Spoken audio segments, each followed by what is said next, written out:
Welcome back to Simplilearn's YouTube channel. In this course, GenAI Powered SQL for Business Analysts, we'll be learning how SQL helps business analysts work with data, ask better questions, and find useful insights from databases.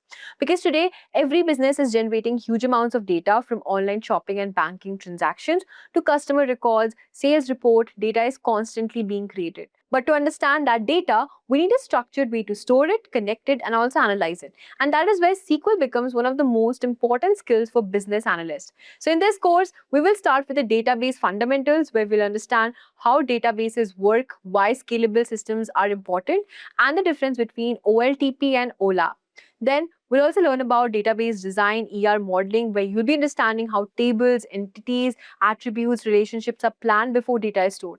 And after that, we'll also explore data integrity concepts like primary keys, composite keys, foreign keys, which will help keep databases record accurate and connected.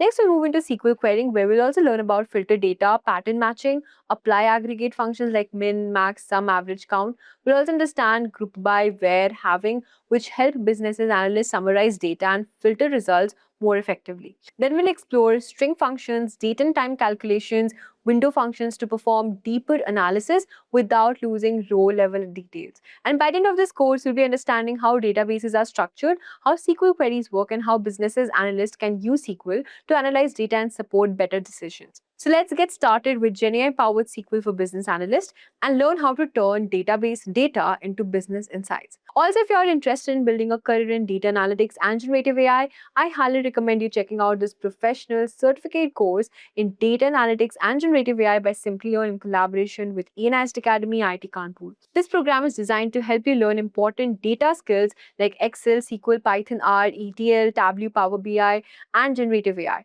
You will also learn how tools like ChatGPT, Claude, other AI tools can be used in real data analytics work. The course includes live online classes, IIT Kanpur faculty masterclasses, hands-on exercises, industry project, and career support through Simplilearn's Job Assist. So if you want to build practical data analytics skills and stay updated with the latest AI trends, check out the course link in the description box and start learning with Simplilearn. And before we get started, here's a quick quiz question for you. What is SQL mainly used for? Editing photos, managing and analyzing data in databases, creating video ads, or designing logos? Let me know your answer in the comment section below. So database is nothing but it is a structure which can store the data and definitely store the data digitally or electronically, because see, when I talk about the wardrobes, you have the wardrobes at your home. So you get to see the physical wardrobe, but here in the computer world everything is digital, right? So database is, think of it as a folder. So on your machines. So on your machines, why do you create a folder? So that you can save your data in it, right? You can save your files in it. So here also we create the database in order to store the data, in order to store the data. Now, when you have a database, why it is always better to have a database? So if I ask you again, just tell me one thing. Let's say that you've got a big wardrobe with a lot of clothes in it. Yeah. So don't you think so that if you have got clothes, if you have got a wardrobe, first of all, you're getting a better storage, organized storage. Maybe I'm going to keep all my jackets over here. I'm going to keep all my shirts over here, and so on and so forth. So I get to organize my clothes because I'm having a wardrobe, right?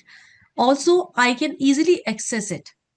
See, if I'm just dumping my clothes on the floor, if tomorrow I want a particular dress, yep, it will be very difficult for me to find it, right? But if I'm using a wardrobe, and definitely if the wardrobe is organized, then I can easily find the cloth.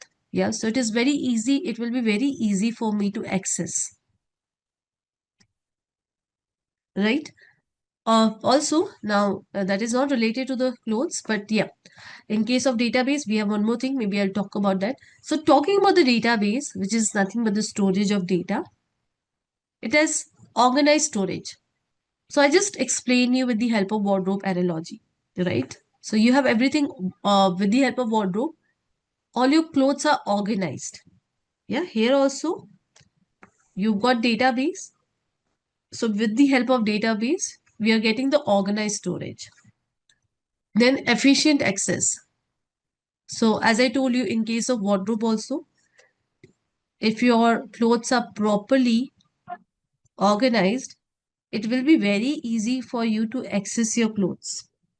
So in case of database also, it will be very easy for you to access the data, because right now, see, the data can be in in mega GBs, like it can be really huge. It can be really huge. So it is very important that there should be some way to store it so that we can also have efficient access. Secure scalability. So what do you understand by scalability? Scalability is about increasing the data, and data is definitely increasing day by day. Now, if you talk about Amazon, think about the data, that how fast it must be increasing. Every day there must be a lot of transaction being made. I'm talking about the Amazon website. And if I specifically talk about only India Amazon website or only US Amazon website, every day you can imagine the kind of transaction that Amazon might be getting, and the kind of data might that Amazon might be producing. So we need a system which is scalable. Scalable means that it should be able to handle. So database is a system which can handle the growing data. Yeah, and it's definitely secure. It provides us the security also. So you may not want all your data to be accessible to everyone, right? So with the help of database, we can also secure our data. Just like in your wardrobes, you can always lock your wardrobes, right? You can lock and unlock your wardrobes. In the same way, database data can also be logged and unlocked from different users that you have. Okay, there's one thing that I would like to show. Screen, you'll get to know that how your co-participants are. For example, I actively work with SQL. So we have got only two who are actively working on SQL. No experience with SQL. We have almost 53. So we are going to learn from very, very basic. And you can see that we are doing that. If we are starting from what is data. So that's one of the very basic thing. Okay, I have got some knowledge, but don't use it regularly. So we have got 16 folks. So we have got a lot of beginners in this batch. So we'll make sure that we cover everything from scratch. But guys, one thing, if you're learning the language for the very first time, then you also have to make sure that you practice after the class. So only class learning would not be suffice, because see, if you don't practice after the class, when you come for the next class, you're going to forget most of the things what have been taught in the previous class. So again, there's one analogy in order to understand what database is. So just like you've got a lot of books, yeah, so we've got a lot of books. So the books are stored where? Now this is the picture of what? Books are stored where? Think of books as the data. And where do we store books? In the library? Yes? Yeah, so this is what library. You must have seen that when you go to any of the library, usually the books are arranged in a certain manner. For example, here you'll have all the science books. Here you'll have, let's say, all the maths books, all the fictions. So in this way, and then there might be some alphabetical arrangement. If you go to any good library, you'll see such arrangements. So why do we have such arrangements? What do you think? Why? What is the reason behind such arrangements? So library stores the books, easy retrieval, yes, easy accessibility. Yes, imagine that they are not storing the books in this way. And then you'll end up maybe spending your whole day or two in order to find one single book. Maybe more than that, depends on the size of the library. So database also works on the same concept. Guys, it's just that instead of books, we are now storing the data. And instead of library, we are having the database. A database stores the data, library stores book. Now, just like how the library is properly, just give me a second. Yeah. So just like how the libraries are properly organized so that we can easily access the data. And it's not only about access the data, I mean to say the books. It's all also about, let's say there's a new edition. Yeah. I've got a new edition. There's a new fiction book. So I know that I just have to add it over here. So it helps me to modify also properly, right? I'll quickly able to make the modifications. So it's not that I'm very random with it. But yeah, it's mainly for the quick access. Now we're going to learn about these properties of database. So this is very important interview question also. So we have got asset properties. We call it as asset. So we'll go one by one. So this slide may take little bit of time. So please be patient. So I'll try to make it easy. I'll try to make it interesting. Yeah, all of these properties, but you should definitely know about these properties. These are the heart of the database. So when I say atomicity, any idea what atomicity could be? So I do not want you guys to read the slides. I want you guys to answer with whatever comes to your from basic minimum atoms. Okay, fine. So we'll talk about atomicity. So I'll give you an example and we'll understand it with the example. And it's very important. So before I talk about atomicity, maybe let me tell you the use case of database. So just like database, we have got more entities in order to store the data. Now you have to hear me out, right? In order to store the data, we have got more entities. Database is not the only place where the data is stored. We have got a lot more other things. So you might have heard about, apart from database, you might have heard about data warehouse. You might have even heard about data lake. So we are not going to get into that. That's definitely not our area to get into. But what I mean to say is that we have got multiple things in order to store the data. So what is the use case of database? The question is, let's say I've got some data. So why would I choose database rather than data warehouse or data lake? So we are going to look into the use case of database. Yeah, we are not going to look into the use case of data warehouse or data lake. We are going to, look into the use case of database. So any idea, any use case of database you can think of? See, everything is used for storing the data. So why database? So I'll tell you why database. So database, or not why, I'm just telling you use case of it, and then you'll understand why. So we'll go step by step. So if I talk about use case of database, so let's say that I access any of the bank website. And when I say website, I'm talking about my account. So I just want to see that what is the balance, current balance of my account, what are the transactions that I made in last 7 days, and so on and so forth. So to save this data, now see my current balance, then everything related to me, my profile, then my transactions, whatever you see. So everything goes into the databases. So most of the companies, they use databases for such things. So databases are used for day-to-day transaction. So whenever there is any day-to-day transactions data, whenever there is a day-to-day transaction data, it goes into the databases. And the reason is that it provides asset. It provides asset guarantees. I'm going to talk about what asset is, but why day-to-day transaction data goes, uh, why do we go with day-to-day transaction?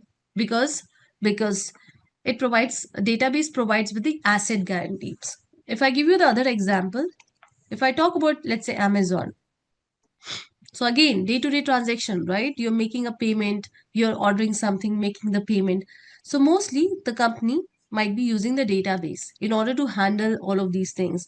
So if you go to the Amazon, you see a lot of products. So let me go to the Amazon and I'll just show that to you.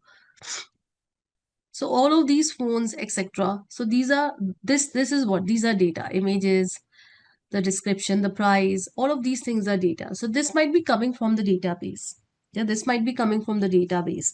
So the database might be storing all of these things. So for day-to-day transaction, we use database. Why for day-to-day transaction? Because database provides us with the asset properties. So we'll talk about atomicity. And you'll get to know that why asset is so important.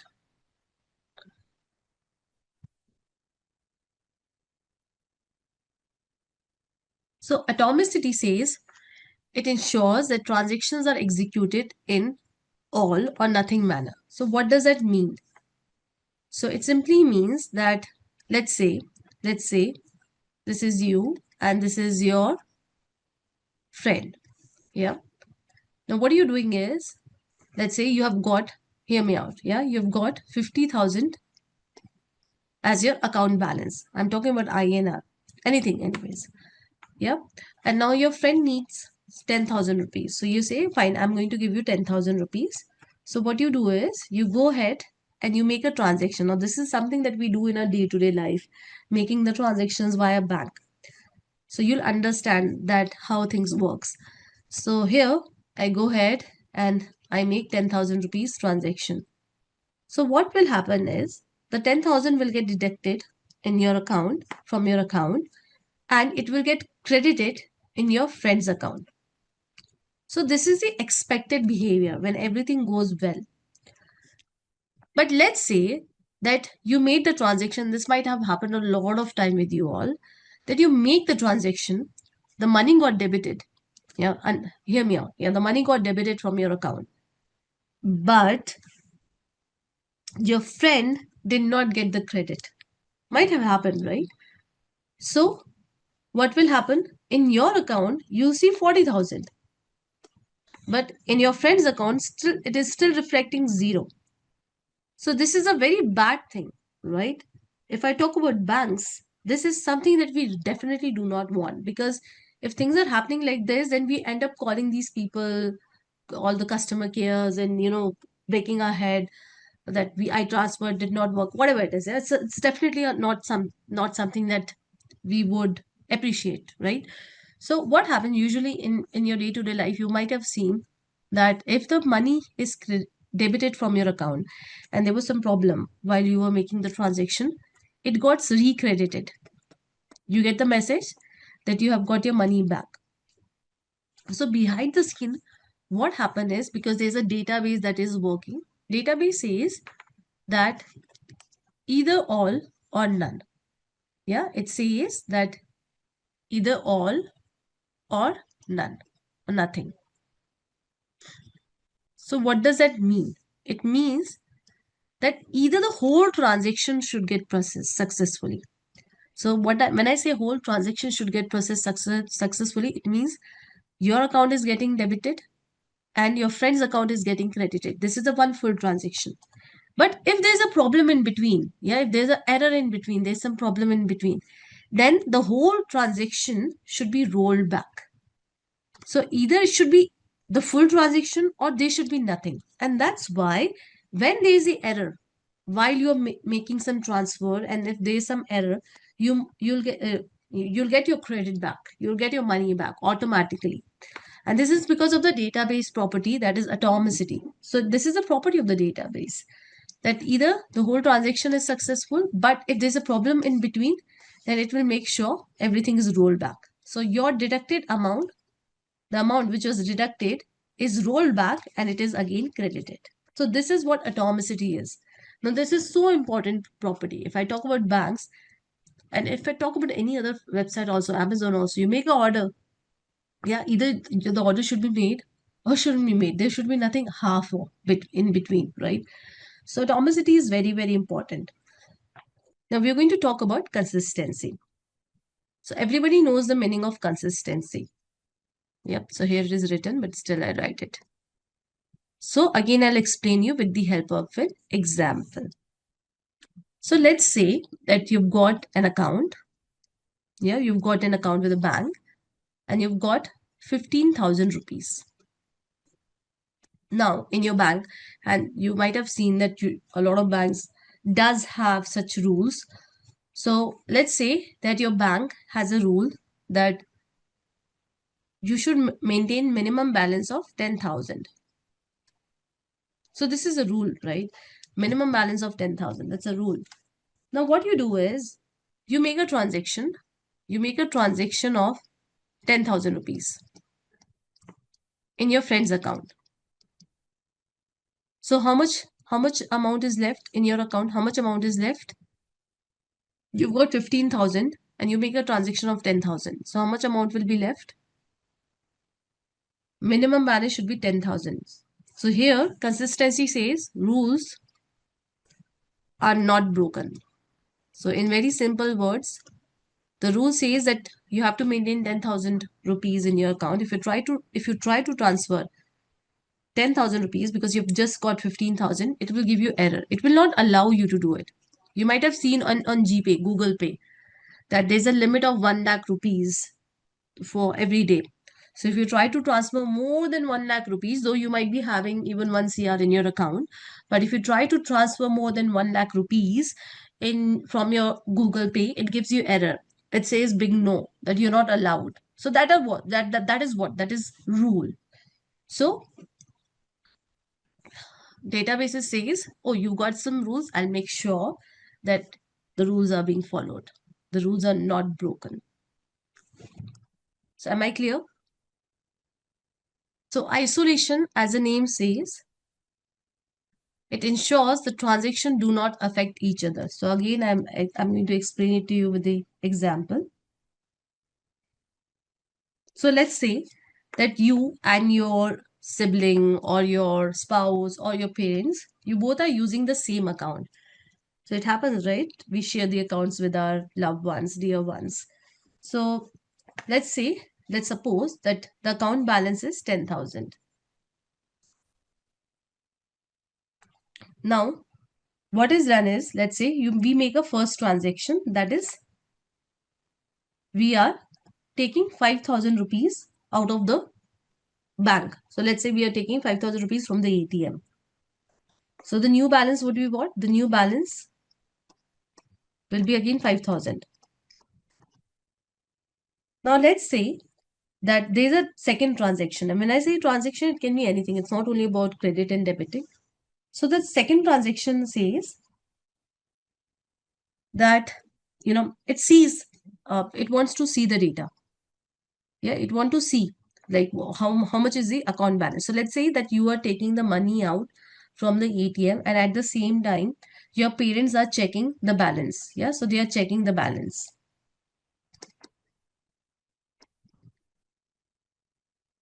So they may end up seeing maybe 5,000 or maybe 10,000.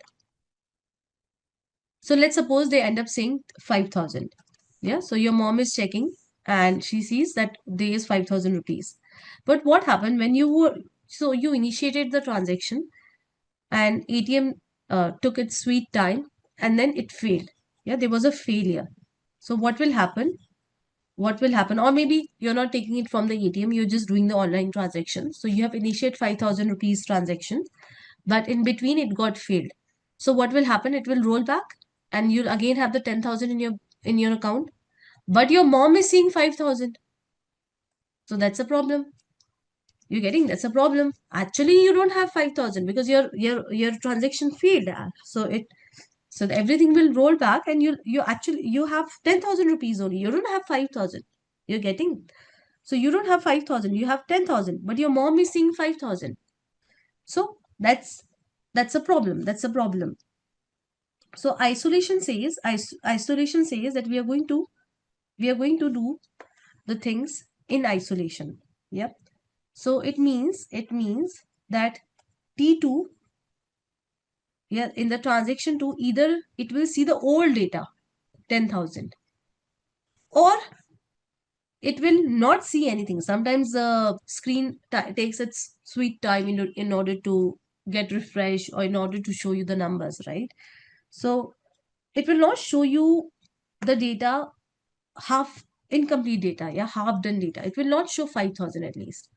So it will show 10,000, or it will wait for some time for the transaction to get processed, that T1 transaction to get processed successfully, and then it will show 5,000. But nothing in between. Here it was showing in between. See, you were making the transaction and it is showing 5,000 to your mom. What happened? The transaction got failed. But your mom sees 5,000. So that's a wrong thing that we are showing, right? So this is not even before, this is not even after. This is something in between. So isolations make sure that everything happens, all the transaction they happens in the isolation. So they are not affecting each other. So it means that if you're looking into the balance, either you're going to see 10,000 or it will take some time and will show you 5,000 once the transaction T1 is successful. So this is what isolation means. Yeah, means transaction 2 will not see the uncommitted deduction. As simple as that. So am I clear with isolation? Simple. Everything is something that we get to see in our day-to-day life. Yes, Rajpal, what you're saying is right. Now, what is durability? This is a very simple one.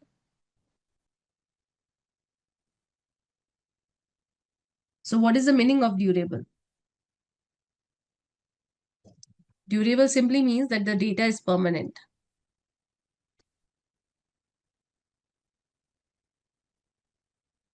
So it simply means that once the transaction is successful, see 5,000 deducted from your account and credited in your friend's account. Yeah. This, this should be durable, or the data should be permanent, as simple as that. So if there is a power failure, even if the system crashes, the data will be still saved. So it simply means once committed, it stays forever. And this makes sure that there is no data loss. So I'll just quickly recap. Atomicity says no partial updates. Either it should be full or should be none. Consistency says no rules breaking. Isolation says no transaction confusion.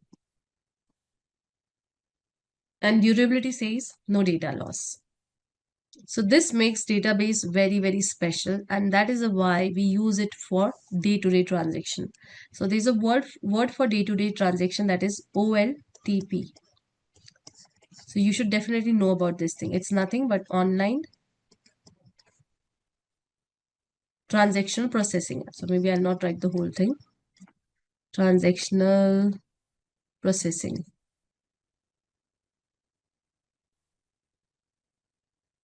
So this simply means day-to-day transaction. Amazon, your banks. So these are what? Day-to-day transactions. So all the companies for their OLTP, they use databases. So databases are very important.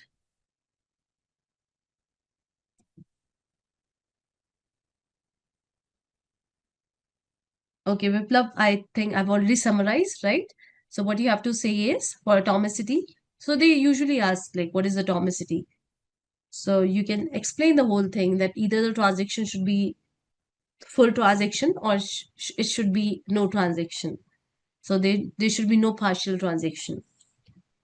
Consistency, you can give the example that we have got the rule. So we have to make sure that data follows the rule. I give you the example of Google Pay also, right? So Rajpal, let's keep it for the end of the session. Yeah, data warehouse will cover what is in our curriculum and I'll explain you. So data warehouse also I'll explain. It's a very interesting concept, but just keep it for the end of the session. So I'll explain. Siddesh, what you're saying is absolutely right.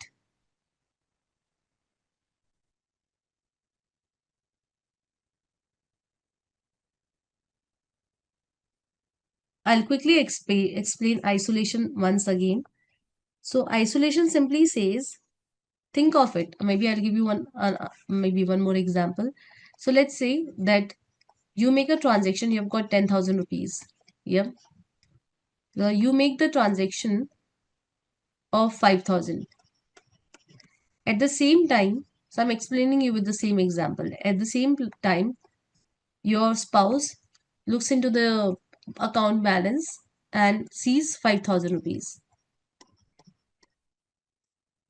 Now you made the transaction, but what happened? Something happened and your transaction got failed. and everything got rolled back. So basically, you have got 10,000, but your spouse saw 5,000.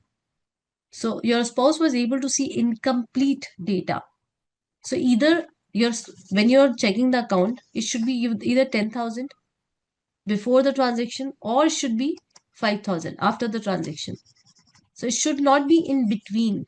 Yeah, when you're making the transaction, understand the transaction is still not completed. Just like, let's say you're taking the exam, and when you're taking the exam, so you're preparing for the exam, maybe, yep, and you're telling your mom that, oh, I'm going to top the class.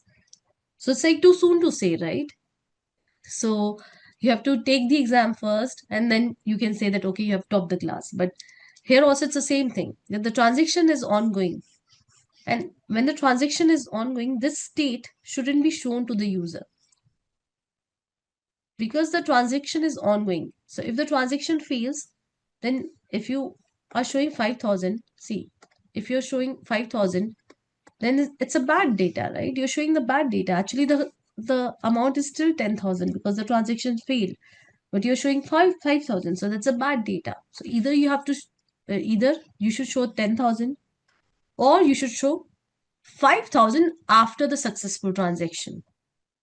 Am I clear now?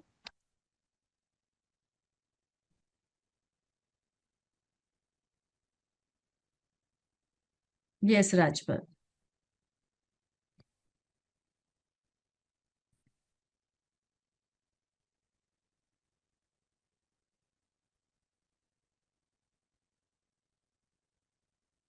Now, there are different type of databases. So I'll quickly give you the brief of the different type of databases, but we are going to focus only on the one type of database which is used in major projects. So we have got different type of databases. The first one in our list is the relational database. So we are going to learn the relational database. Database is what? It's nothing but it's a place where you store your data. Yeah, where you store your data. So we have got NoSQL, graph database, centralized, distributed. In our curriculum, we have got relational database. SQL works with relational database only. So our focus would be on this. But I'll just quickly walk you guys through these also so that you understand these terms. We'll definitely not deep dive, that is not required. So let's talk about relational database. Database is what? It's storage of data. So relational database says that I am going to store the data, yeah, in the form of the tables. Now, what tables has? Tables has columns. Yeah, it has columns. Let's say student ID, student name, student number, all of these. Yep. And then it has got data.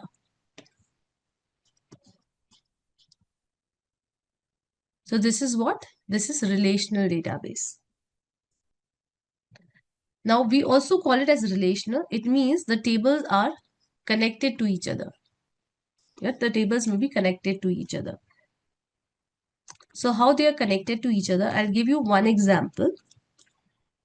But we are going to deep dive into this. This is what we are going to learn. So it's very much okay if you do not understand it right away 100%. Yeah, that's very much okay. If you understand 50% of it, that's also fine. So for example, let's say that I've got, let me see if I've got something. Just give me a second. So instead of writing, I'll better show you. Just give me a second.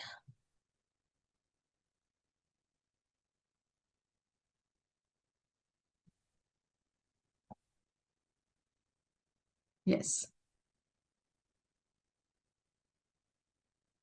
Yes.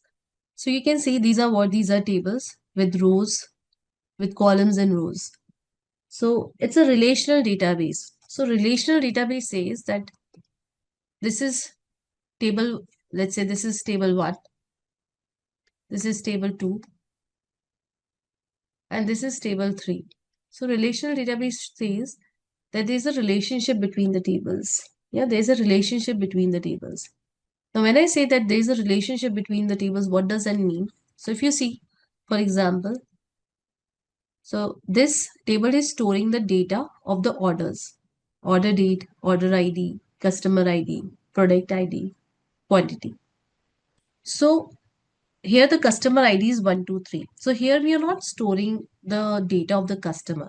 In this table, we are just saying that this transaction is made by the customer with the ID 123. But we are storing this data of the customer, the information of the customer in another table. So for example, 123 ID is of Anshul and he is male.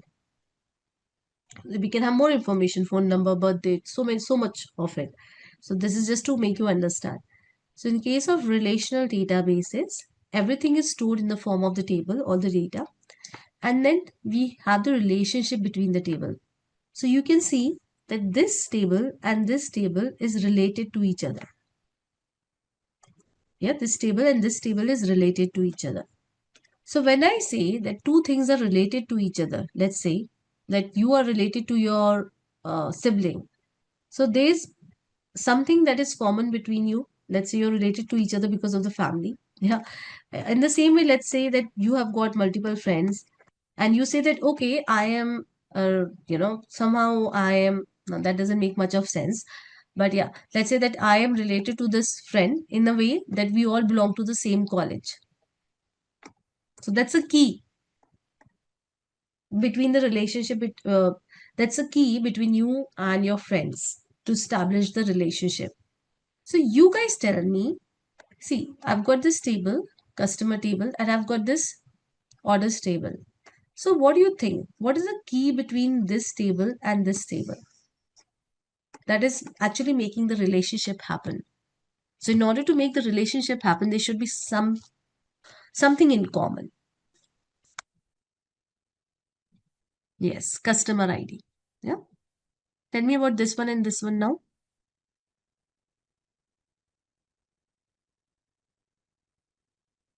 Product ID. I hope this is clear, right? So this is how the relational databases are designed. We are going to deep dive into it. That's what we are going to learn for the next 8 classes. Now let's talk about the other databases that we have. Okay, here I've got, okay, I just totally forgot that I've got a PPT and here I'm showing that how the different tables are related to each other. So there's a key, a common key, but let it be. Yeah, I've already explained you and we are going to deep dive into it. Okay, a lot of speaking from my side. Again, I'm so sorry because I can't help it. Yeah, from tomorrow we'll do a lot of hands-on. Now, if I give you the examples of the relational database, examples are MySQL. You're here to learn MySQL. So that's a relational database. In the same way, we have got SQL Server, Oracle, Postgres. Now, if you learn even one single database, yeah, if you learn MySQL, then you can say that you know all the others. And I'll tell you the reason why. Because 85 to 90% of all the database, they are same. It's just that there's little bit syntax here and there.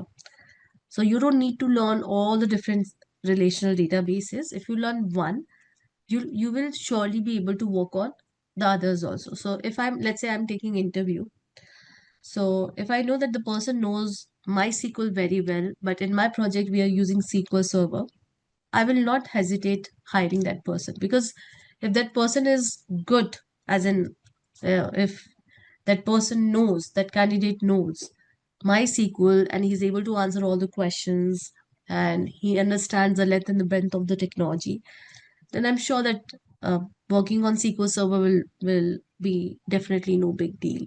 So all these databases, relational databases, they are very similar. You don't have to worry about learning different databases. That is definitely not required. You will learn one properly, you can work on any database for that matter.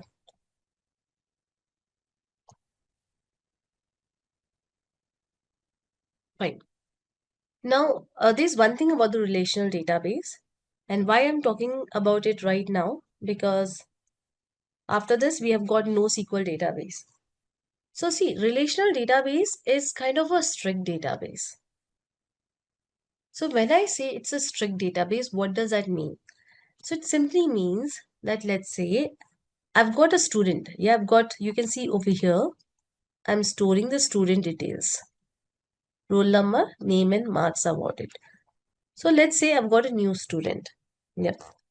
Now for this new student, I want to store the data, but I've got more data for this new student. So I've got, let's say his roll number is 4, name is Neha, marks whatever, yeah. But I've also got one more data for him, for her. So let's say I've got city as Pune. So relational databases say, yeah, that I'm so sorry, you have something extra, I cannot accommodate. So it's very strict, you're getting. So this table says that you've got extra column, I'm sorry, I can just accommodate 3 columns. So I cannot provide you this flexibility of storing anything in me. Yeah. I've got 3 columns, you have to stick to 3 columns. You cannot give me 4 columns. So it's very strict. I'll give you one more example of strict. The second strictness, it says that now it says that this column is integer. It means that it can take only integer values. Yeah, it can take only integer values. So again, I go ahead and give the details, but let's say I've got some new string value. Yeah, I want to give, let's say 10. So again, it will say no. It will say, what are you doing? I can just take integer. What the hell are you providing me? You're providing me 10, like the string 10. Sorry, I can't do that. So it's very strict. Yeah, it says that, see, I've created this table with the 3 columns with a certain data type for all the columns. So for this one, we have got the data type as integer, this one, let's say, as string, yeah, varchar, and so on and so forth. So we have to stick to that. Yeah, we have to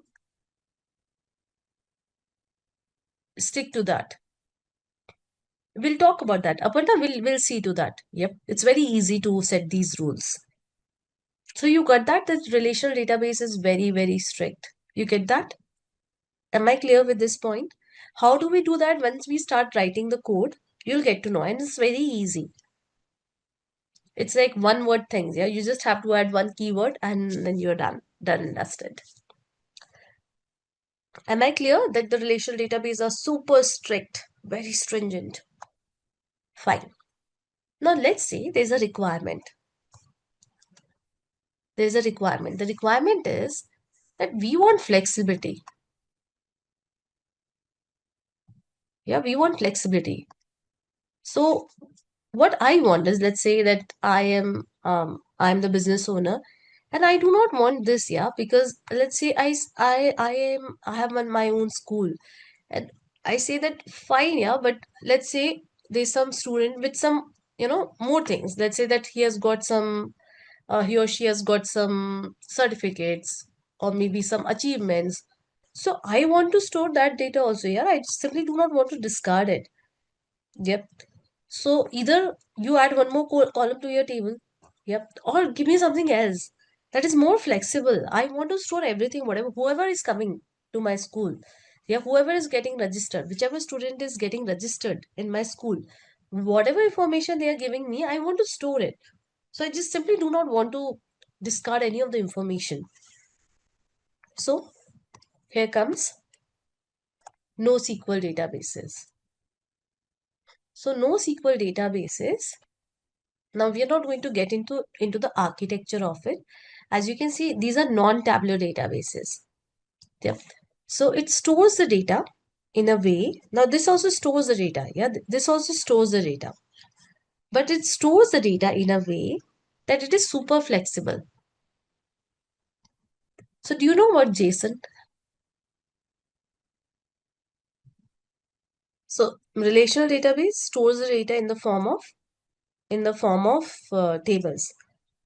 And in case of NoSQL, it stores the data in the form of JSON, and there are other ways also, but I'll show you the JSON one.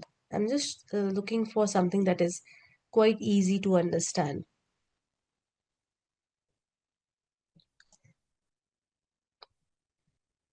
Yeah. So here you go. So if you see, this is JSON. So for example, you've got student.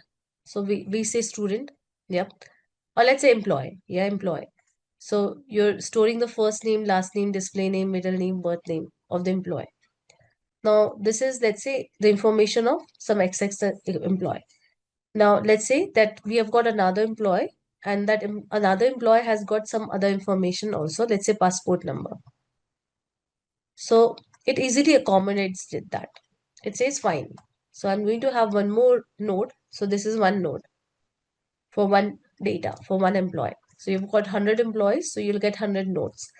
So it says that I'm very much okay with it. You have got one more data. So I just have to add one more key value pair over here. Yeah, key, and this is a value. So this is how JSON looks like. So it's very, very much accommodating. It says that I'm very much okay with it. Yeah, I'm not strict. Right now, I've got 5 details. Yeah, 5 columns. If you got 10 columns for the next employee, I can easily accommodate it. So I'm not strict like tables. So that's what NoSQL says. Mhm. So it stores the data in different formats. So it stores the data in key value, column, graph, and document format. You don't have to deep dive into it, but yes.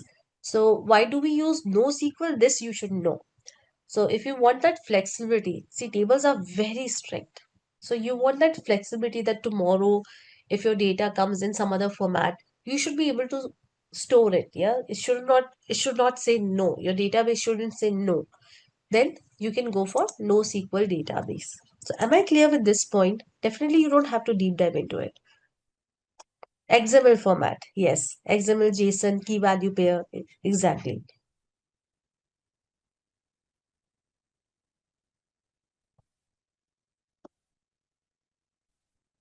Okay. The next one is graph database.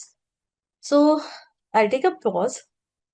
Why don't, with whatever you see on my slide, I want you guys to guess the use case of graph database. Social media? Fine. So have you seen, or on Instagram or Facebook, you might have seen that it keeps giving you recommendation of friends, mutual connections, suggested friends. Have you seen that? So whenever we have got data like this, yeah, where the data is very much related, yeah, it's mutually related, you can see over here. Yeah, so we use graph database. So friends of friends. So this is again graph database. In the same way, product recommendation. So you buy one product, then it starts showing you all the other products. So that can again come under graph database. We have ML also in that. It depends. But yeah, this is what? This is graph database. So uh, it stores the data in the form of the graph, not table. So basically, this is you. Yeah, you're browsing Facebook. It will start showing you the mutual connections. This. Yeah, so this is how it works. Even I've never worked on the graph database. Usually, it is used by the social media companies. Yeah, social media companies. Then it is also used by the banks, I think, for the fraud detection, etc. Yeah, but it saves the data as a graph so that you can find the connection between the data. Fine. Now we'll talk about centralized database. So centralized database, it can be any database for that matter. It can be in SQL, NoSQL, graph. So centralized database is what? You have got one database. Yeah, you've got one database and everybody is connected to this one database. So there's only one database. You have one centralized database and everybody is connected to this centralized database. Let's say that Citibank has got one centralized database. So tell me, what could be the problems of having centralized one single big database?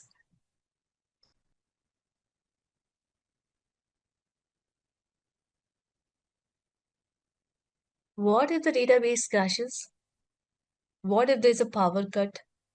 there's a failure, what will happen? Everything will go down. Now you're not able to access your bank account, and so the other users.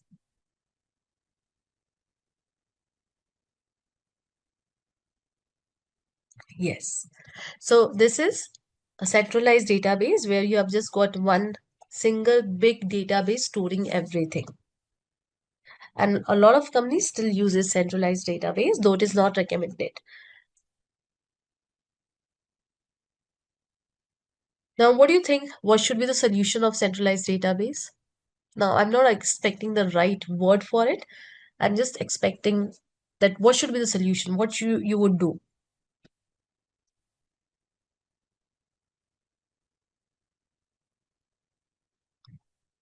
Don't you think so? You'll have the copies of it, multiple copies. Yeah. So backups, yes. So if this goes down, you have a backup up and running so that you do not, uh, because of the system crash, your website will not go down. As simple as that. So having these backups definitely is pretty expensive because here you're maintaining only one database. Now let's say I have got two backups. So I'll end up maintaining three databases, right? So it's pretty expensive, but yes, we call it as distributed databases, where the data is stored in multiple places. And that's it's again done by all the big companies. And that is the reason why these days you'll not see that your site is going down. Yeah, all the good big companies' websites, they're always up and running. So in Pune, this happened almost a year back. I think it happened in June, July. So I stay in Hinjawadi, those who are from Pune. So there was some issues with the power. Now, this area where I'm staying is the IT hub, one of the IT hub. So there was some big issue with the power supply of, and that was for the whole area. And we were without the power for 3 days, straight 3 days. And it was not only for the households, it was for all the IT parks also. And we have got some data centers. When I say data centers, uh, as in you can say servers which are storing a lot of data. So we have got some data center. We have got a data center also here in this part of Pune, Hinjawadi. So everything went down. So definitely these are very common problems. It can definitely occur. So that's the reason why the companies, they always prefer having the distributed databases. So instead of having one centralized database, they're going to have databases at multiple places to avoid any downtime. Am I clear?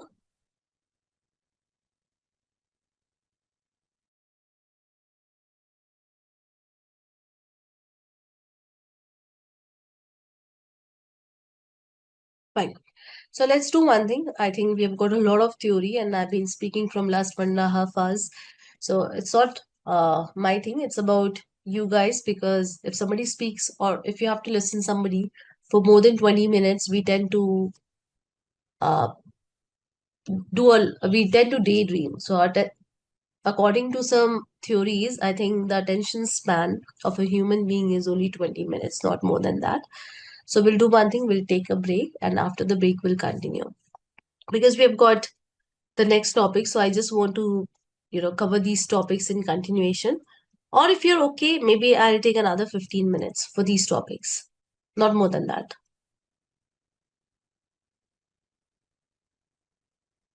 Oh, wow. Everybody is saying go ahead. I'm so happy. Fine. Let's go back to our library image. I literally have to go back. Now tell me one thing. We've got the data, we've got the books, we have got the library storing the books. Who manages the library?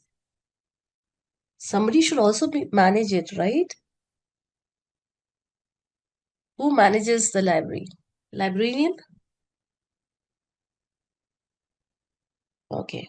So we just learn about data, we learn about the database. Don't you think so? We want somebody who can manage the database. We want a tool which can manage, which can help us. Anyways, we are going to manage definitely, but we want a tool which can help us manage the database.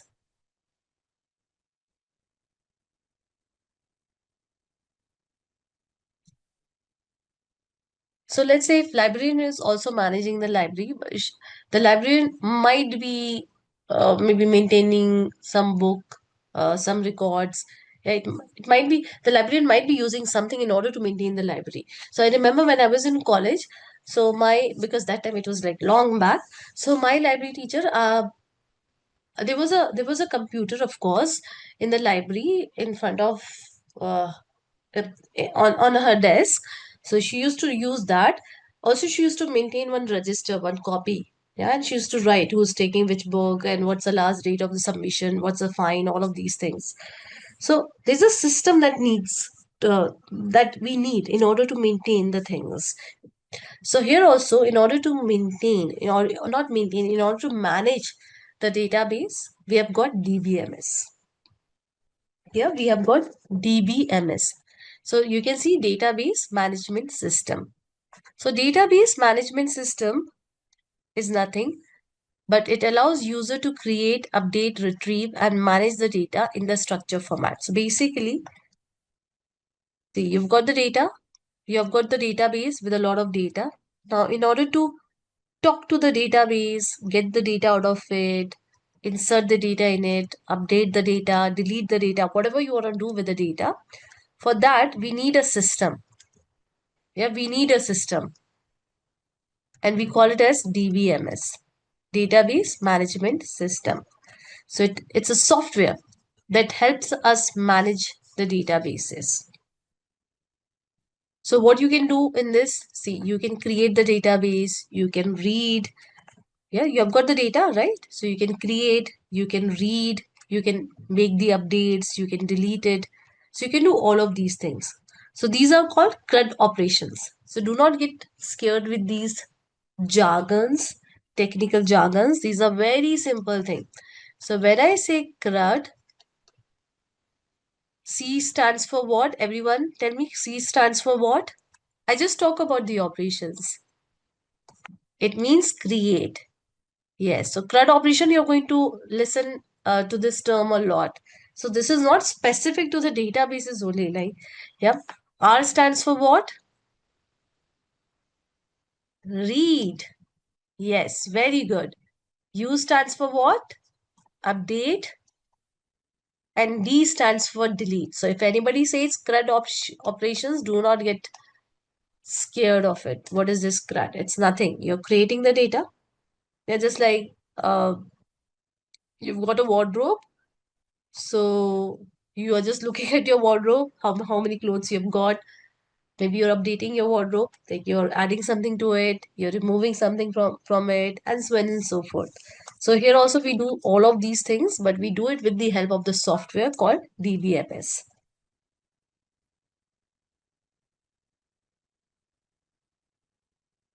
And guys, see, um, okay, maybe I'll talk about that later, not right away. Now, relational DBMS is what? Tell me what it could be. I just told you what DBMS. What RDBMS could be?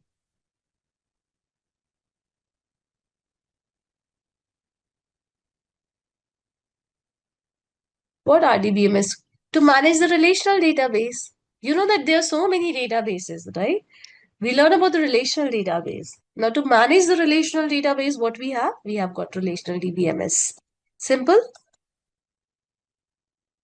So this is a software which help us to manage the database. As simple as that. Now, what is SQL? So see, understand this thing. Now you've got a software. Now hear me out. Yeah, you've got DBMS software. So you're going to talk to the DBMS and you're going to make the DBMS work for you. Yeah, you say DBMS, can you please create a table for me? Of course. So DBMS will create the table for you. But DBMS says that I don't understand plain English. Yeah, I'm not ChatGPT. I do not understand plain English. So DBMS says, see, I can do a lot of things for you, but then you have to speak to me in my language, the language that I understand.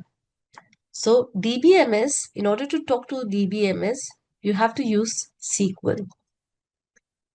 And that's what we are going to learn. We are going to learn SQL. Why? Because with the help of SQL, we can talk to the DBMS and get our work done. Sorry, I think there's some issue with the pen. Yeah, get our work done. That is CRUD, any of the CRUD operations that we want to perform on the database. So you're getting, just like, let's say there's a librarian. Yeah, librarian is what? Librarian in our analogy is DBMS, who manages the database. Yeah, with the, so then we have got library. So library is what? Library is the database. And inside the library, we have got books. So books are what? Books are data. These are data. Now, let's say that you want to fetch some book. Yeah, you want to fetch some book. You want some book. So you go to the librarian and you say that I want so and so book. Yeah, I want a book of, let's say, Dan Brown, so and so. So your librarian will go and may fetch it for you. So you're going to talk to the librarian. So you may talk to the librarian in the language that your librarian understands. That makes sense also, yeah. If your librarian understands only one language, that it's English, and if you start speaking Spanish in front of that librarian, the librarian would be like, "What are you saying?" I'm like, "Please bother, yeah." So the librarian will not do your work. As simple as that. So here also, in order to talk to the DBMS, now in order to make DBMS work for us, we use SQL. As simple as that. Yes. So it understands SQL. So it's a language. It's a query language. So you can see over here that it's a structured query language and it is designed to manage and manipulate the data in relational database managed systems. You use RDBMS. You use SQL in RDBMS. So am I clear what is SQL? So you have got four entities. You've got data. Data is saved in the database. In order to manage the database, we have got DBMS. So in DBMS only we store the data actually, yep, in the form of the databases. Now in order to make the DBMS work for us, we talk to DBMS in SQL language.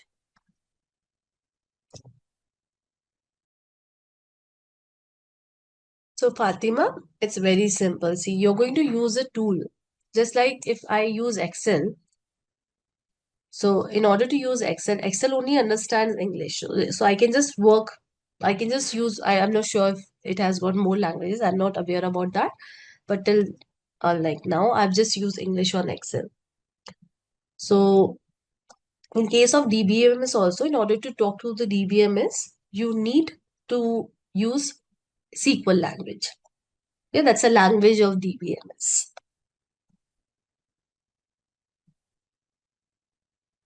Yes, everything is done in DBMS, Rajpal. So we are going to use DBMS. It's a software in order to manage the databases. Fine. So Avinash has got a very good question. What is the difference between SQL and MySQL? SQL is a language. Hear me out. Yeah, SQL is a language, and MySQL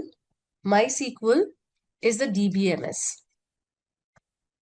So we have got multiple relational DBMS. We have got multiple relational database management systems in the market. For example, MySQL. Then we have got SQL Server. So it shares the name with the databases. Yeah, shares the same name with the databases. Oracle. Sorry for this writing, guys. And then Postgres. I don't know what is happening, but yeah. So this is what? This is a DBMS, or you can say database also. They share the same name. In order to talk to the MySQL, we use SQL language. So SQL is a language and this is a DBMS. Have I answered your question, Avinash? So in order to talk to SQL Server also, you'll use SQL. In order to talk to Oracle also, you're going to use SQL. Postgres also, you're going to use SQL. So SQL is a language and MySQL is the DBMS. Okay, there's some issue I'm not able to write. But yeah, MySQL, Postgres, SQL Server, these are what? These are the softwares. Yeah, these are what? These are RDBMS, database management systems. In order to talk to the database management system, we need a language. The language is SQL. So MySQL is a DBMS and SQL is a language to talk to the DBMS. It's a coding language, exactly. So I think we are done. So this is a boring topic, but yes, it's in our curriculum. So we are definitely going to cover tables and entity relationship model. So let's keep it whatever we have covered so far. A quick recap, we learn about what is data, we learn about what is databases, what is database, then we learn about the different type of databases that we have. Also, we learn about asset guarantees of database. Then, yeah, that's all. Yeah, that's all mainly. Then we learn about what is SQL and DBMS. The first and the foremost component is entity. So entity is what? Entity is nothing but the real world object. So basically, entity, you can think of it as a table. It's a real world object. For example, I gave you the example of student or employee, and it is represented with the help of rectangle. Then we have got attributes. So what do you think attributes could be? So we just talked about the table. So what attributes could be? So attributes are nothing but the details of the entity, yes. So all of you are right. Attributes are the characteristics, details, yep, of an entity. So let me write it. So attributes are what? They are the property of an entity. So if I give you the example of student, you tell me what could be the attributes. What could be the attributes for the student table? Student entity, ID, name, age, class, marks, etc., etc., right? So these are nothing but the attributes. Attributes are shown using ovals. Yeah, so whenever you see oval, it means that it's an attribute. Then we have got relationship. Now you know that tables, they can be related to each other. Yeah, we'll talk about primary key and foreign key. Not right now, but yes, how entities are connected to each other. So I gave you the example of orders table. So you told me that the two tables are connected using customer ID, right? So relationship is how the entities are connected to each other. So if I give you the example, let's say that we have got two entities, students is one of the entity and course. So course, let's say students, let's talk about Simplilearn. So student table has got all the information about you guys, and courses table has got all the information about the courses that are provided by Simplilearn. So if I talk about the relationship between the two, so simply students have enrolled, or I would say student has enrolled for which course? Yeah, I'll simply say student enrolls for course. Now, I told you that in order to establish the relationship, you need to have the keys. Yeah, you need to have the keys. So I'll talk about the keys right away. At least I'll give you the little bit idea about it. So we have a primary key. Now, what is a primary key? So primary key uniquely, it uniquely identifies an entity.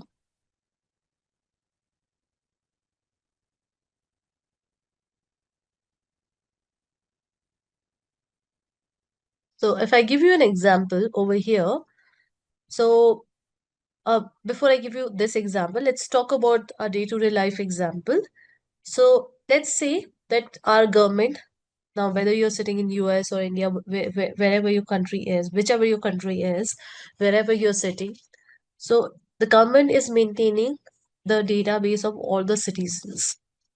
Now, I'm Tulika Gupta, and there might be hundreds and thousands of not hundreds and thousands, but at least thousands of Tulika Gupta in India, right? That very much possibility, right? So my data and the other Tulika Gupta data will coincide. So it has to make sure that it uniquely identify my data and it uniquely identify the other Tulika Gupta's data. So what do you think what government would use? What is my unique identity? In India, we've got Aadhaar card, those who are joining from US, those who are not Indians, maybe passport number, PAN card. Yes. So it uniquely identifies an entity. So over here, now you guys tell me if I talk about, okay, in this table, we don't have any primary key. Okay, in this table, can you see any primary key? Customer ID is a primary key, and that makes sense also. See, customer name can be repetitive. We can have a lot of customers with the same name as Anshul and Meel. So this can be definitely repeated. But how will we uniquely identify this Anshul? Or how will we differentiate this Anshul with the other Anshul that we have got in our database using the customer ID? Fine. Can you tell me what is the primary key for this table? So we have got the data of the products. So we want a key that will uniquely identify each product. It's product ID. So am I clear with primary key?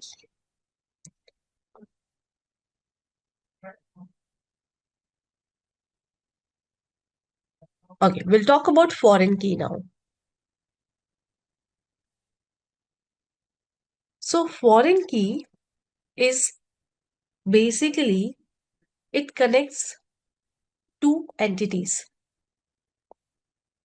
Yeah, it connects two entity. So let's say you've got the entity one.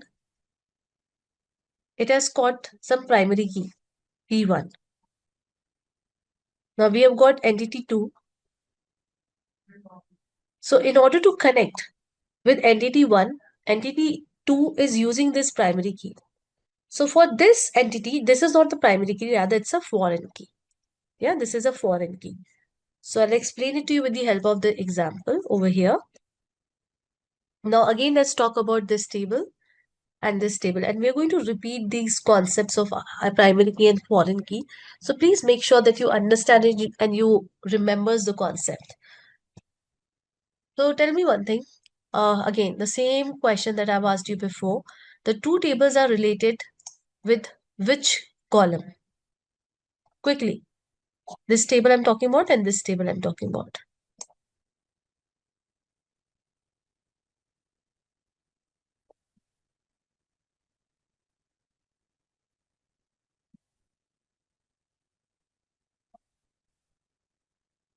We use oval only. These are the attributes, so we use oval only.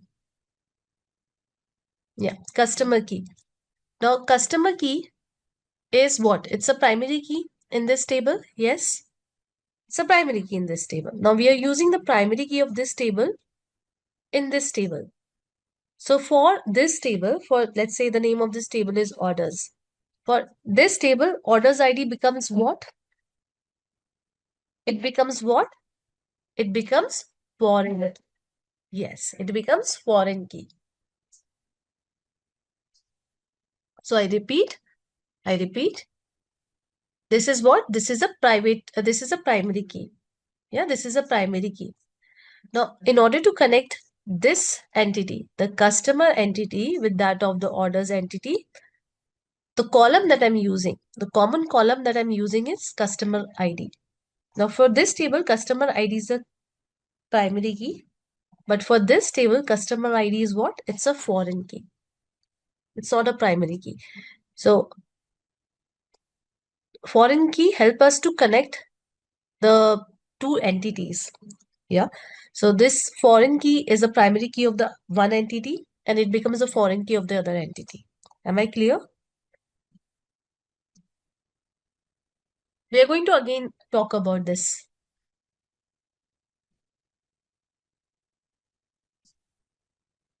Yes. So see, this is what? This is a primary key.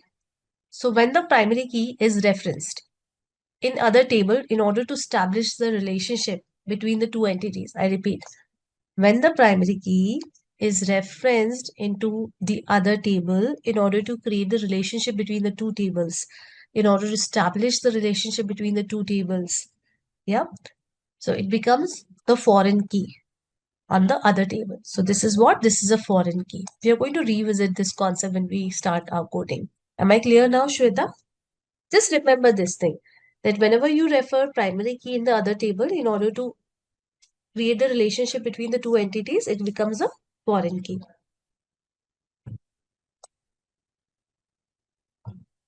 Am I clear? So I'll just quickly show you how the diagrams looks like. I think here I've not created the diagram. Fine. I'll just quickly show you. So it looks like this. You've got the entity.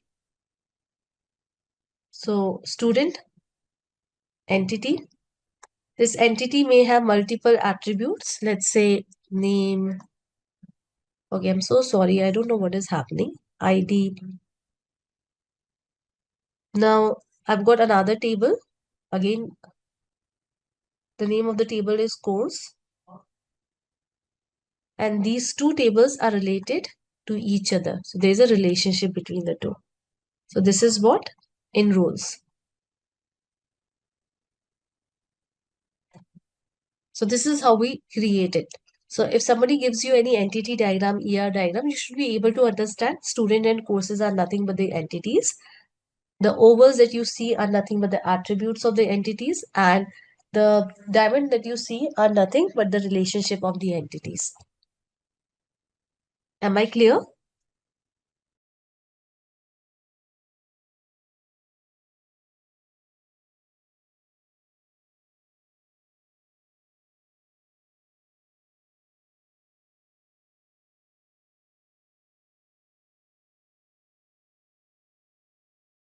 Am I clear? Fine. Now, in case of attributes also, we have got different type of attributes. No. So, there is one, I think, one exercise for you all. I'll see to that. If we can do it today, that's fine. Otherwise, we'll do it tomorrow. So, I'll ask you to create one ER diagram. So, we'll see.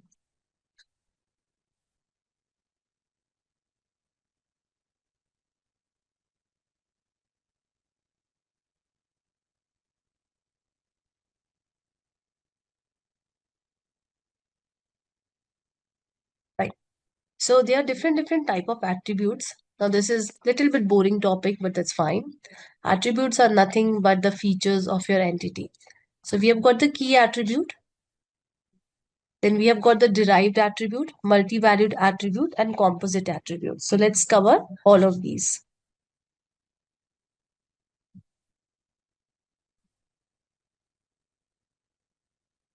So key attributes are nothing, but it used to identify one entity from the group of entity. So I just explain you the key attribute, so employee ID, student ID, roll number, passport number. These are what? These are key attributes. So you can just have a look.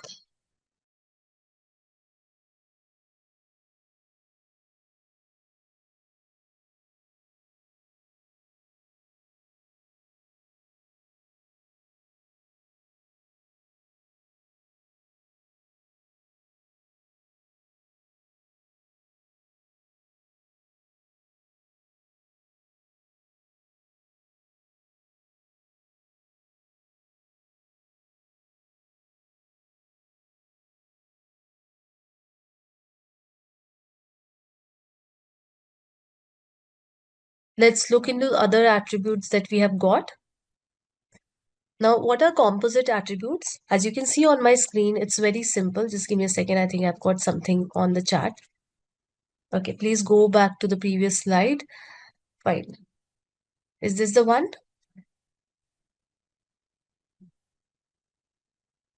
For product table, Akshay. Okay, I'll come to that. Yes, key attributes are primary keys. Okay, for product table, Akshay is asking for the product table. Now tell me for product table, I'm talking about the product table, the one that I've highlighted. What is the primary key?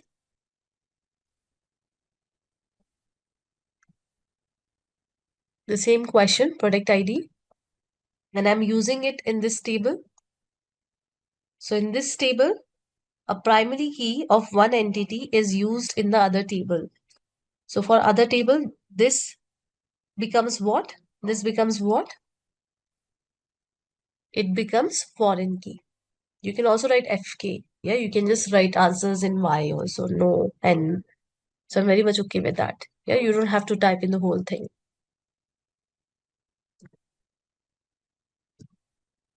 Fine.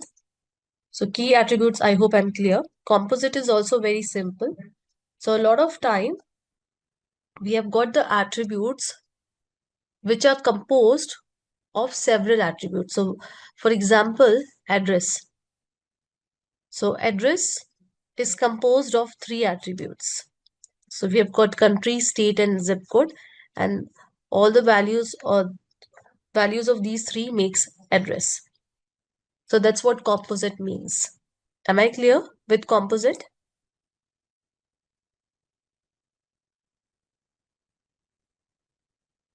Okay, my laptop is acting up. Just give me a second. Yeah. Anyways, we'll continue. So what are multi-valued attributes? Now, there can be some attributes. There can be some attributes which may have multiple values. Yeah, which may have multiple values. For example, let's say that we have got the attribute order, or let's say we have got the attribute. Yep. So we have got the attribute order. So order, let's say that you make an order. Yeah, you make an order. So in case of order, let's say I make an order of a product. I'm not able to write. Okay. Okay, there's some issue with the writing thing. Just give me a second.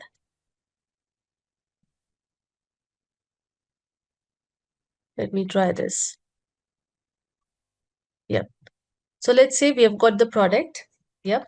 So I buy one product of some quantity, two quantity. I buy the other product of one quantity. So what I mean to say is that these attributes can have multiple values. It can have more than one value. So we represent it by double ovals, as you can see. So as I told you that you are not going to design the database. That's not your job. So that will be designed by somebody else, but you're going to work on the database. You're going to query the database. You're going to generate or play with the data of the database. So you should know, if somebody give you this AR diagram, you should be able to know what this AR diagram is representing. And it's a very simple thing if you see. It's just like the walk in the park. It's so simple. Moving ahead.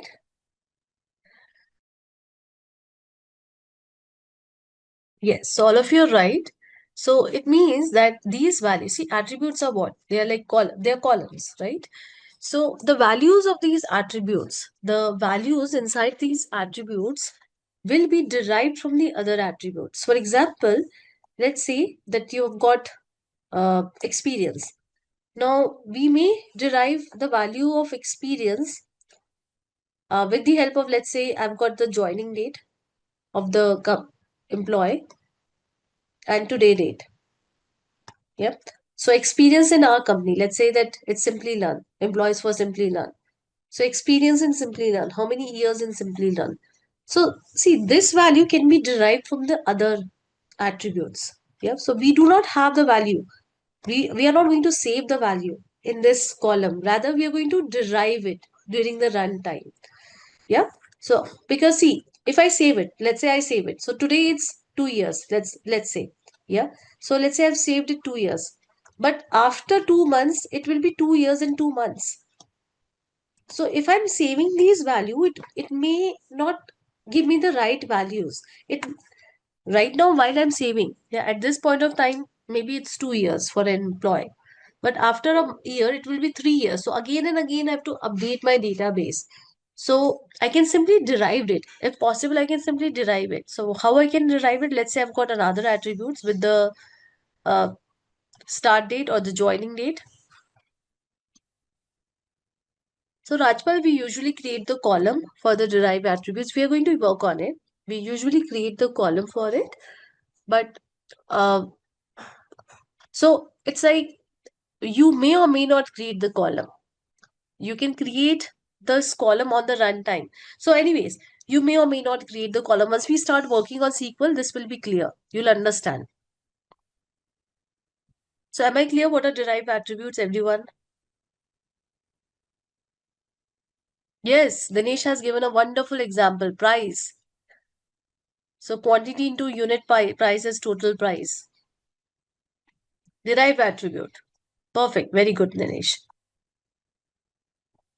Okay, relationship you already understand.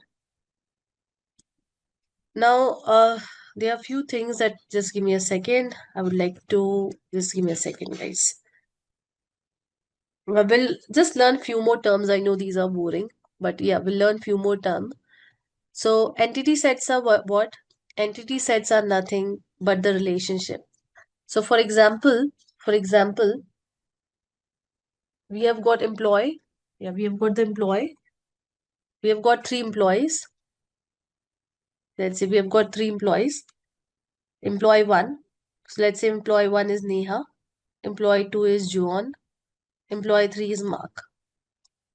So entity set will tell us the relationship that Neha is, let's say, working on so and so project. So let's say this is a project.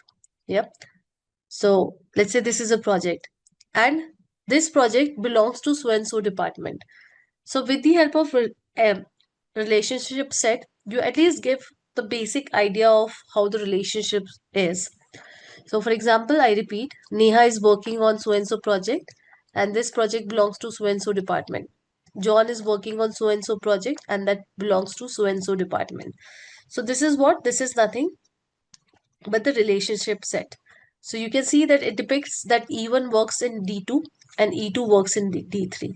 So E, E1 works in D2 and E2 works in D3. So this is something that is not created as a part of the document also, to be very honest. That you see ER model for sure. That is created as a part of the document for the database design. So just give you the brief of some data, some dummy data of the entities and how it is connected to the other entities data. So just give you the glimpse of it. So right now you know about the table, so I'll talk about table only. So tables, they can have relationship with each other.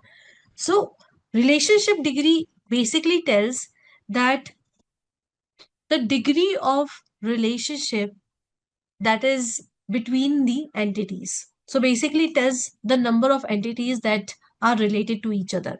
Yeah, the number of entities that are related to each other. So for example,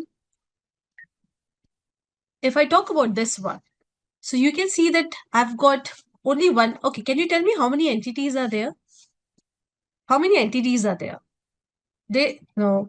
So those who are saying two, it's not two. It's one. Can you see that yesterday we learned that entities are represented by the rectangle. And what is this? This is a relationship. So this is a relationship. So basically what it is saying is, now hear me out. It's very simple thing. So unary relationship is a relationship where the entity is related to itself. So it's a self relationship where an entity, a table is related to itself. So if I give you this example of employee, let's say that we have got the employee table. Now hear me out. It's very simple.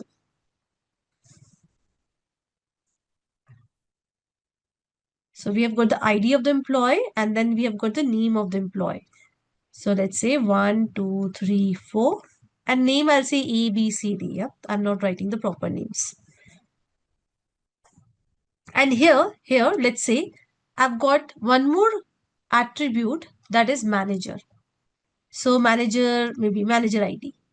So let's say that A's manager is D. So I will say 4.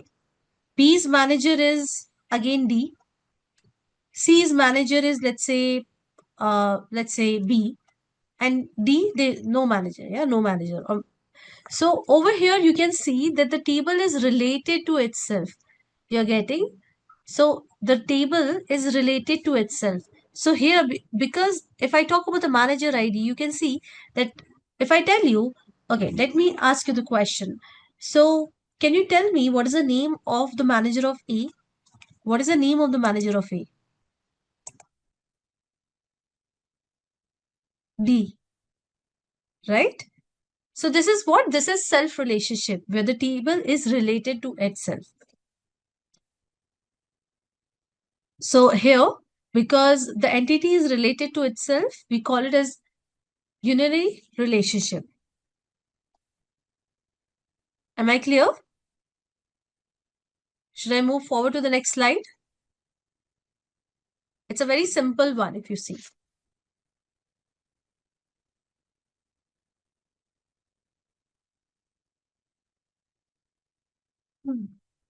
Now, what does binary means? So binary simply means more than, it means two, right? It means what? It means two. So here you can see that how many entities do we have? We have got two entities, customer and account. So where customer is related to the account. A customer can have accounts, right? So we have got the customer table and then we have got the account table. So this is what? This is a binary relationship. So it involves how many entities? It involves two entities. I hope I'm clear with this, that binary relationship simply involves two entities. It's a very simple one. Let me know if you want re-explanation for any of these. Okay. So how about ternary? So ternary is the relationship where you have got more than two entities. So basically where we have got three entities. Yeah, three entities involved. And think of entities for now as a table. Think of it that entities is nothing but the synonym of table. So over here you can see that we have got three entities and all the three entities are related to each other. So employees works in a department, also employee works with the organization. So and also an organization can have multiple departments. So there is a relationship between the three entities. So am I clear with this one?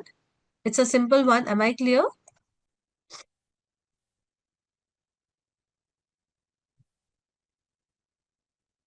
Perfect. Now we'll move to a very interesting topic, the types of relationship. So we have got four types of relationship: one to one to many. So basically, see, basically one to many and many to one is one of the same thing. It's one of the same thing. So uh, you either write one to many or many to one. It's one of the same thing. So actually, I say that there are three type of relationship, but you'll see that in a lot of blogs they say that there are four type of relationship.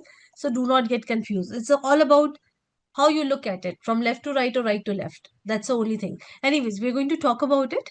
So allow me a second. So let's talk about one-to-one relationship. So what is one-to-one relationship? So if I give you this example, so here we have got the employee table and we have got the employee ID table. So what one-to-one relationship says that every single instance of one entity is connected to a single instance of another entity. So here when I say instance, what does that mean? It means nothing but the row or the record. So do not get confused what this instance is. It's nothing but the row or the record. So over here, if I talk about this one, this example that is being shown on PPT. So let's say I've got the employee table. Yep. I've got an employee table and there are some employees. And yes, I've got the employee ID also, let's say ID 1, 2, 3, 4. So here, let's say for every employee, like here also, employee ID is not a very good example. Rather, I'll say bank account. Yeah. So employees and their respective bank accounts.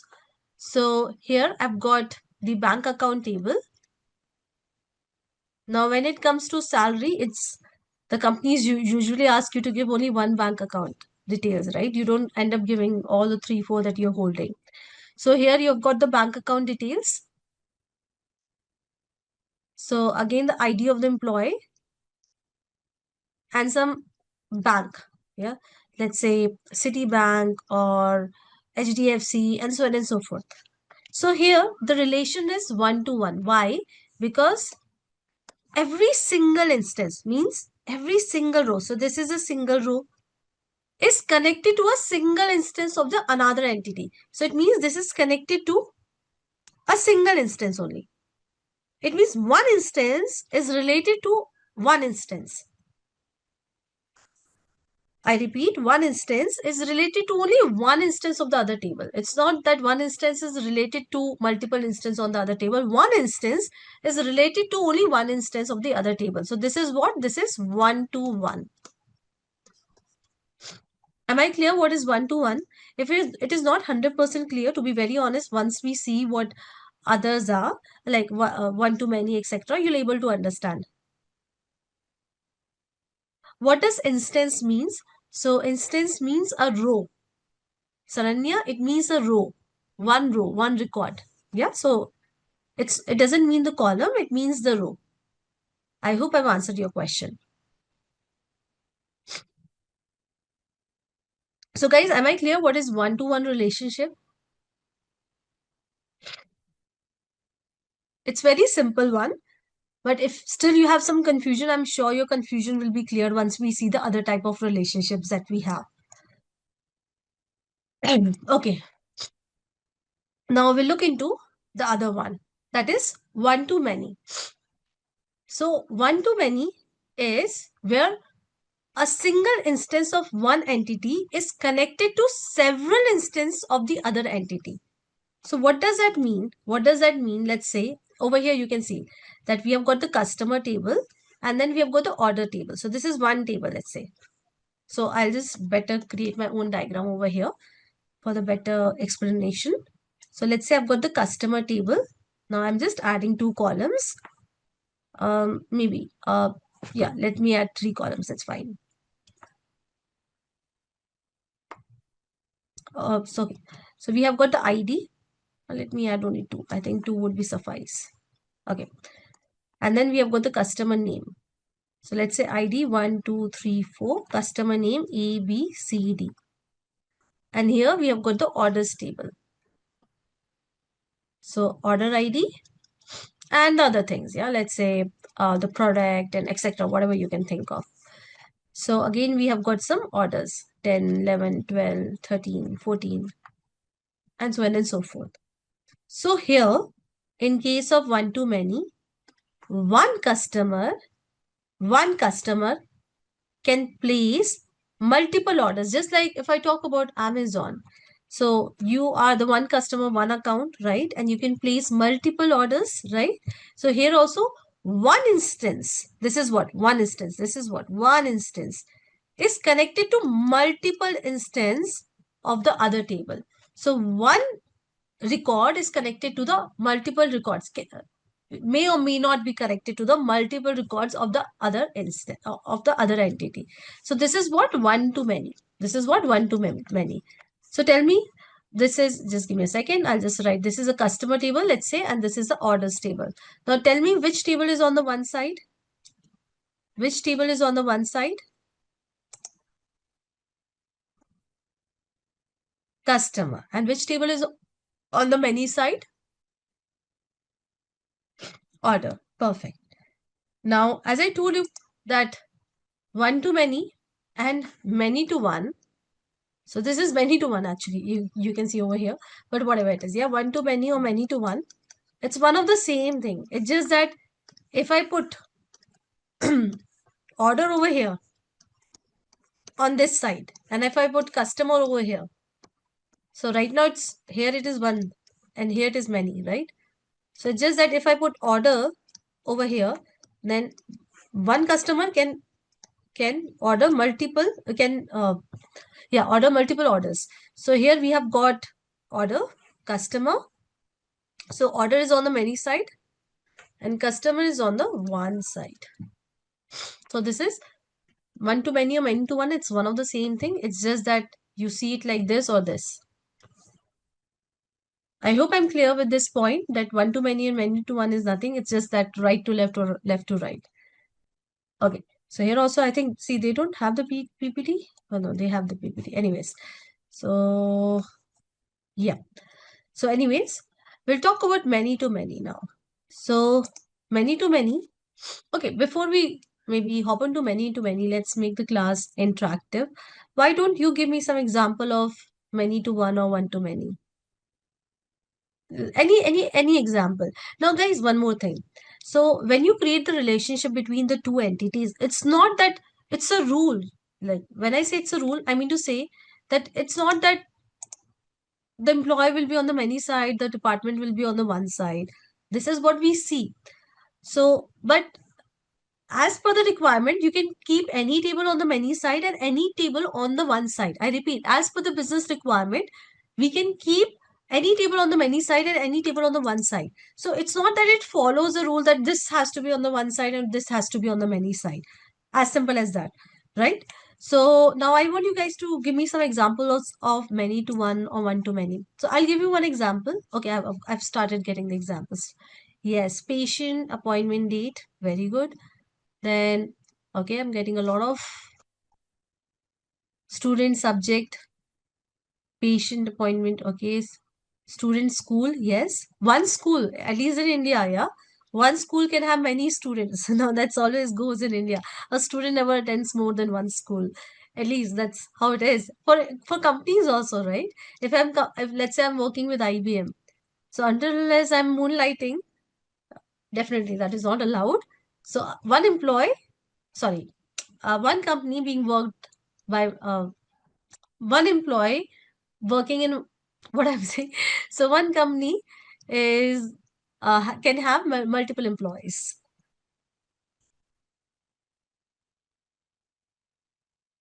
Patient table, a medical test table, very good. Bank customer, right? Yes, very good. One nation, many states, very good. One state, many cities. One city, many colonies. Perfect. So now we'll move to many to many. One person, many bank accounts. Hmm. So many to many is when you have got, let's say, again, we have got the employee table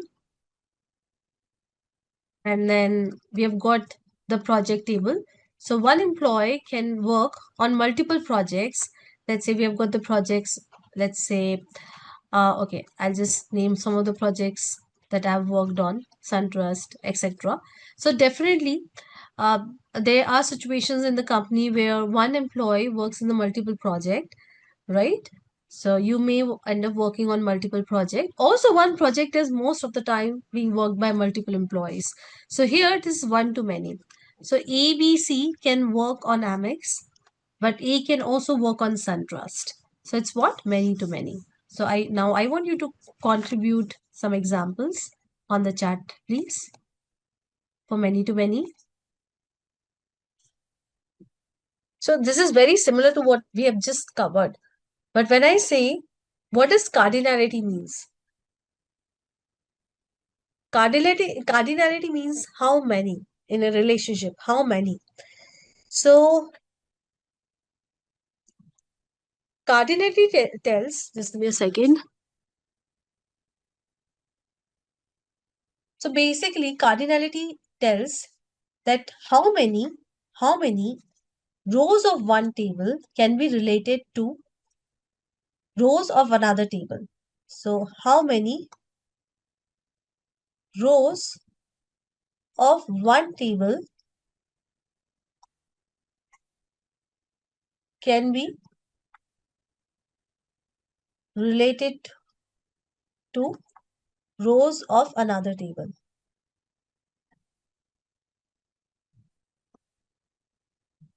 Now, we just learned about that, a table, we can have tables, and suppose there is a one row. So one row can be related to only one row of another table, or one row can have multiple, can be related to multiple rows of another table.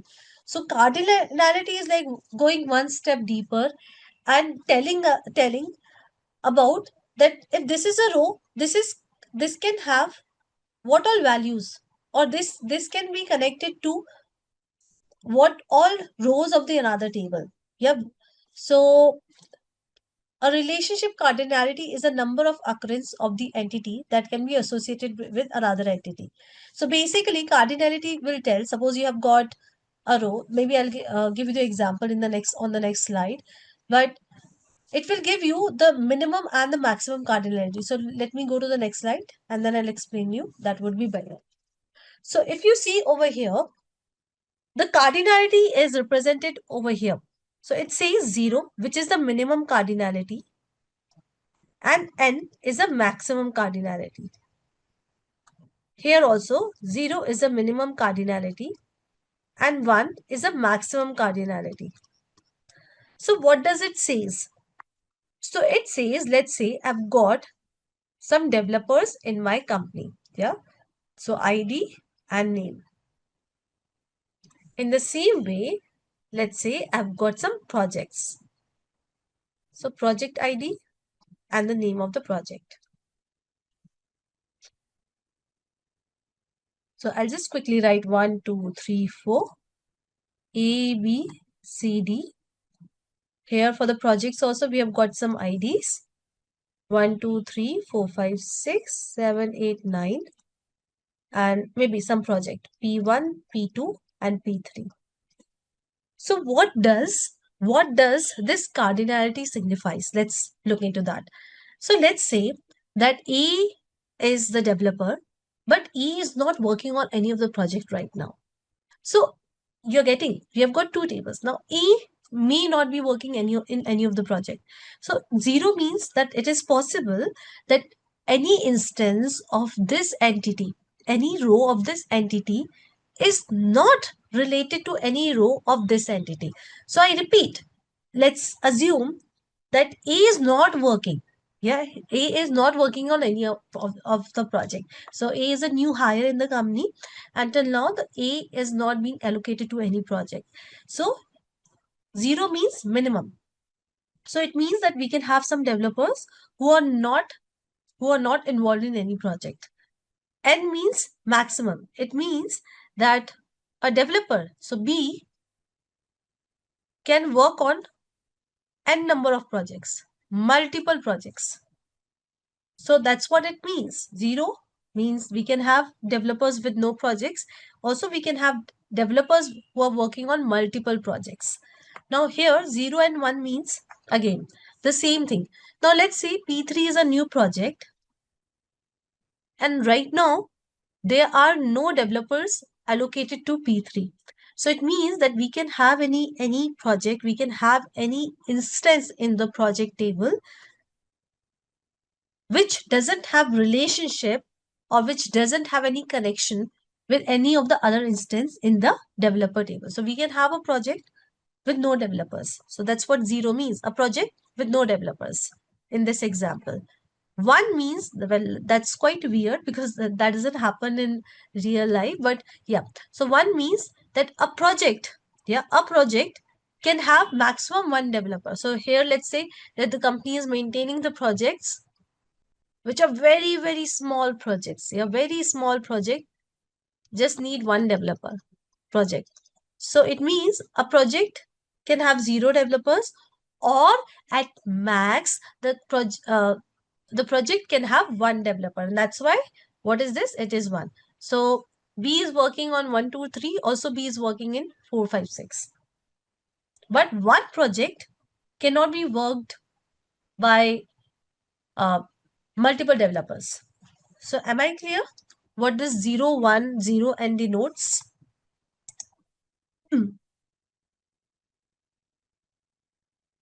Yeah, ideally should be n for both, but fine. Anyways, we have understood it. That is more important. So am I clear? What does cardinality means? What does 0 n 0 1 means? You can just read through this slide, but please confirm if I'm clear or not. I've just got one yes. Clear? Perfect. So still I'll just wait for a minute. You can just read through it. It's a very simple thing. So if you see these numbers, do not get scared. It's very simple thing. Minimum and maximum. Sometimes when we see all of these things, we get scared. Oh, there might be some maths involved, some complicated maths. But that's not the case. So I'll quickly repeat one more time. Over here, the cardinality is represented like this, 0 n. So 0 is what the minimum number and n is what the maximum number. So minimum is, what does minimum number means? It means, now we have got this table developer and we have got this table project. So 0 means that we can have some developer with no projects related to it. So let's say that A is not working on any of the project. A is a new hire in the company. Until now, A has not been given any project. So I can have a developer with no project, not related to even a single project. So that is very much possible. N means a developer can work on multiple projects. So B can work on 1, 2, 3. B can be related to 1, 2, 3, 4, 5, 6, and 7, 8, 9. So that is very much possible. Okay. So this is what 0 and n means.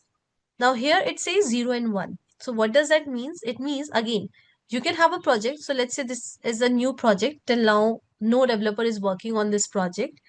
So think of it as Upwork. Yeah, on Upwork, you see that you got a lot of projects with no developer assigned, right? So we can have the project with no developer. So 0 means that a project, it is possible to have a project with no developer. So this instance is not related to any of the instance of the developer table. So this instance 0 means it is possible to have instances not having relationship with the instances of the other entity. 1 means maximum. So maximum means it says that one project can be worked by only one developer. So 456 is worked by B. So that's all. You cannot have C also working on 456. It says that maximum one instance can have a relationship with maximum one instance of the developer table. So one instance, one row can have relationship with only one row of the developer table. So minimum is 0, either no relationship or at max one. Okay, so we are done with, definitely we are done with the theory part. So that's a good thing. Now what we are going to do is, I'll just give you the very brief of the whole thing, that how you can create the database, how you can create a table, how you can insert the data into the table.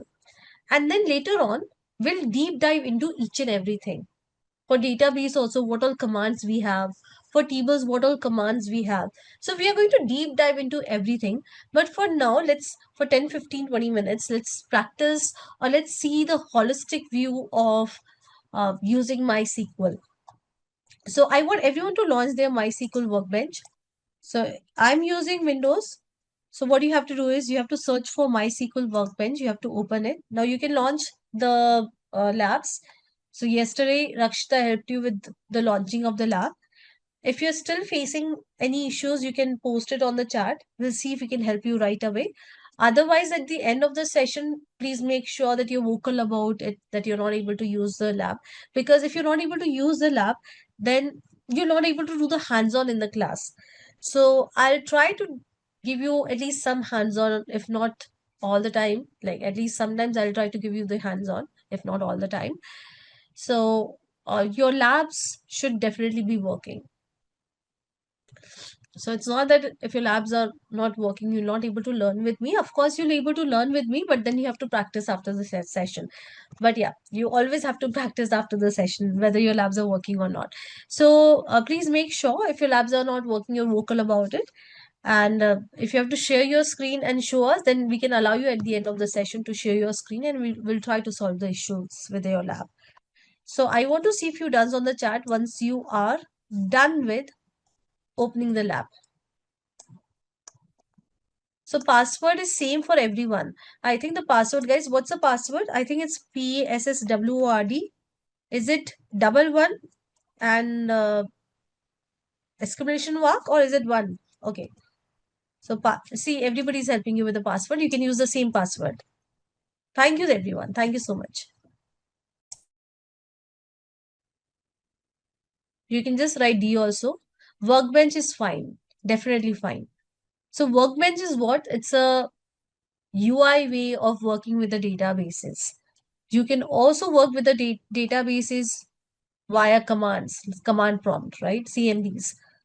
So that is definitely not how we work with the databases. We always use Workbench because that's more friendly and easier to use. No, I don't need any preloaded data. We'll create the database. And anyways, if you preload the data also, guys, if you're using the lab provided to you by Simplilearn, so it gets refreshed in every 5 hours. So if you add anything to it, it will get deleted in every 5 hours.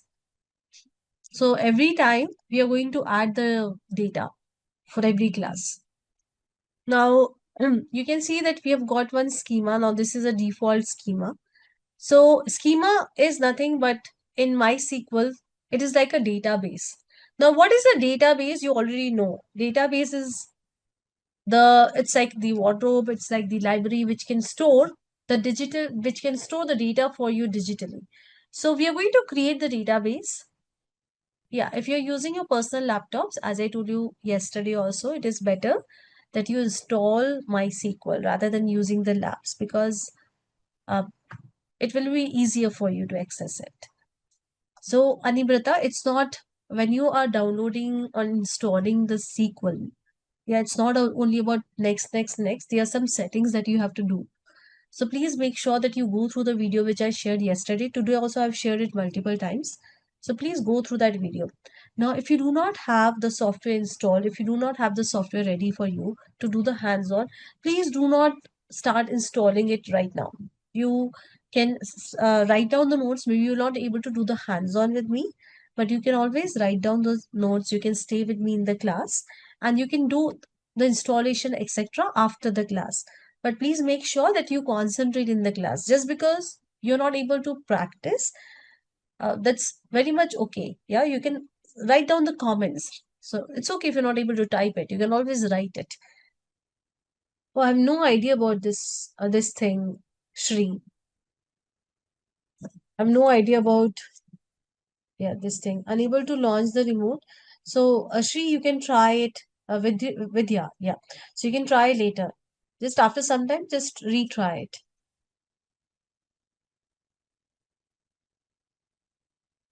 So guys, let's get started. Again, if you're facing any issues with the lab, you can keep it parked for now.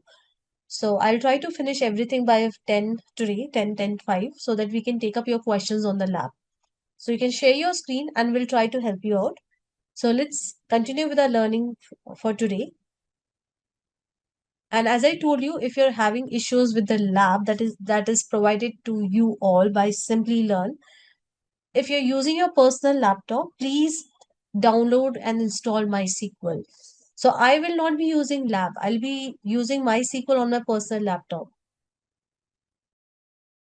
So the first thing that we are going to do is we are going to create a database. So as I told you that today, I'm going to give you the holistic view of creating the database, the tables, inserting the data into the table, and then querying the table. But after that, we are going to deep dive into each and everything. So in order to create the database, we start with the command create. So we are going to write the SQL. in order to talk to the DBMS. Now I want to tell DBMS that I want to create the database. So I'm writing the SQL command in order to create the database. So I'll say create database, and I can give any name to my database, but this has to be as create in database only. So you cannot have anything else. These are the keywords. Whatever you see in blue are the keywords, and you have to make sure that you write the statements like this. So, and then you can give any name to your database. So let's say that I give the name to my database as school. Yeah. And then see, I can always end my comment using the, uh, what do we call this? No, it's they are no limitation. You can use uppercase and lowercase both. Yeah, using semicolon. Thank you so much. So I can end it. And if I don't end it also, if I've just got one SQL command, it will still run. Now, in order to run it, we have got this button. Can you see this icon, a small icon? Let me increase the size. I think the size is already increased. Just give me a second. Yeah, I think the size is already increased. So anyways, so this is the button that you need to use in order to execute a command. So if I just hover on it, it says execute the selected portion of the script or everything if there is no selection.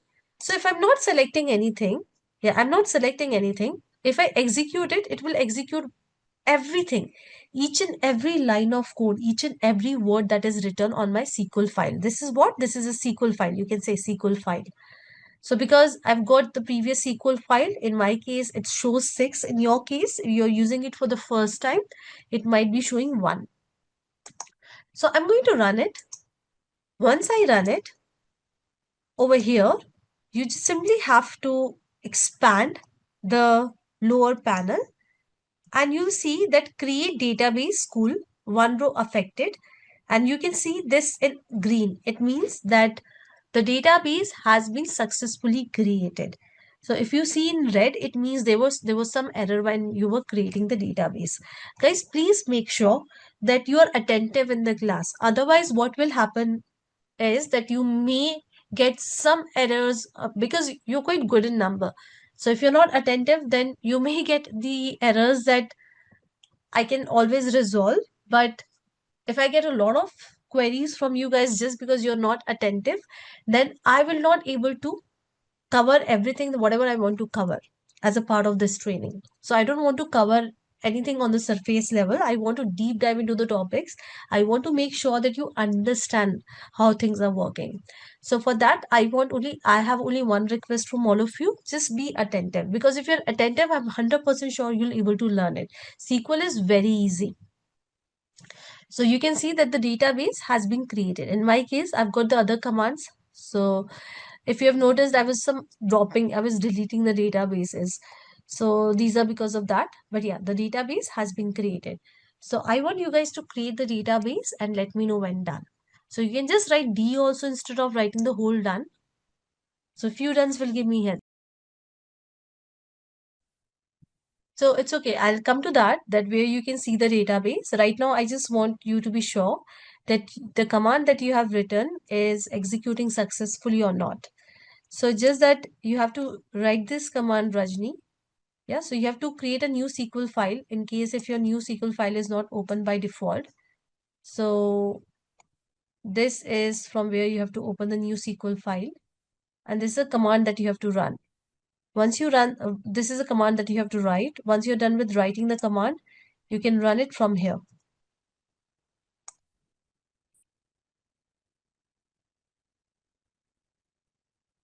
Okay.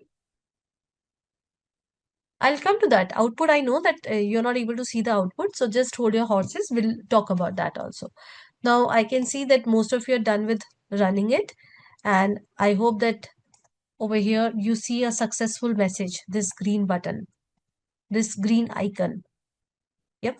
So the database is not appearing over here. So if you see over here, schemas, think of it, schemas are nothing but the synonyms of databases. So in MySQL. So the database is not appearing over here. So what you have to do is you have to refresh it. So this is what you have to press. This is what you have to click on in order to see the database. Now you can see that the database has appeared. So you get to see the output now.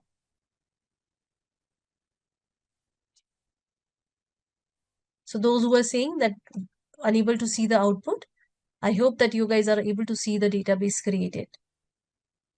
Now guys, maybe this panel is also collapsed for you. So please make sure that you expand it. I'll wait for a few seconds. Output window. So you have to scroll up. It might be collapsed like this. So you literally have to expand.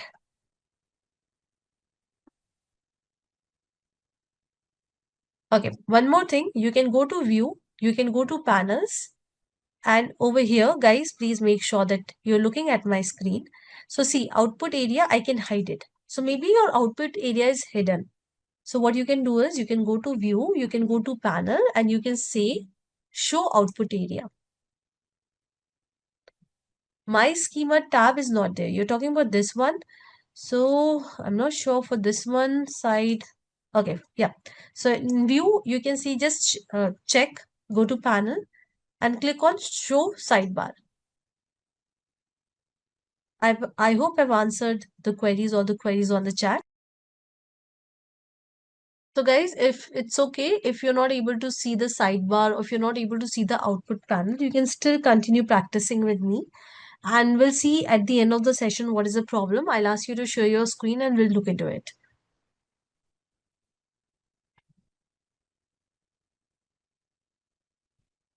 At least you can start writing the queries because I've told you that these could be the problems. Still you're not able to see, then you have to share your screen. Okay, so at least you can write the code. Fine. Now, see, this database is created. So you have to use the database. Basically, you have to select the database. So how would you select the database? How would you select the database? In order to select the database, either, now hear me out. Either you can double click on the database. See, if I double click, it got selected. Or what I can do is I can run the command. So just delete the previous command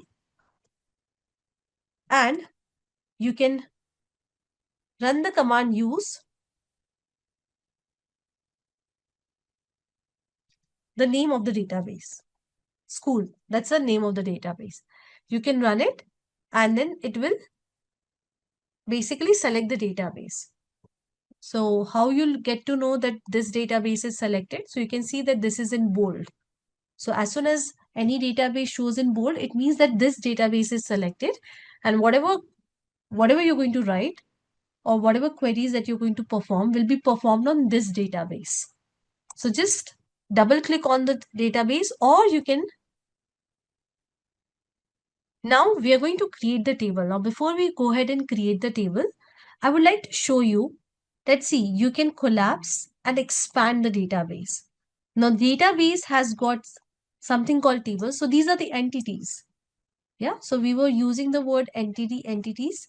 So tables, views, stored procedures, functions, these are the entities.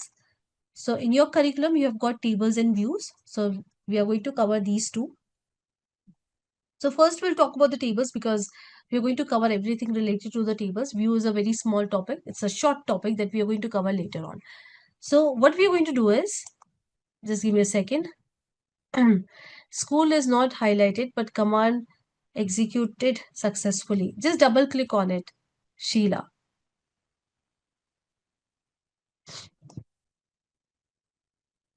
So Rajpal, I'll come to that question. So you'll get to know all of these things. Yeah, hold your horses, everyone.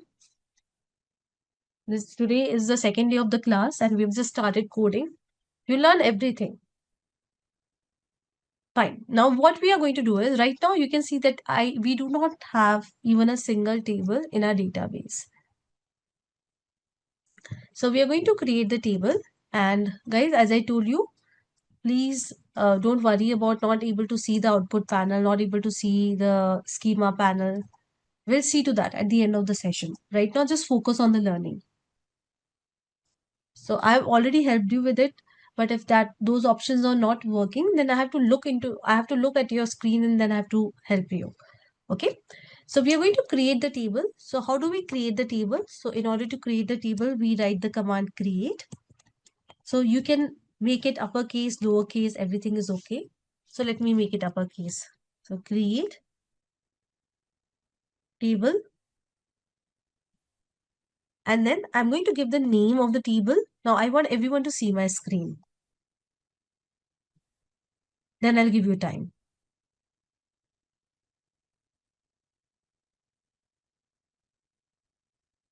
Yeah.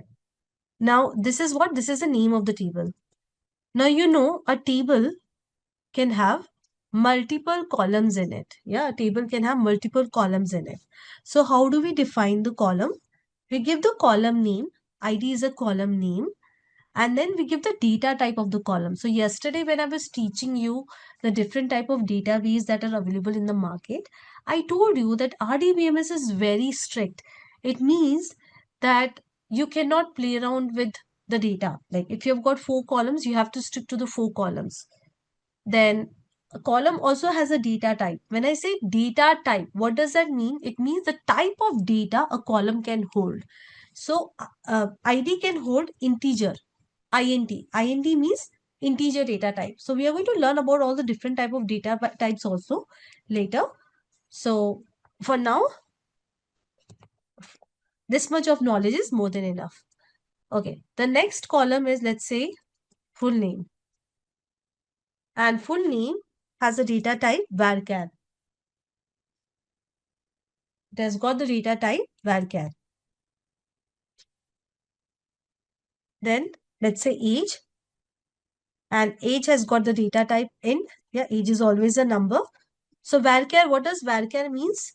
Sorry, varchar, we also have to define the number of characters that this column can take. So what does 50 means? That at max, the full name can be of 50 characters. So if your full name is more than 50 characters, the table will say no, I cannot take it. So it can take characters, and at max it can accommodate 50 characters. Moving ahead, the next column is city, and here is the data type of the city. It's again, let's say 50. Yeah, varchar 50. And my table, the code for the table, creating the table is ready. So just give me a second. I'll just quickly look into the chat. Vidya, what you're saying is right. Varchar can accommodate numeric values as well as alphanumeric values, but it is always considered as a string. So what I mean to say is that this is what? This is a number. But if you give 3 in varchar, it will take it like this. So how it is going to hold it, that's matter. So it will uh, make 3, yeah, it will take 3 not as a number but as a string. Yeah, this is what? This is a string. So like this. So anyways, the code, uh, string and varchar is same. Yeah, it's a technical language. So string means text. So if I say string or if I say text, it's all about the data type. Yeah, or if I say varchar. So in SQL, we say varchar, right? In Python, we say string. Text, we don't say in any of the language, computer language I'm talking about. So they can hold strings. Strings can be anything, yeah? It can be anything. It can be this, it can be number, it can be anything like this. So anyways, I'm going to simply remove this. Now I'm going to run this command. You can see that it got created and I have to refresh in order to see the table created. Now, if I just expand it, you can see the table has been created. So I want everyone to run this command. I'll wait for a minute, for 2 minutes. Now, guys, please make sure if it is showing error, you also read the error. So please delete the above commands that we have run before. Or what you can do is, let me, so maybe this time I'm not going to delete the command. So I'll show you how does the error look like. So what I've done is I've created the table. The next thing the next thing, come on. Think about it. We are done with creating the table. Now we are going to insert the data into the table. You don't need to use the table as such, just like DB, databases.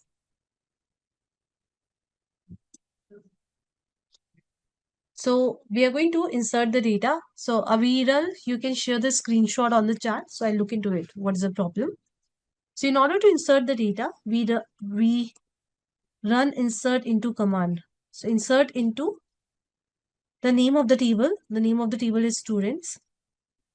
Now I can give the columns of the table. Now that is optional. We'll come to that later. But right now, as I told you, it's just a helicopter view of everything.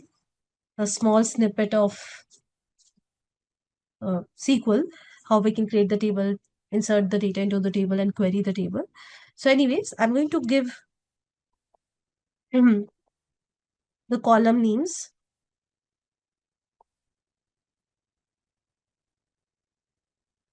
SQL is not case sensitive. And then I can give the values.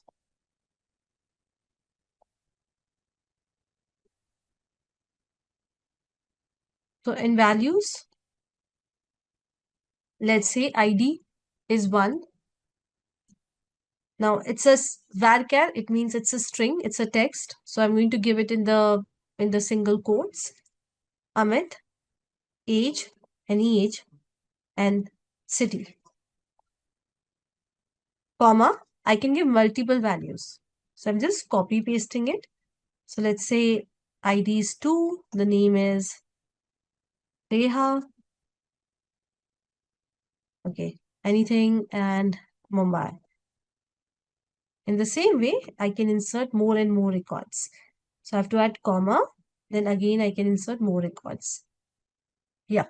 So you can see that I'm done with writing the command for inserting the data into the table. So this will insert 3 rows into the table. Now guys, I'm intentionally going to throw the error. So please make sure that you look at my screen because you may also get the same errors again and again. So please understand how things are working. So right now, if I execute it, you can see that it is giving me error. So I want you guys to tell me what is the error. What is the problem? So I'll tell you the problem. The first problem is that, first of all, student table is already created. So that's okay. I'll talk about the first problem. So there is a problem with the syntax. The syntax is, hear me out. This is a separate command and this is a separate command. Yeah, this is a separate command. So see, it's a machine. I have to tell that this command is separate and this command is separate. Right now, it is making both the commands, it is taking both the commands as one command. So how I can do this separation? By adding semicolon. As soon as I add this semicolon, you can see that the error that I was getting, you can see the error that I was getting over here, it will get resolved because I've added the semicolon. So this was a first problem. Now let me rerun it. Again, it will throw error. So see, now you're able to understand what the error is. Table student already exists. So basically what is happening, when I'm running it, it is executing this statement. But the problem is that the student is already there in this database. Student table is already there. So it is saying me that student table is already there. So that is the problem. So anyways, I don't want to run this because I already have the student table. So what I'm going to do is I'm going to run only this command. So see, I have to select this command and I have to click on run. So I told you that when you just click on it, it will run each and everything that you have. So that's what it says. If you go over here and hover, that's what it says. Or what you can do is you can simply select the code that you want to run. So here I'm selecting this code and I'm going to run it. Perfect. You can see that it got run and the data is inserted into the table. Okay. So I want everyone to try this. Yeah, there are some shortcut keys also. You can just Google the shortcut keys. I'm very bad with remembering the keys. They must, I think it's control. I have to Google, yeah. So this is a question that is asked to me in every batch and I tend to forget the answer.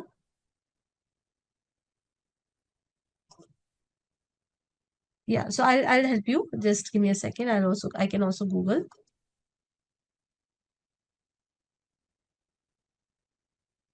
The shortcut is Control plus Enter to run the query. Control plus Enter.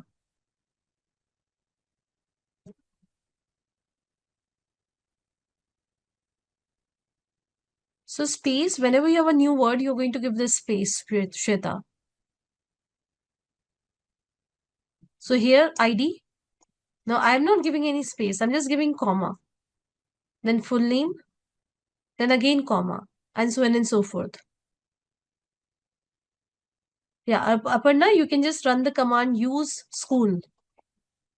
If you're not able to see the tab, this left panel, just you run this command use school and then create the table. So guys, let me know when you're done with inserting the data. Also, I'm sharing the code on the chat. Done. What about codes? So you're going to use the codes for the varchar, Shweta.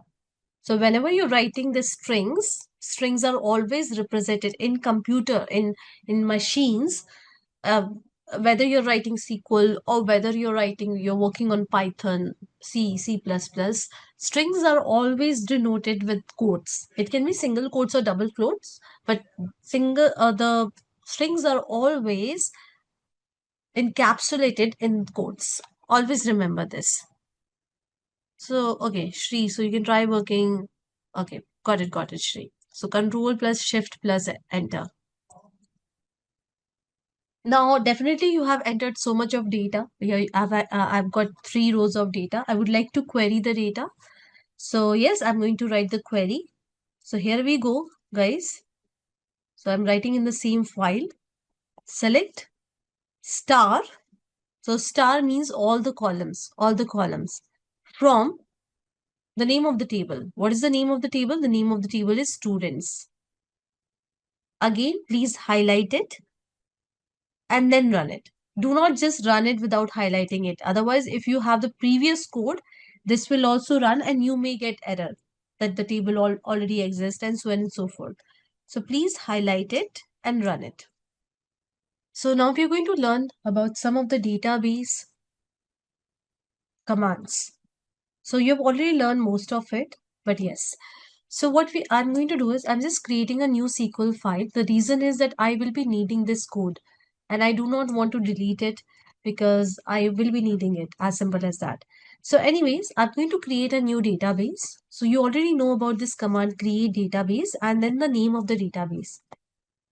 Now if I run it, it will create the database for me. We have already seen it. But if I rerun it, then it will throw error. You can see over here. Okay, so I'll try to keep my pace low. So I just told this thing to you quickly because I thought that we have already worked on this command, but I'll keep it low. So what I've done is I just added a new SQL file in order to write the code. Okay. So what I've done, I am creating the database. So you can see that the database got created. It got created. Now, if I rerun this code, if I rerun this code, you can see that it is giving me error. Yeah, you can see over here. Create database DB, it means the error is in this command. And what is the error? The error is that can't create DB100 because the database already exists. So this is the error. So we have got a keyword called if not exist. So what I can do is I can say create database if not exist. It means, as a word says, that create the database only if it doesn't exist. If it exists, then you don't need to create the database. No need to create the database. So if I run this command, now see, you know that this database is already created. This database is already created. But if I just simply add if not exist to my SQL command, it will not throw error. And that makes sense also, because now what we are saying is that create the database only if it doesn't exist. Otherwise, no need to create the database. So if I run this command, my command is running without giving me any errors. Yeah. So it is not giving me any errors. It's just say it is giving me a warning. Now over here you can see just a warning. So it's not the error but a warning that we cannot create it because the database exists. So this is the error. This is a successful operation and this is a warning. So here all I have done is I've used this keyword if not exist. So I want everyone to do this. So let me know when done. Few dones will give me heads up. All you have to do is you have to run this command in order to create the database, and you can rerun this command in order to see the warning. Make sure that you run it multiple times in order to understand the working of it. Sheetal, if you want to go to the previous stage, if you have not clicked on the cross, so if you see over here, there's a cross, right? There's a cross. If you cross it without saving it, it means that you have lost all the changes. But yes, these are the tabs. You can hop on and hop off.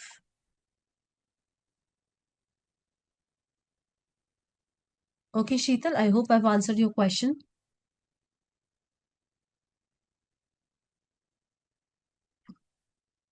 Fine. So we have created the database. Let me end this command with the help of semicolon.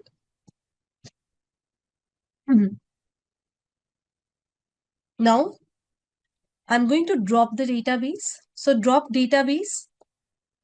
And again, the same database, DB100. So we are going to rerun the commands in order to understand the working of it.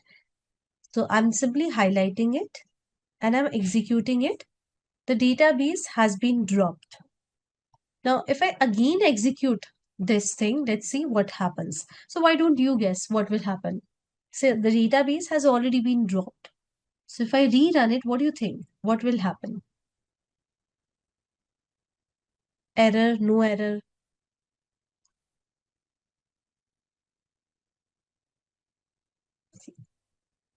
How about others? So guys, I'm not expecting the right answer. I'm asking you to take a wild guess that what will happen. Make a wild guess. Drop database DB100. Okay, let's do it. You can see that it is giving error. Why it is giving error? Because it says, oh, you're asking me to delete something that doesn't exist. So machine doesn't understand, like we are having that history that we have created it and dropped it and blah blah blah. But machine says, oh, you want me to drop a database, but I cannot find it. I cannot find this database. So that is why we are getting the error. So what you can do is you can add if not exist, the same keywords. So if you add this, then, sorry, if exist, drop database if exist. If this database exists, then drop it. If doesn't exist, that's okay. Yeah. So now if I run it, it will show me warning. If not done, let me know. So whenever I'm asking you to do the hands-on, make sure that you do the hands-on. It's not that I'm going to ask you to do the hands-on every single time, because we also have to make sure that we cover the curriculum and we cover the maximum concept. But I'll try to give you as much as hands-on as possible in the class. Now, let's recreate the database. Right now, it's like we do not have even a single database. So let's recreate it. So Shireen will look into this problem. At the end of the session, I'll ask one of you to share the screen and we'll look into this problem. So please do not get bothered about the same. Fine. Now let's say I'm deleting this drop database if exist. Now I want to know that what are database I've got in my machine, in my, sorry, not machine, in my workbench. So let me do one thing. Let me create another database. So DB100 I created before, and now I've created DB200. So just for the sake of creating, I'm creating two databases. So you can also go ahead and quickly create the two databases. Fine. Now let's say that you want to know that what all databases you have got in your MySQL. So what you can do is you can run the command show databases. So this will show you all the databases that you've got in your DBMS. So see, we have got these databases. Now you'll see some extra databases. For example, you'll see information schema, performance schema, system. Anyways, you can see over here. So these are system defined databases. And maybe I'll tell you about these databases, not today, but yeah, in some one of the class, that what these databases store. So today is definitely not the right day to tell you about these things. But yeah, we're definitely going to talk about these system based databases. Oracle I've never worked on with, yeah, show databases. So I've never worked on Oracle and Postgres. I've just worked on MySQL and SQL Server. So you can Google it if it works on Oracle or not. Or if you want, I can Google and I can tell you the answer. Okay, no problem. Fine. In the same way, let's say that, okay, I'm going to use the database. So I'll say use DB200. I'm using this database. Now, once I'm done with using this database, I would like to create this table and insert some data into the table. So basically, I'm using this database and then I'm creating the table and I'm inserting the data into the table, into this database. So this we have performed previously also. You can see that the table has been created and the data has been inserted into it. So I'm just copy pasting this code on the chart. You can also go ahead and use any of the database and you can create the table into that database and insert the data into the table. So I'll wait for 2 minutes. Go slow, no need to hurry. Like this is your first coding class as such, but later on you'll get used to it. So please make sure that you do not come without practicing in the next class. Okay, so Fatima, first of all, see, I asked you to create multiple databases. In my case, I've created 2. So first of all, I'm using this database. So I ran this command and then I've created this table and inserted the data into the table. So you can copy paste this command from the chart. I've shared on the chart and you can run it so that you have got a table created. So we are done with all the major database commands. So now we are going to learn about the data types in SQL. So if you remember, when I was telling you to create the table, when I was teaching you how you can create a table, I told you that for every column, you also have to tell the data type. The data type is what? The type of data the column can hold or will hold. So here we go. We are going to learn about the different data types that we have in MySQL. Now, before we get on to that, I will just quickly tell you that how you can save your code. So one of you was asking me that, Tulika, this code we have written, how we can save it. So how you can save it is, can you see the save button over here? So all you have to do is, now all of these things are something that if you just try it by yourself, you'll able to do it. Because we all are using laptops, yep, since ages. So a lot of options are same for every application. So you can go over here, you can go to file. Maybe here, do we have the save option? Yeah, we have got the save option over here also. This is a shortcut, save script as. So the same options we have got. So what you can do is you can click on it and maybe you can save it. So I'll just quickly show you and then I'll give you time to just try it at your end. So let's say MySQL 100. This is what I'm saving this file. Now I'll just quickly show you on the desktop. Okay, this is the file. The MySQL 100. Now if I want to open it, how can I open it? Let me close it. How can I open it? Just like how you use any other software. Yeah, the first thing is if you want to open something, you go to the file. So here also I'll go to the file and you can see open SQL script. And I literally have to find where I've saved it. Yeah, here we go, and I'll open it. So in this way, you can save the SQL scripts that you're writing. So maybe I'll wait for 2 minutes. You guys can just try saving the SQL script file.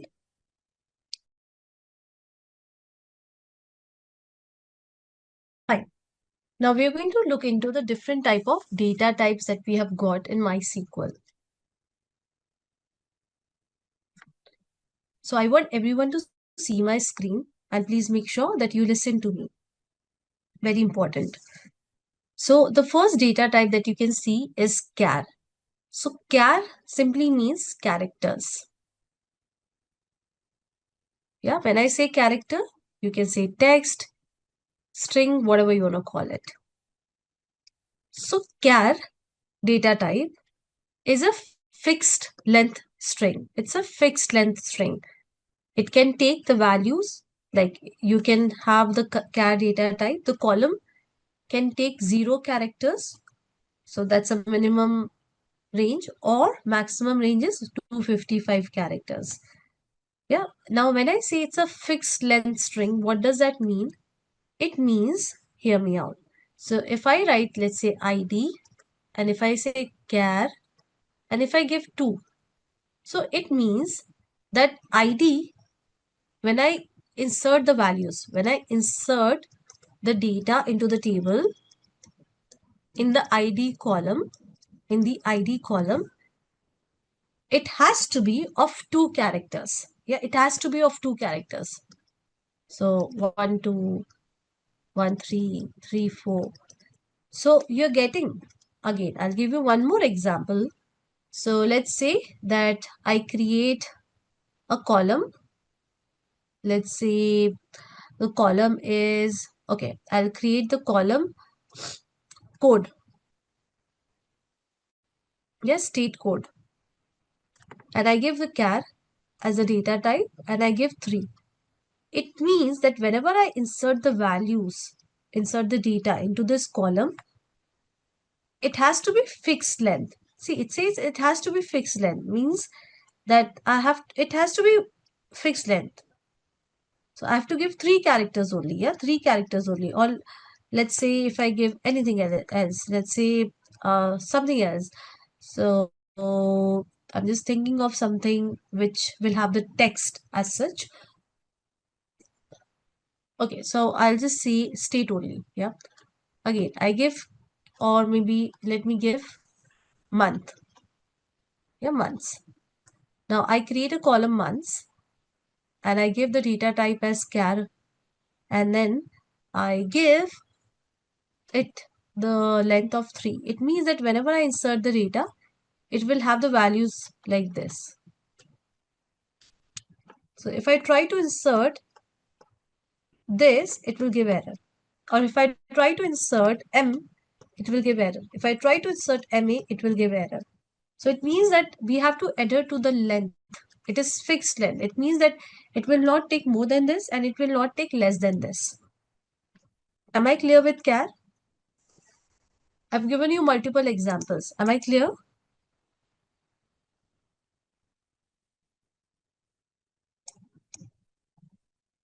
Very simple.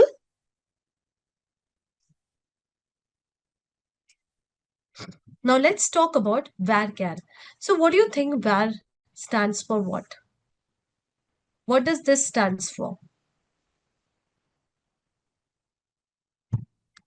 Variable, right. So here it is what? Variable characters. It means that when I create a column of varchar data type, and let's say this is a column, and I say varchar 100, it means that it can take the characters up to 100. So let's say I create a column name. The data type is varchar, and if I give, let's say 50 over here, it means that when I insert the values into this column, I can give anything. I can give Tulika, which is of 6 characters. I can give Ravi, which is of 4 characters. And I can give a very big name, which is of 50 characters. But if I give a very big name with, let's say, which is of 60 characters, then it will go error. So it is telling us the upper limit, that the upper limit is 50. You cannot go beyond 50, but you can choose any number within 50. It can be 1, 2, 3, 4, any number for that matter. So this is what varchar is.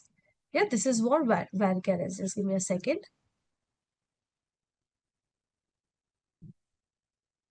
And you'll see that you end up using varchar a lot. Now, some of the data types you're going to use 90% of the time. So varchar is one of the data types, int is one of the data types.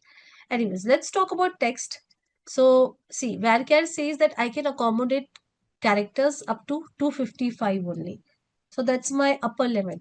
So if you have a very big something, let's say you have a description, let's say you want to capture reviews, you know that on the products we have got the reviews of the customer.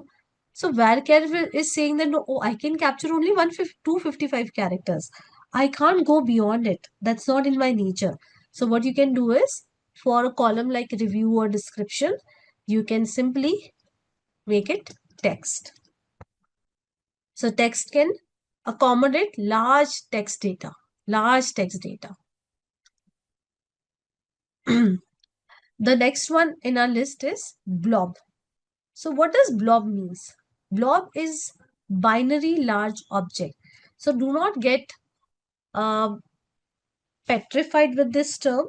Yep, this is a very common term that is used in the technical world. So blob simply means any file for that matter. It can be any CSV, text file, Excel file, it can be image, yeah, it can be etc. So any file is called as a blob file. So you can also have blob files inserted in your tables. So for that, you need to create the column with the data type blob. Int, you already know that int says integer, and this is a limit of it. You don't need to remember the limit, but it can take negative numbers and positive numbers as well. Positive you have seen, it can take negative numbers as well. Now, if you want, if you know that your column is going to store the integer and the integer is going to be very small in number, right? It's going to be very small in number. So usually, let's say age. Yeah, age, you know that age cannot go beyond maybe 120, not more than this. You know that. Yeah, that 120 is also like a very high age that I'm talking about. So what you can do is you can go with tiny int instead of int. So let's say that you want to save salary. So for salary, int is uh, you can go with int. But when it comes to age or the numbers that you're going, you know that they're going to be very small. So you can go with tiny int, small integer. Now let's say that you have got really big integer, really big integer. You're talking about the revenues of the companies like Amazon or what Tesla. We have got so many companies with really huge revenues. So int may fail because again it has got some upper limit. So then you can go with big int. Okay, we can ignore this thing.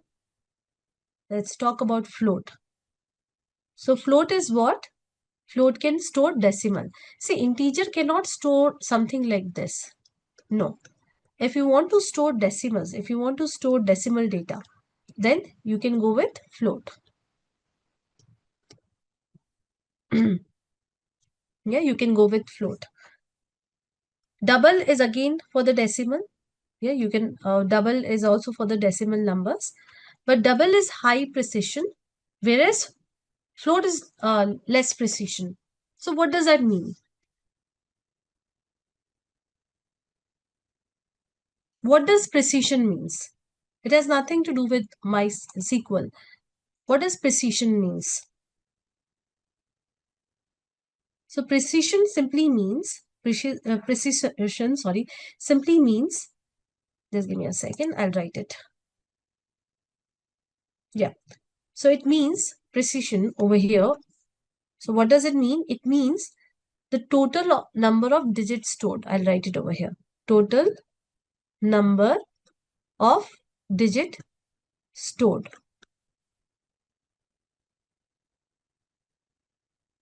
Yeah, total number of digits stored. So see, when I say float, so float says that, suppose in case of float, let's say that you have got a number like this. So I'll just write a big number, 5, 6, 7, 8, 9, 10, something like this. Yep. So what float would do, it will simply round it off. Yeah, it will round it off and it will store something like this, maybe. Yep. 5 and then 7. So it will round it off. Now double will also round it off, but it will round it off at the higher precision. So it will maybe do till here and then it will round it off. Something like that. Yeah. Then it will round it off. So it's all about uh, how many digits both of these get stored. So float has less precision. It means that if you have got a big number, it may round it off like this. And double has got higher precision where the number get rounded off like this. So that's what it means. Yeah, that's what it means. I hope I'm clear.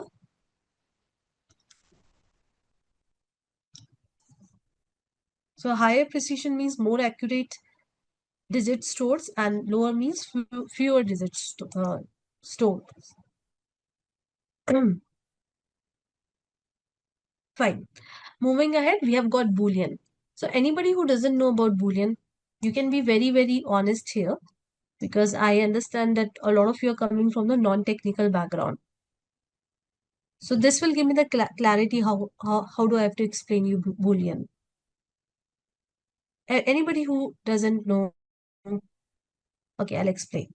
So Boolean is a very important data type which stores two values.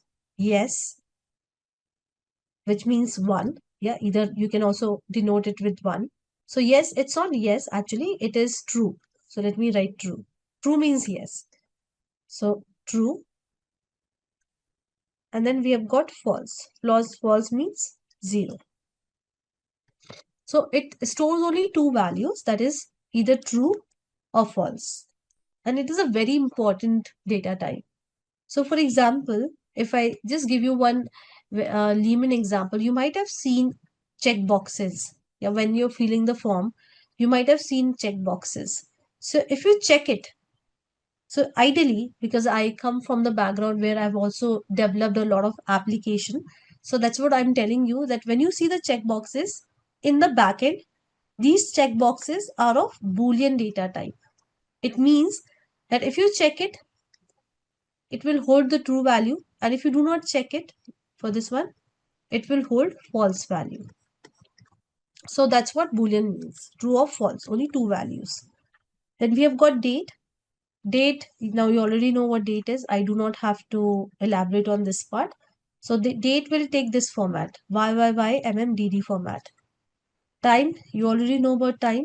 Yeah, it will take this format, HHMMSS.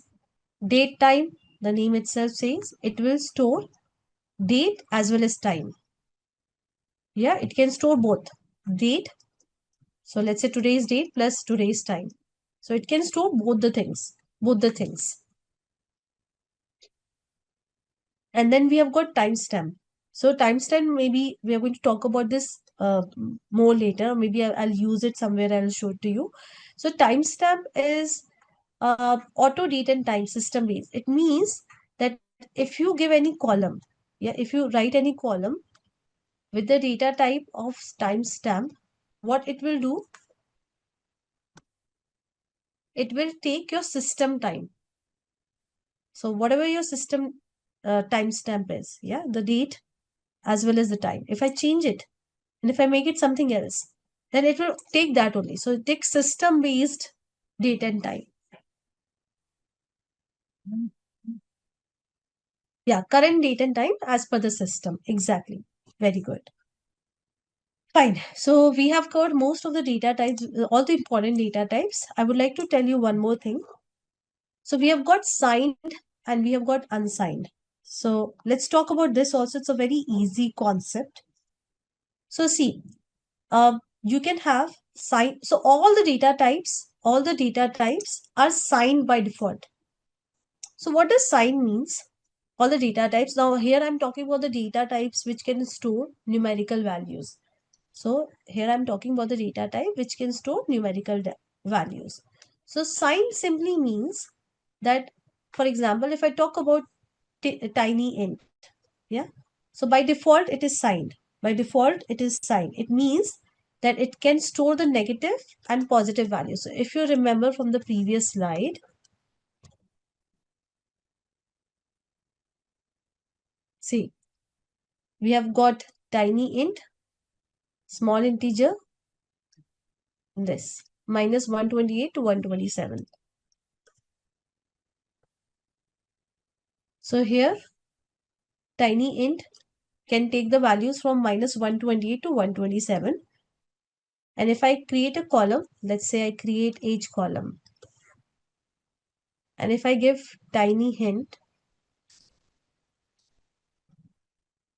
so by default, it is signed. So maybe I'll not write it. It is signed. So it means that I can store minus 128 up to 127. This is the upper limit and this is a lower limit. Fine. What is unsigned means? Unsigned means that if I make it unsigned, so if I again say age, tiny, okay, here it is already written. So maybe, okay, let me write it. The writing is so bad. Okay, tiny, so difficult to write on the note, on the pad. Anyways, tiny int, and then if I give unsigned, what will happen? So this will give me extra cushion. How it will give me extra cushion? It means that I'm explicitly telling SQL, hey SQL, I want to use tiny int, but I do not want this negative numbers. I know that age is never going to be negative. Well, age is never going to be 200 and 255 also. But yeah, that can happen if we are working on tortoise age. I think tortoise can live till 300. So anyways, so let's say that I'm just telling that I do not want negative numbers. Rather, can you just give me extra cushion? So just remove the negative, all the negative numbers. And can you just give me extra cushion for the positive numbers? So that's how we can use it. Yep. So here you can see the limit is 0 to 255. So whatever numbers we had over here, they have been added over here.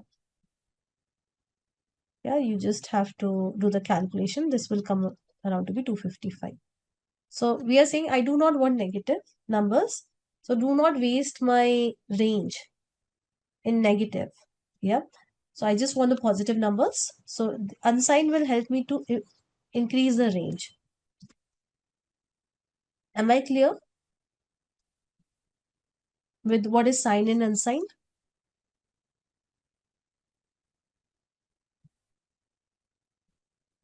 Simple? Fine. Now you have to allow me a minute. I forgot to open my notes because again we are going to create a table, and this time for the table, because we are going to just play around with the databases, sorry, with the data types. So yeah, the table is going to be a big table. So right now I'll ask you also to copy paste it, but after the class, please make sure that you type all of these statements. So what you can do is you can, I'll share all these notes also with you. I'll share these PPTs also with you, but I would suggest you to make your own notes, right? So what you can do is whatever comments that I'm giving you on the chat, you can create your own WordPad notepad file and you can keep saving those comments. See, I want you guys to be very, very active during the session, because when you're active, when you're participating on the chat, when you're doing the hands-on, let's say you're just picking up the code and pasting it and saving it in your notepad file, what happens is you tend to be attentive. But if you're just lying down and listening to me, then I'm sure you're going to daydream a lot. So I do not want that to happen, because each and every minute of the session is important. So anyways, here we go. This is a table. So we already have got the database, right? So I am just deleting all this. So this is a database, and here I'm going to create this table. So I'll just quickly run this command. Just give me a second. What happened? Yeah. So the table has been created. Now you can see that this table has got myriad data types. So it has got int. Int is unsigned. What was unsigned? Let's quickly see what was unsigned. Only positive numbers. So it gives a really huge cushion. Yeah. If I just remove the negative numbers, you can do the calculation. So it will be something around 4 plus plus plus. So I get extra cushion of positive numbers. Varchar you already know. Okay, here again unsigned small int. Okay, we have got something called small int also, which is I think smaller than tiny int. Then, or maybe let me make it tiny int. Yep. Then decimal. So I'm giving the precision over here. So 8 2, what does that mean? 8 2 means that I can have digits like 1, 2, 3, 4, 5, 6, 7, 8. And 2 is what? After decimal, how many digits? So I can have 1, 2. Then I've got float. Then I've got Boolean, which can have true or false. Then I've got date and date time. So I'm playing with a lot of data types in one table. And then I have to insert the data. So inserting the data code is definitely more cumbersome than creating the table with so many data types. So I want you guys to see my screen. So here we go. I'm inserting the data. This is int. This is varchar. Yeah, this is int. This is varchar. This is tiny int. This is again tiny int. So this one is unsigned. This one is signed by default. Yeah. So you can see that this is decimal. This is float. Boolean. I'm giving 1. I told you that either you can give true or you can give 1. False or 0. Then I'm giving date. What is the format? YYYMMDD. That's a format. And here I'm giving date time. Yeah. And in the same way, I've got multiple records. So I'll insert it. Records inserted. And let me quickly query the table. Select star from products. Product. Please make sure that you give right name of the table. And it is done. So I'm going to give you this code. At least the select code you can write by yourself. You don't need to copy paste. You know, that I do not want you guys to copy paste. So run this command. Okay, yeah, very good question, Sanskar. So see guys, in the last insert command, we gave the column name. So we can skip the column name over here. If you see, I have skipped the column name. So when can I skip the column name? I can skip the column name when I know that I'm going to insert the values into each and every column and the sequence is going to remain same. Yeah, the sequence will be the first value that I'm giving is for product ID. The second value is for product name and so on and so forth. I know that the sequence and the columns, I'm giving values to all the columns. Yeah, when I'm inserting the data, I'm inserting the data into all the columns. Also, I'm maintaining the sequence of the data or I'm matching the sequence of the inserted data with that of the columns that I've got over here. So if I know that that's the case, I can skip the name of the columns. Yeah, I can skip the name of the columns. So we are going to talk about this thing more. Yeah, that when you can skip and when you cannot skip. We are going to talk about this more. So right now our agenda is to learn about the data types. Yeah, the agenda for writing this code is to understand the data types. So yes, now I hope that I've given you the code. Yeah, so I've given you the code now. So if you change the sequence, see, if you change the sequence, then it will give you error. For example, if I try to insert laptop over here, Yeah, so let me do that. Yes, I'll just give a string over here. Let's say I am giving a string over here. Now, but it was a quantity, right? It was a quantity. But what I've done is I'm giving a string. It's an integer. Yeah, it's a tiny int. So it will throw error. Now, if I run this, it will throw error. It has thrown error. See. So when you're inserting the values, you have to make sure that these sequence, this sequence matches with this sequence. This is very important. So I want everyone to run this code, create the table, insert some data into the table. You just check the format of the table, the data, yeah, and then query it. And we are done with today's learning. So you can take the screenshot, Sheila, but I'm going to provide you with all these slides also. But yes, you can take the screenshot. I'll hold for some time on this slide. I'll also hold for some time on this slide. So in order to create a table, this is a basic syntax of creating the table. So I want everyone to see my screen. Now you already have the idea of it because we have created multiple tables in our previous session. So we start with the keyword create. Then we have got the keyword table, and then we give the table name. And then after this, we give different columns and different data types of the column. Now this you have already seen, right? But apart from this, you can also add different constraints. Now, what are constraints? We are going to look to that today itself. So let's do one thing. Let's quickly create a table first. So what you can do is you can open a new file. And the first thing that you can do is you can create a database for today. So let's say 28th, I'll just give it a name, Feb. Yeah. So I'm going to create the database. You can see that the database has been created. And I'm going to select this database. So either you can select it by double clicking on it. Now, these things we have already done. So I'm quickly telling you, it's like I'm reiterating.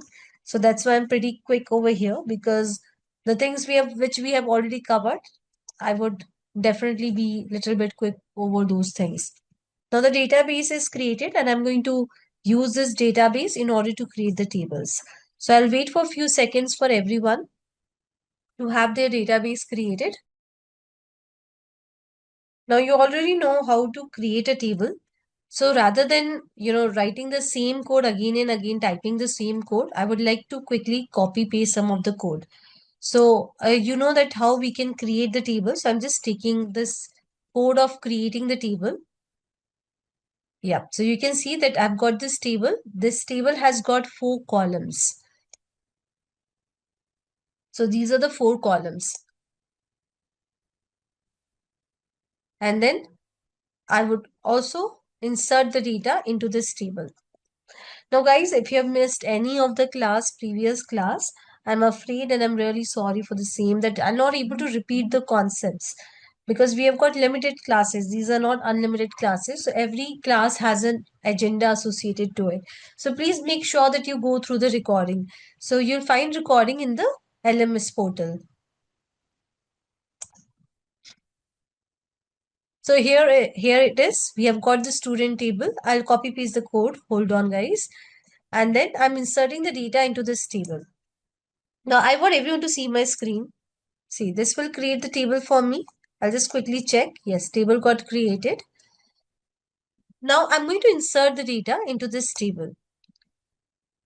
Data got inserted. Now there are few things that I would like to show you, that I would like to tell you.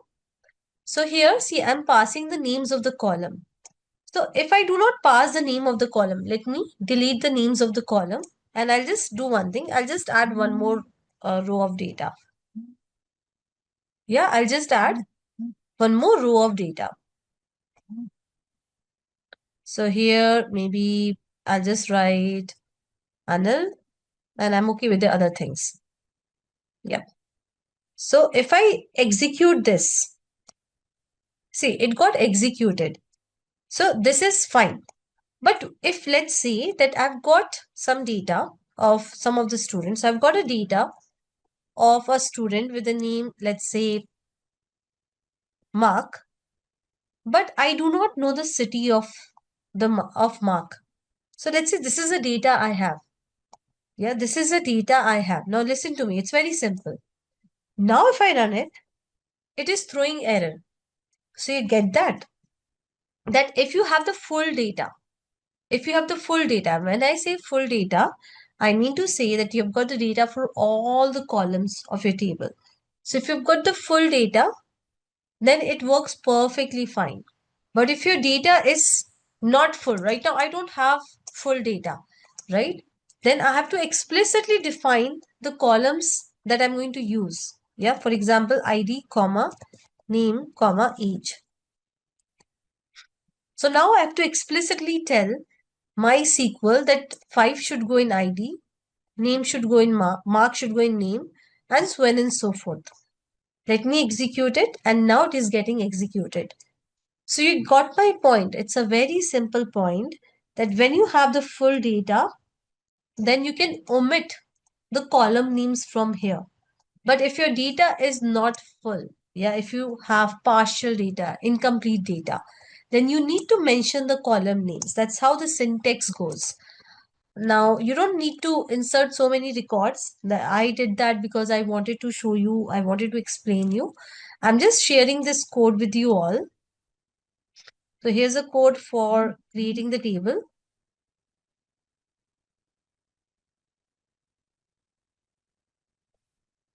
And here's a code for inserting the data into the table. Yeah, so you can copy paste this code, avoid typing each and everything in the class. Because if you type each and everything, see, I don't mind it. You need to understand my predicament also over here. That if I give you time for typing each and everything in the class, then I may not able to cover all the concepts. And I want to cover maximum things. I want to give my maximum knowledge to you all. So, share my the maximum knowledge that I have with you all.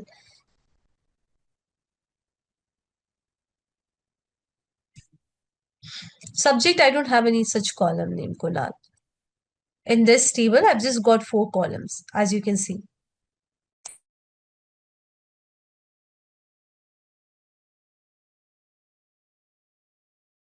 Insert what? Subject, but subject is not there, right? Okay, you want me to add one more column over here, Kunal? Is that so? So, Kunal, we are going to look into that also, that how we can alter the tables. Let's not do it right now, otherwise everybody will get confused. But we'll see that you have got some data, your structure already created. So, how you can alter, how you can play around with it. Done, everyone. So, I told you that in case of when you create the table, you can also add the constraints to the table. So, what are constraints? So, constraints are, think of it, they are nothing but the rules that you apply on the column. Yeah, they are nothing but the rules that you apply on the column. So, we'll learn about few of the constraints, and then we are going to write the code around these constraints. So, the first, or let's do one thing, we'll go one by one, we'll write the code for one by one. Rather than going through the whole thing, we'll go one by one. So the first constraint is not null. So see, as I told you, think of it, constraints are nothing but the rules that you apply to the column.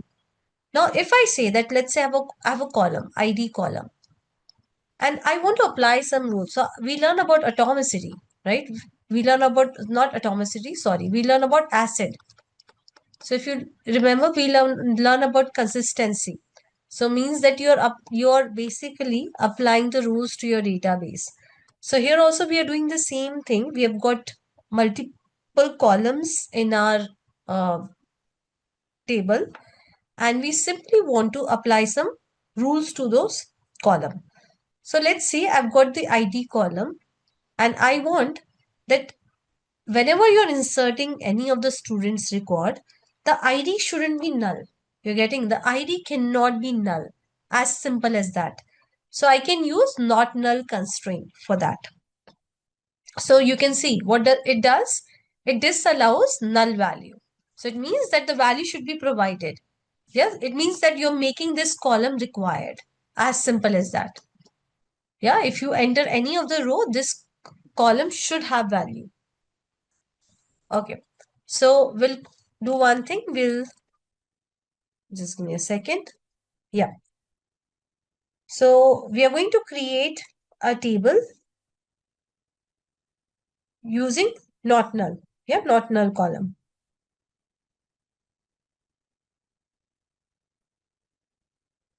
So let's start with not null. So I'm going to create a table. Now we are going to create a lot of tables. And let me name this table as my students. I'm just naming it anything, that's fine. Always remember that what we are trying to learn. Yeah. Now this table may have multiple columns. So one of the column is ID and the second column is, let's say, name. Okay, I'm not going to make it a very big table. So what I can do is I can make the columns as not null. How I can make that column as not null? So all I have to do is I have to write not null in the front of that column. So it means that in order to add the data into this table, I have to make sure that the ID is not null. If I want, I can do it for name also. Let me do it for name also. Doesn't matter, right? So let me do it for name also. So now it means that in order to insert the data, both the columns should have some value. Let me create this table. The table has been created and I'll just quickly say insert into.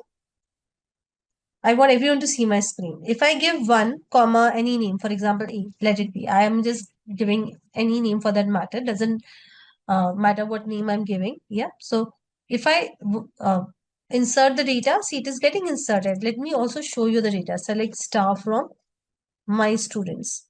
So it's working absolutely fine. Yeah, you can see. But now what I'm going to do is, just give me a second. I will insert the data, but let's say that I am skipping maybe A. Yeah, I'm not giving the student name. Yeah, I'm skipping A. Or let me give null in A. So let's see if it works or not. You can see it is not working. So it says that column name cannot be null. And this will happen for the other column also. For this column also. Sorry. So this also cannot be null. As simple as that. And the reason is very simple, that I have made I have applied a constraint to this column, both the columns, that these columns cannot have null value. So this is what? This is a not null constraint where we make sure that the column doesn't allow null values. So I'll wait for a minute for everyone to quickly try this. Again, I do not want you guys to write the whole code. Maybe you can take it from the chat and you can modify the existing code what you have. Otherwise, it will take a lot of time. What do you understand by unique? Distinct values? Yes. So in very simple words, if I have a column, so I will not allow duplicate values in those columns. So any guesses what those columns could be? Like you might have seen in your real life here and there. ID, very good. Yes, ID. Those who are from India, maybe PAN card or passport number. Everybody would understand. Aadhaar number. How about email? Yeah, email should be unique. Phone number should be unique. So you want to make sure that every record that is being entered has a unique email or unique phone number. So here we have created a table user. It has just got one column. It's okay. We are learning the concept, so we don't need to create big tables with a lot of columns. So I'll just quickly run this code. Sorry, just give me a second. Yeah, I'll run this code. You can see that the table has been created. Now, if I insert this a@gmail.com, it will get inserted. This is the first time I'm inserting. But if I again insert, maybe I can, re-execute the same statement. So if I again insert, it is giving error. Why the error? Because it's duplicate entry. But if I change the value of it, then definitely it will allow me to execute. Yep. So unique is a very important constraint that you're going to see, you're going to encounter. So let me quickly give you this code on the chat. You can copy paste the code. Again, do not type the code right now, but yes, you should definitely do a lot of typing of the code after the class. Right now we are copy pasting so that we learn maximum concepts. But yes, after the class, you have to make sure that you do a lot of practice by typing each and every line of code. I'll wait for maybe a minute. Now we'll learn about the next constraint that we have, that is primary key. So let me open the notepad because I would like to write something around it, or maybe I can write over here itself. It's fine. So see, you can do the commenting like this.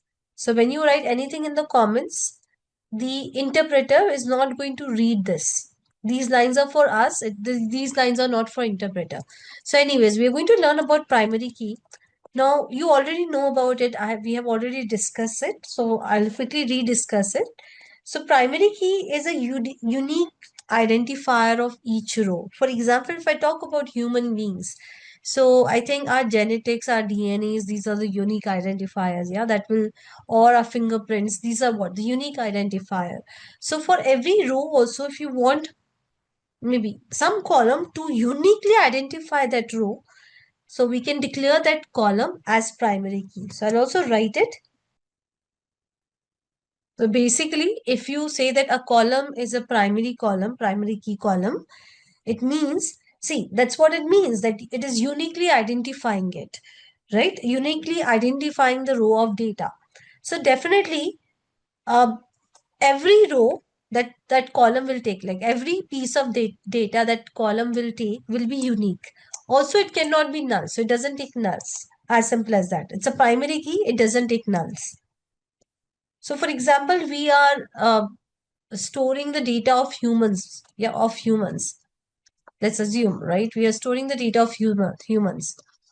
Now, you know that names can be common, then gender can be common. Most of the things can be common, but let's say thumbprint. So thumbprint is not common. So we can make this as a primary key. So this will be unique for each and every human being. Yeah, and we also do not want it to be null. So if you are inserting any data, it cannot contain null value. So that's what primary key says. Okay, there is one more thing,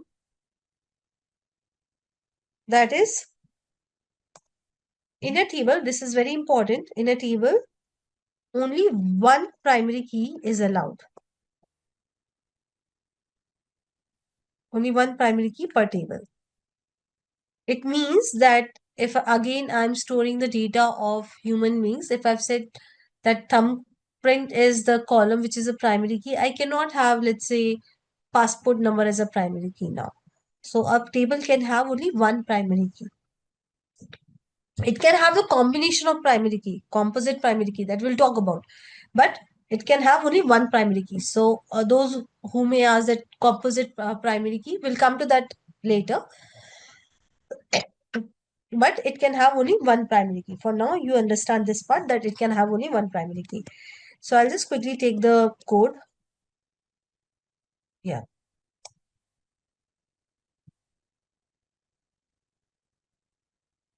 So you can see over here that I've got this table employee.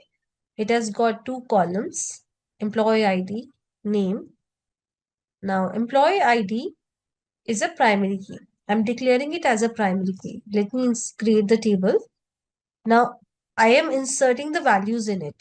Yep. So you can see that this is a first value, 1 and Ravi. So employee ID, this 1 is what? ID. Yeah, employee ID. So anyways, so this will work. let's say that I've got another employee with the name Reena, and if I give the same employee ID to it, Reena, it will throw error. Why? Because it's a primary key, and primary key makes sure that each and everything is unique. Also, if I try to insert null in a primary key, again it will give error. So that's what I wrote, that it has to be unique and it cannot take null values. It cannot take null values. Now, let me do one thing. I'll just make a small change over here. I'm just changing the name of the table. And I just want to show you that if we can have multiple primary keys in a table or not. So let me execute this. You can see that it is giving error. It says multiple primary key defined. Always read the error. I'm not sure if my screen is visible to you or not. But yes, it says multiple key defined.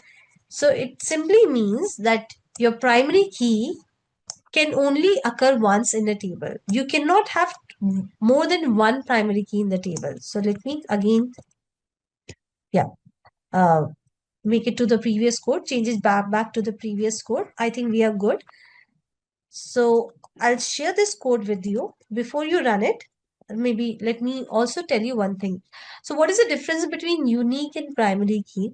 See, first of all, I can have multiple unique columns. So I can have multiple unique columns. This is very much possible. I can have 10 unique columns. I can have more than one unique columns in one table. Primary key says that, oh, I can only exist once. Yeah, I cannot, you can, once you have created once one column is given the primary key constraint, you cannot have another column with the same constraint. You saw that, you have already seen it. But unique, you can make as many columns unique as you want. Also, if you have a unique column, it can, like one row can take null. So it's unique, right? So one row I can give null. I have to make sure the next row I cannot give null because null will not be unique anymore. You got that? Let's say I've got this employee table. So for the first row, I can say null and maybe I can give some, maybe some value. So one row can be null. If I make the second row also null, then it will not be unique. Yeah, both the rows are having the same value, null. So it can take one row at least null. Primary key says no. If there is a null, I can't take it. It's as simple as that. So anyways, I'm sharing this code with you all. I want all of you to try this, play around with it, copy paste it. Yes, so that's what I said, Sidesh. Composite key, when you have a composite primary key, so primary key is one only. It's a combination of the primary key. But the primary key is one, right? It's a combination of the column that makes the primary key. So we are going to look into composite also, not right now. Make sure that you also write down these notes, these points. See, I'm going to give you these notes, but I'll give you these notes at the end of the class, not right now. On a last class or second last class. So you'll have everything handy. Now, passport number is a primary key. Now, I've got another table. This another table is storing the passport number. Yeah, the different passport numbers that we have. And for these different passport numbers, we also have, maybe this is not a very good example. I'm so sorry. Let me give you some other example. Okay, let it be. No, I'll give you some other example. So I'll give you the example of orders only. I think that is a best fit. Now let's say that we have got a table customer. In this, we have got the details of the customer like ID, name, phone number, etc. So ID is what? This is a primary key. This is a primary key for this table. It uniquely identify a customer. Okay. Moving ahead, we have got the orders table. Orders table has got, let's say, order ID. So it has also got multiple columns. It has got order ID and let's say the date of the order, maybe something else, the product. And then it has got the customer ID. Yeah, who made the order. So this customer ID basically takes the values from this ID. So it means that over here, I have got some data. Let's say I've got the data, like I've got a customer 1, 2 with name A and B. So this table, now understand this thing, this table will have values, it have values from this ID column. So it can have, let's say I've got maybe another value.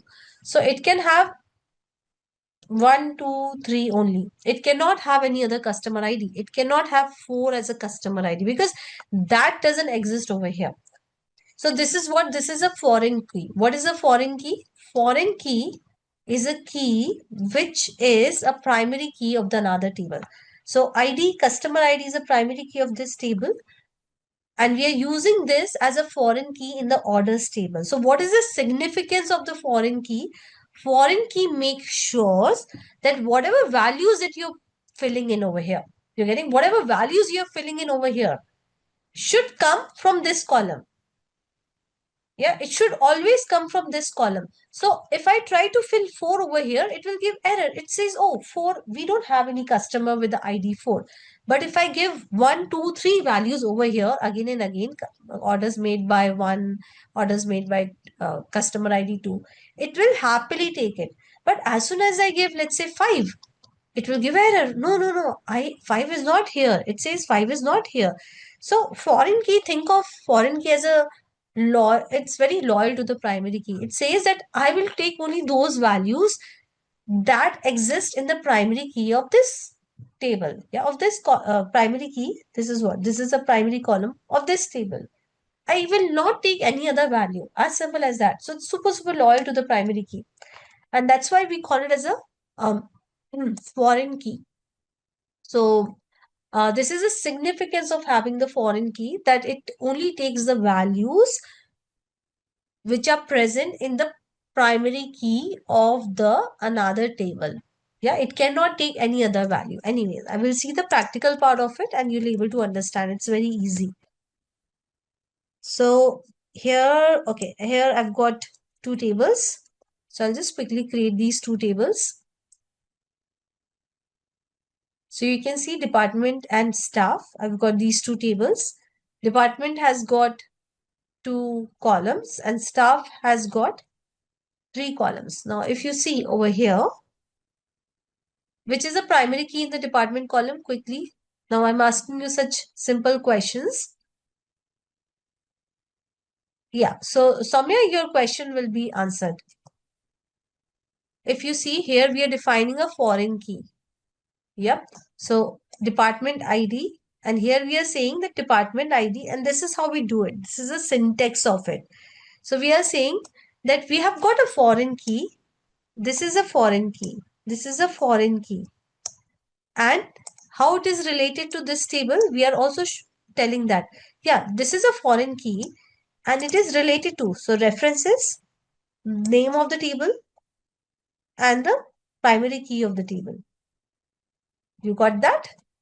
So basically, we have declared a normal column and then we are telling that this column is a foreign key. Yeah, which this is a foreign key column. Then it's a foreign key column. It means there should be some primary key in some table.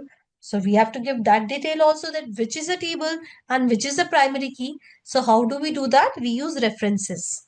Then we give the name of the table. This is what? This is the name of the table. And this is the name of the primary key. So it means that this foreign key is for this table and in this column. Now we are going to insert the data. Guys, I want everyone to be very, very attentive over here so that you understand how things are happening. See, now I'm going to insert the data. So in department, let's say I'm inserting only one row. Yeah, that's fine.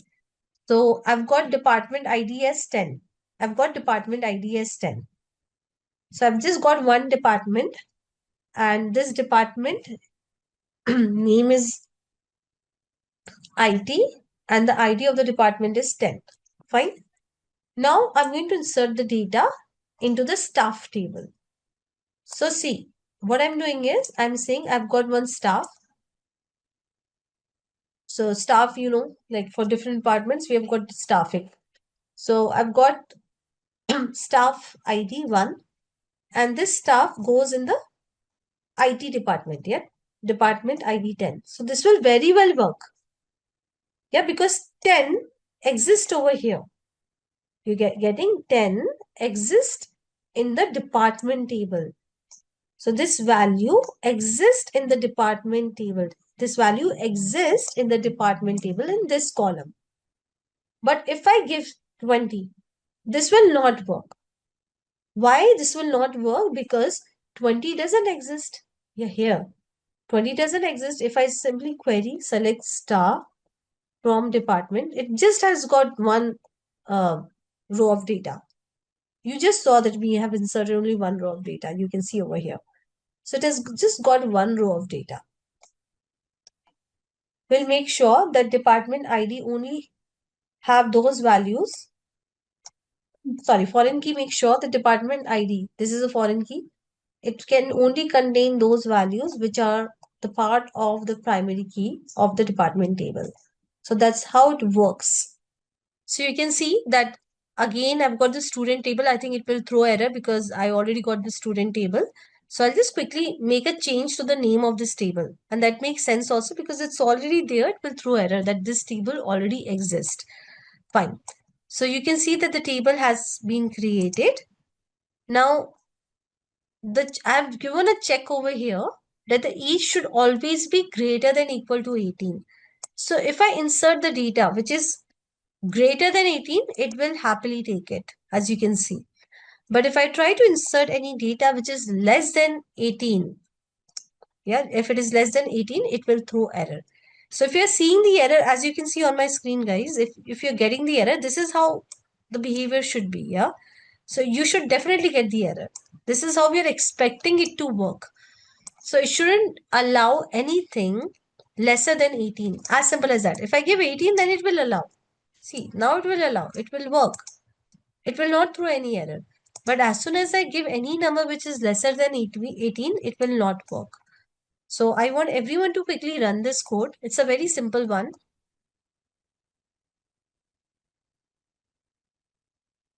Pushkar, you have installed MySQL software, not unable to execute anything. So Pushkar, did you followed the steps that so there was one video that I shared with you, the link of the YouTube video. Did you follow all the steps religiously? So when you are installing MySQL, it's not that you just install and you just click next, next, next and done. So there's some setup that you need to do. So the installation is not that straightforward. It is not difficult also, just that you have to follow some steps. So anyways, I'll wait for a few seconds for everyone to quickly try this constraint, check constraint.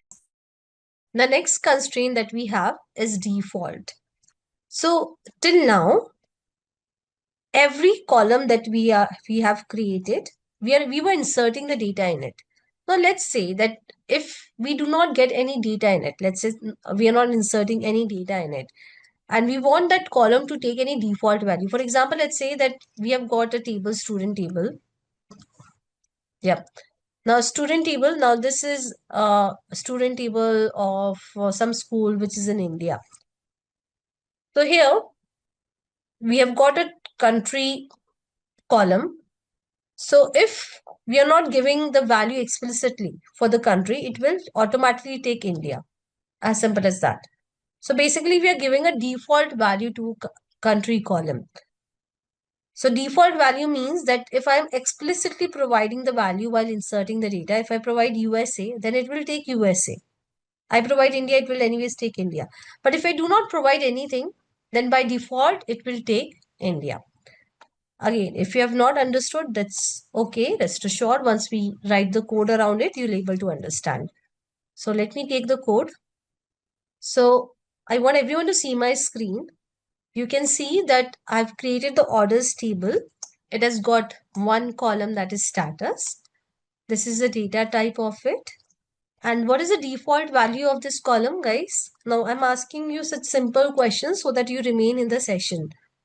I do not want you guys to, uh, you know, daydream during the session. So I've just got one answer. I repeat my question. What is the default value of this column? I'm using the default constraint and I'm giving a default value. Yes, it's pending, right? So I'll just quickly create this table. Now here I'm inserting into orders and values. I'm literally not giving anything. So if I run this, see, it got successfully run. Let me quickly query this table. You can see that it has got one piece of, sorry, one row, and this one row, because I executed it once, it has taken status as pending. If you want, you can give some other value also. Let's say I give a value closed. So it will happily take new values also. It's not that it will not take. Yeah, this ran successfully. If I run this, you can see. First one, it took pending because if you're not giving anything, in very simple words, you're not giving anything, it will take the default value. But if you give anything, then it will take that value. Now, you might have seen, like for example, let's say that you go to Amazon and you create your profile over there. Yeah, you create your profile over there. Now, when you create your profile as a customer, definitely you do not give any ID. Usually, what you do is you give your name, address, phone number, email ID, and you're done and dusted. So, let's say Amazon wants to give you some ID, yes, some auto generated ID. So we have got this auto increment. This is a wonderful constraint in order to um, satisfy or meet this requirement. So auto increment, as the name says, that if I have got a column, let's say the name of the column is ID. If I make it auto increment, it means that automatically it will, like the first record, let's say take the value 1. So the second record will take the value. Let's say I say that it should increment by 1. So that is what I've given as a rule. So the second will take 2. The third record will automatically take 3.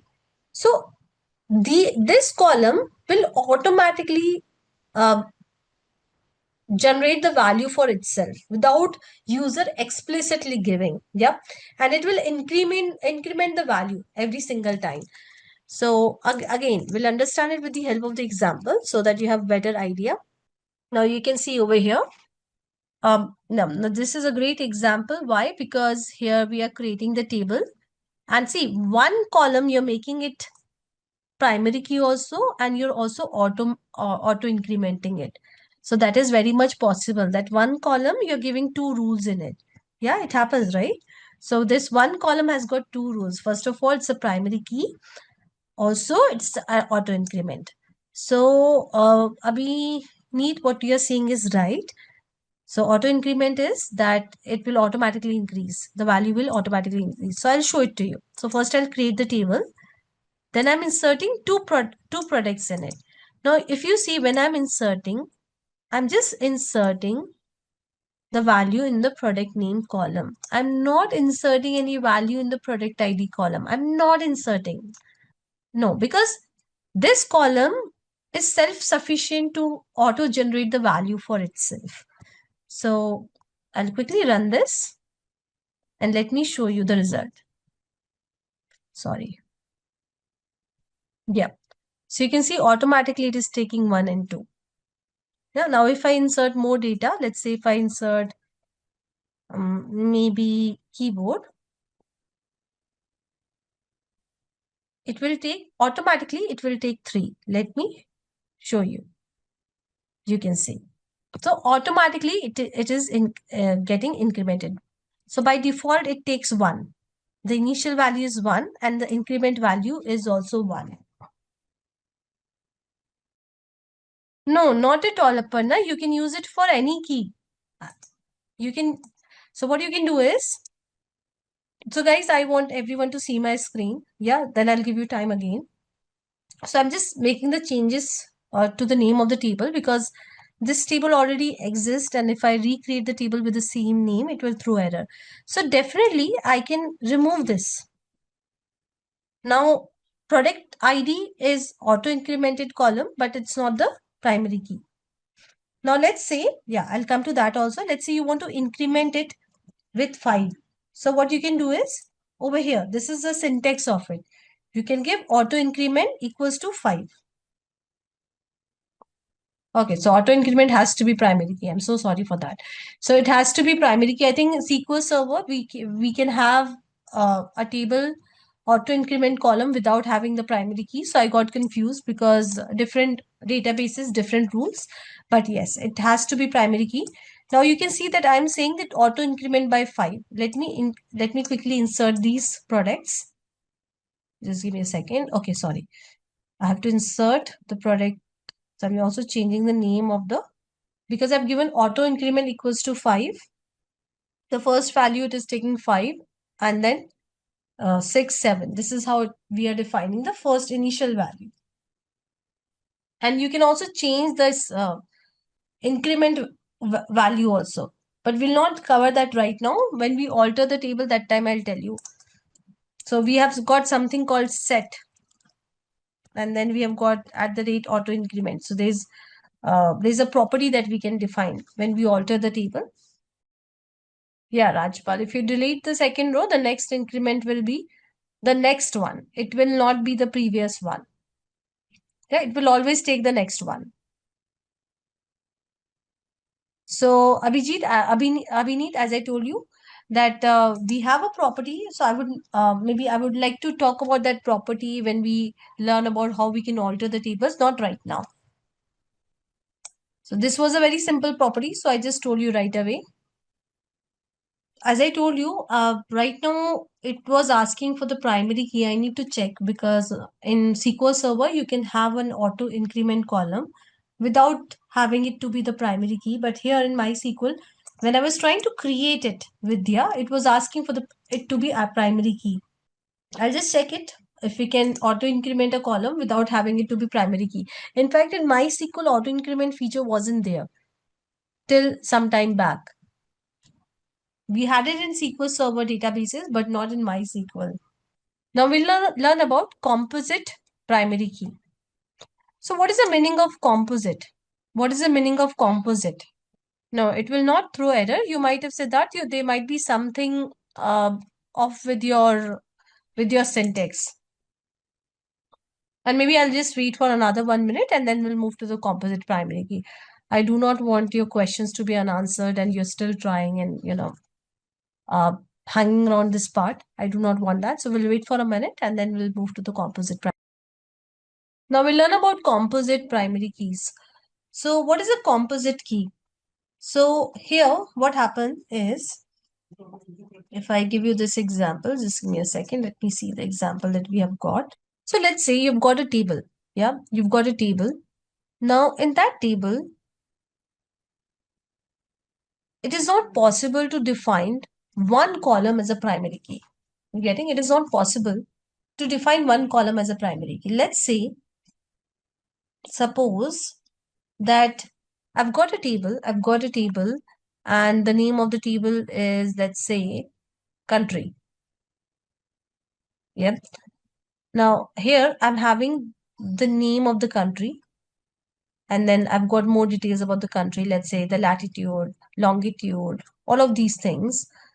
And then the code, country code also I've got. Now I want to define a primary key. I've got this table and I want to define a primary key. Well, latitude, longitude can also be a primary key because every country will have distinct latitude, longitude. Let's talk about something else. Let's say number of states, yeah, something else, or number of cities. So some details about the country. Now we have to decide on the primary key. Now I may make, see, number of cities and number of state cannot be the primary key for sure. So what I can do is, Now, country code can be the primary key, of course, but let's say that it's a hypothetical thing that countries can have sometimes similar code also. Yeah, they can have the same code also. So what I can do is now name also. I think there is one country, I don't know, sharing the name, something like that. Now countries may share sometimes names also. They can have. Let's assume that that's hypothetical. I know. So what I can do is now I want to define a primary key.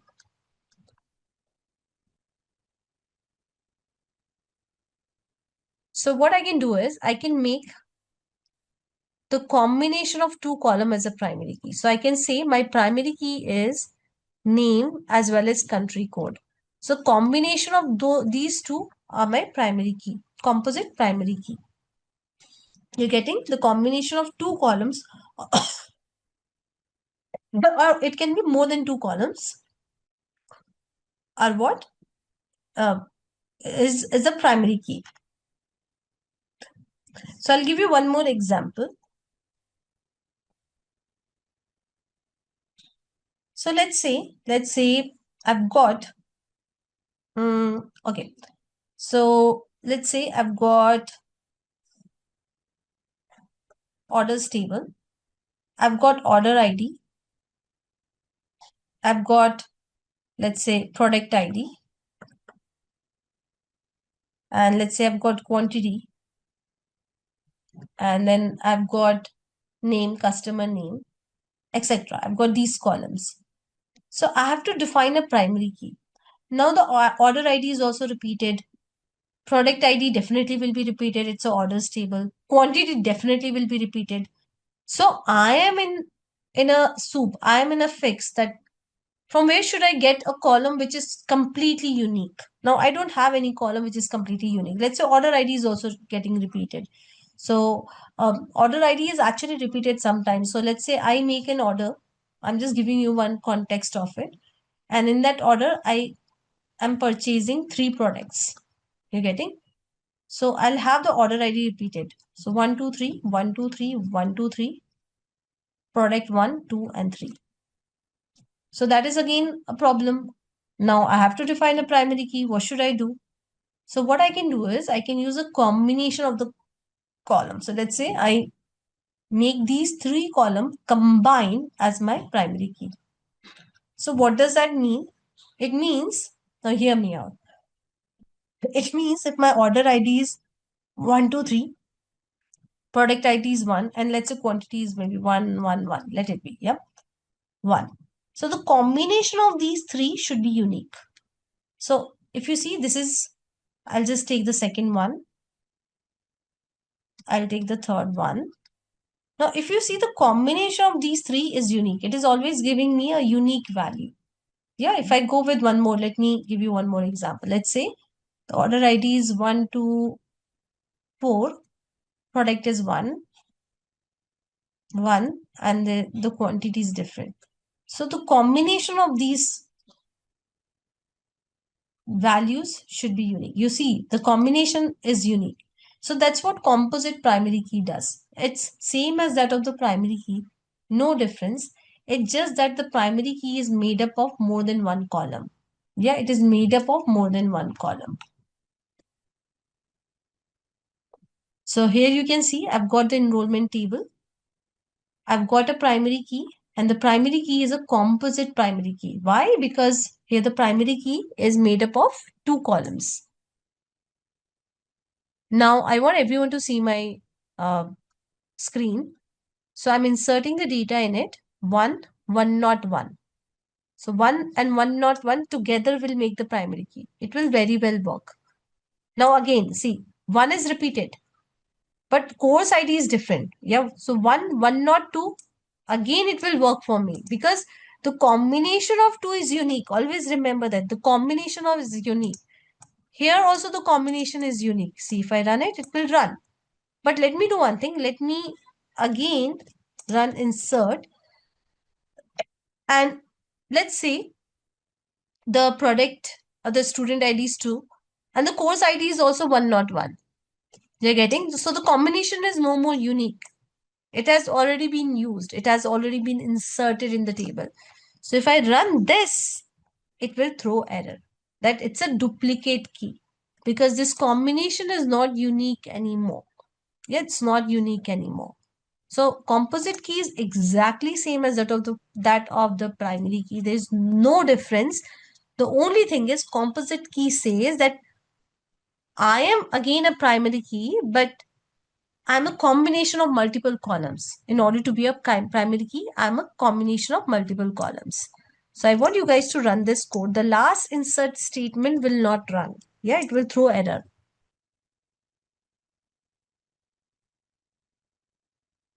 You've been using select statement. So it's not a new thing, but we'll see that what all we can do with the select statement. So we start with the keyword select. Then we were giving star from the name of the table, right? So star basically means that return all the columns. So star means all the columns of the table. Now let's say that you do not want to return, you do not want to see all the columns, rather you want to see some limited columns. So what you can do is you can say select and then you can give the names of the column that you want to be the part of the output. So you can give the name of the column again from and then table.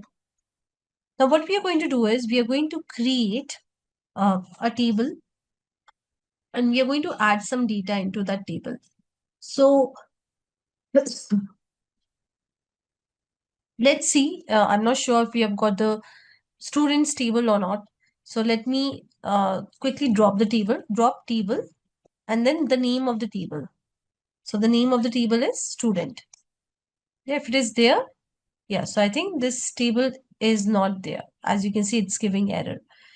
So if you guys already have this table, please make sure that you drop it. So this is one of the way to drop it. Other way is that you can go over here and you can right click on the table and you can say drop table. So we are going to recreate in case we have created students table. There is s added to it.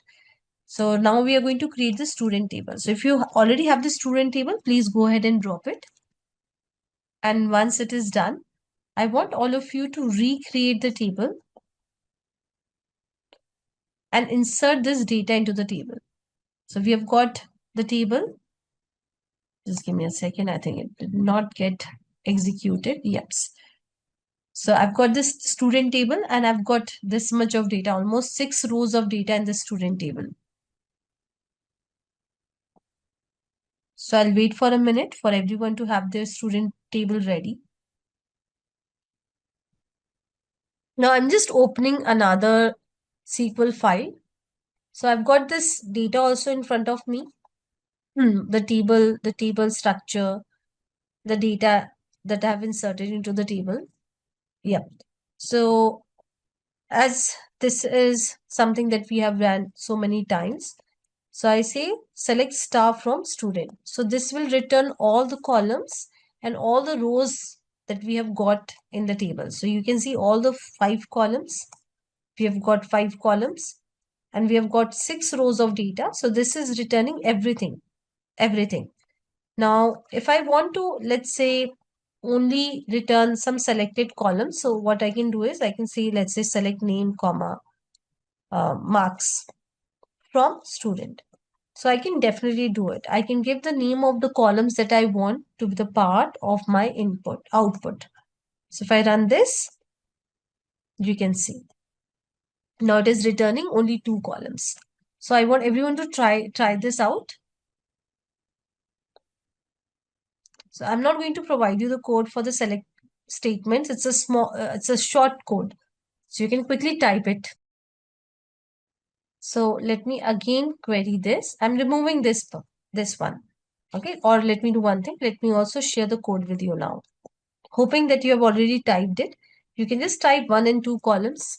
And definitely I want you guys to play around with a lot of code, a lot of SQL queries after the class. Okay. So here you can see that I've got students from different cities. So let's say I want to know that what are the distinct cities that I've got. So I just want to know that I've got the enrollments from which all cities. So I can make use of distinct keyword, and then I can say I want distinct city, right? So this will give me all the distinct cities that I've got in my data. So I want everyone to try this out. So see guys, when you're doing the select statement, you're simply reading the data. You're not manipulating the data. You're not making any changes to the data. You've got the table and you're simply reading the data. And while reading the data, you are applying some rules, you're applying some maths. As simple as that. So it's like you're filtering your data while reading the data. Fine. Now, as I told you that when you're reading the data, of course, you can read the data directly like this. Of course, you can do that. Yeah, we have done it also. But let's say while reading the data, now I do not have any, let me again, okay, I do not have any percentage column over here. But let's say that, fine, I've got the marks, but I also want to know the percentage of the students. Yep. So I am not going to make any changes to the original data. Rather, while reading the data, I'm going to apply some maths. So what I can do is over here, I can say maybe, okay, I'll just put like this and I'll say marks into 100. Well, you know how it is because let's say the marks are from not, okay, let's say the marks are, okay, let it be out of 100. So this will return me. Now I want everyone to see my screen. This will return me 3 columns. Now this column is not the part of the table. Rather, I'm creating this column in the select clause itself. In the select statement itself, I'm creating this column. So I'm not creating this column in the table. No. While reading the data itself, I want to see something. Yeah. So I'm just creating this column. So let me run this. So see, this column is there now over here as the output. So this column is there as the output, but originally this column is not added to the table. So this column is not the part of the table. While I'm reading the data from the table, I'm doing some maths. So you can try this out. Now, if you want, see, this is what? This is the name of the new column, and I'm literally not liking this name. So you can give an alias to your column. So I'll just give the alias percentage. So how you can give the alias? Like this. You can give alias to the existing columns also. So I can say as, for example, over here, let's say as full name. So if I run this, see this. So the original name of the column is name, but while reading the data from the table, I've just given an alias to this column. So I can do it. But whatever I'm doing over here in the select statement is only for the output. It is not making any changes to the original or the underlying table. Yes, we can definitely do it to do 2 decimal point, Rajpal. So we have got a lot of functions. We are going to learn about those functions. So not right now, but yes, we have got a round function. So you can you can make it only for 2 decimal points. So we have got a lot of functions and definitely we are going to cover all those functions. You can see. Yep. But it's not something that I would like to maybe talk about more. Now, till now, what is happening is it is returning all the rows. Yeah, it is returning all the 6 rows that we have. Now, what I want is I want to filter the data. Right now, we just learn about that how you can return all the columns, how you can return limited columns, how you can do little bit with the columns, how you can do little with maths, with little bit functioning on the columns. This we are going to cover more. But now what I want to do is I want to filter the data that is returned as a part of the output. I want to filter the data. So how I can filter the data? So I'm just making the changes to the same. Right now, it is showing me all the students, all the students. Let me also say, let's say city also. Yeah, all I've got 6 students. So it is showing me all the students. But I do not want all the students. Rather, let's say there's a requirement, and the requirement is I want to see data of only those students that are from city Pune. Yes, students that belongs to Pune city. So I can use where clause. Let me see if I've got anything on the PPT for the where clause. Syntax still here, and then you use the where clause. So where, and then you give condition over here. Okay, you can give a Boolean condition over here, not necessary Boolean condition. You can give any condition for that matter.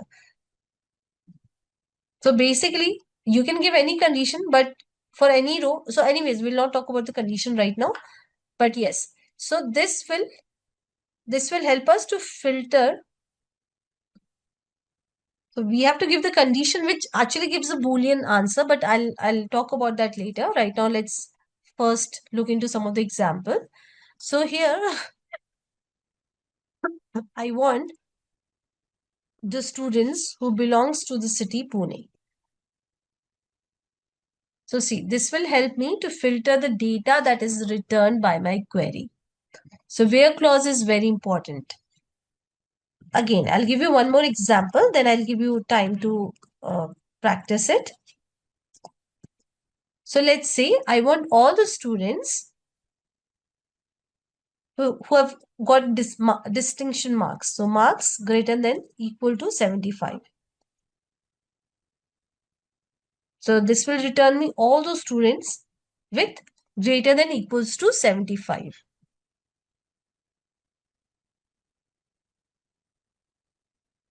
I want everyone to try this out, both the queries. So in where clause, you can add different operators. For example, let's say I can add the operator where marks plus 10. Let's say, yeah, that doesn't make sense. But you can see over here, I'm just adding arithmetic operator that is plus. So I can say that where marks plus 10 is greater than 75%. So I can add the different operators. I can add the arithmetic operator. I can add the comparison operator. Comparison operator, I've already done it. Yeah, the previous query that we wrote. This is what? Comparison operator, where you're comparing.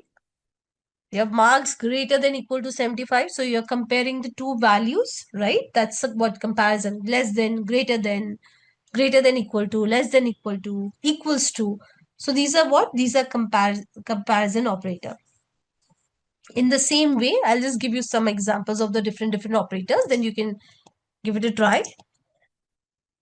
In the same way, I can also have logical operators. So logical operators, let me maybe take this query. So I can say that I want all the students who belongs to city Pune. Yeah. And so here I'm adding a logical operator and marks greater than 75. So here and is what? And is a logical operator. We have got 3 logical operators. I hope that you guys know about it. I think I've already asked you and everybody told me that you know about the logical operators. So we have got 3 logical operators. I'll go slow. And, or, and the last one is not. So here it is going to return us the students who belongs to Pune as well as the marks are greater than 75. So this will return us Amit, only Amit. You can see. But if I put or, it means that it will return me the students who belongs to Pune. So it will return me, first of all, it will return me Amit and Priya. Also, it will return me all those students whose marks are greater than 75%. So whether they belong to Pune or not doesn't matter. So either like so here students who belongs to Pune also marks greater than 75%. So if I run this, you can see that I'm getting the students from Pune as well as students with marks greater than 75%. So this is what or. In the same way, we have got not also. Yeah. So let's say I'll give you the example for not as well. So let me add another query so that you guys have it. Like I'll just give it to you. So I'll say that, okay, I want all those students who do not belong to Pune city. So I'll just say where not city. So I want the students who are not from Pune. So here are the logical operators, all the three logical operators. Then we have got more operators, but I would like to take 2 minutes of halt over here. And I'm just sharing these queries with you all. So what you can say, Rajpal, see, a student will belong to either Pune or Mumbai, right? So you can say city equals to Pune or city equals to Mumbai. So here you can give another condition. City equals to Mumbai.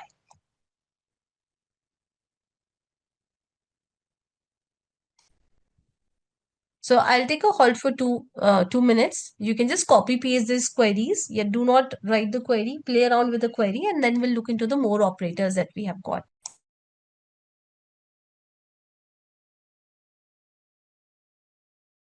Yes. So we have got range and set operator. Very, very important operator. So as the name says that, let's say that you want to know, or you want to know about the students whose marks were in the range of 60 and 90. Yeah, between 60 and 90.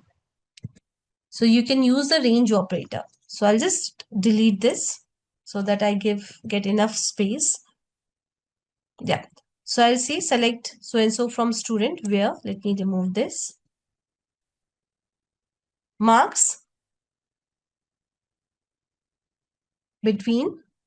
So I can use between, yeah, between, let's say 60 and 80. So this will return me all the students with the range of marks 60 and 80. So 60 is included, 80 is not included. So what I mean to say is, right now you can see that I've got 3 students, Neha, Priya and Anita, and these are the marks. So if I give 78,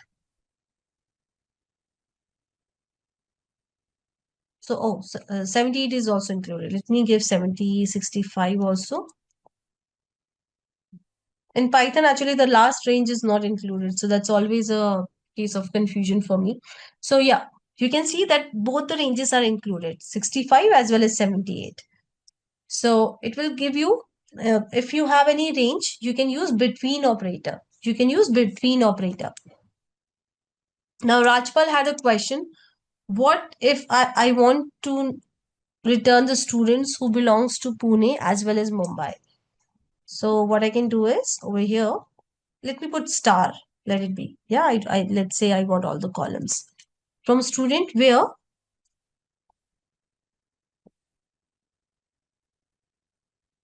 city,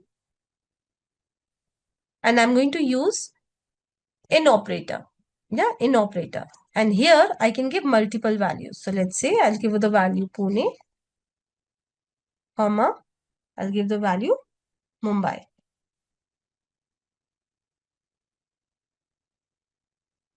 So if I want, I can give more values. Let's say I want to give Delhi, etc. So these are what? These are the range operators or set operators. So this is a range operator and in is a set operator. It's a set operator. We have got pattern matching operators also. Pattern matching is like, see, sometimes it's not that we have the exact value. Let's say I do not have like city equals to Pune. Rather, I say all the cities that starts with P or all the cities that ends with E, something like that. So I've got some pattern to match. So I'll quickly write. So select star from student. Okay, let's match the pattern for name. Let's match the pattern from name. So let's say that I want all the students where the name like, so anything that starts with A. So here percentage means, hear me out, percentage means any number of characters and any characters. So this will show me all the students where the name starts from A. Yeah, name starts from A. So let's say I'll just maybe give it a twist. So I just want A letter, or let's say I just want T letter between their name. So I just want that the student with the letter T. So now if I run this, okay, again, we have just got, okay, let me say R. I'm not sure if we have got any students. Yeah. So I'm just saying that I'm okay with any characters, zero or more than one character, more than zero character on the left side. I'm okay with zero or more than zero character on the right side. I do not care about that. All I care about that the name should have R. So now it is returning me all the students having R in it. Let me try some more permutations and combinations. So guys, you also have to play like this. Okay, so I'll say that, okay, so I'll say that I want only one character. Yeah, only one. So here hyphen means only one character. It can be any character, but only one character. Percentage means any number of character. Hear me out. Percentage means any number of character and any character. But when I give hyphen, it means it can have only one character before R. You're getting? Before R, it can have only one character. So Priya, why? P is the only one character before R. And then any number of character after PR. So this will return me, this is returning me Priya. So this is what? This is pattern matching. So I'm doing the pattern matching using the modulus, or you can say percentage, and using underscore, not hyphen, sorry, underscore. So I repeat, percentage simply means any number of characters and any character. This means one character, but any character. Yeah, I can also give something like this. Let's say, okay, I'll give A. Okay, anything before A and any two characters after A. Any two characters after A. I'm not sure if it will, so I don't have any such student. But if let's say I've got a student, I'm just giving any random name. Let's say I've got the student SITA RB. Yeah, suppose I've got a student like this. So this will return, this query will return this. So I've got two underscore. It means any two characters, but it has to be two in number, not more than that. Percentage is like any number. Yeah, one underscore means one character, one character, two underscore. So this one and this one. So that's how it is working. So am I clear with the pattern matching?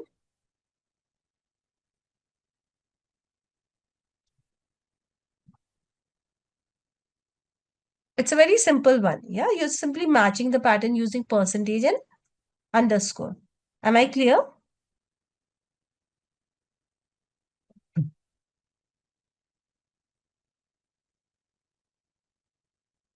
I've just got one yes.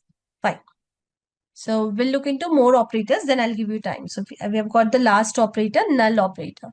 So let's say you simply want to return the rows where maybe the column is not null. So the column is not null. So I can simply say where name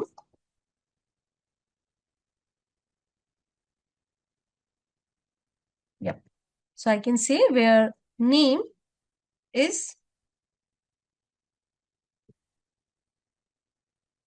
not null.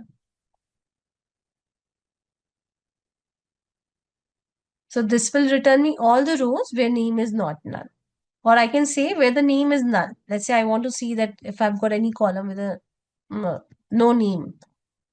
So I don't have any such column. So that's why it is not returning anything. So it's a very simple one here where the name is not null or name is null. You can check it for anything. Let's say city is null. Again, I've got the full data, so it will not return me anything.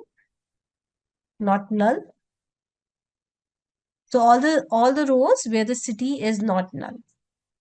All the rows where the city is not null. Okay. So we are done with the operators in the where clause. I'll take a halt for 2 minutes. You can just copy paste and play around with it.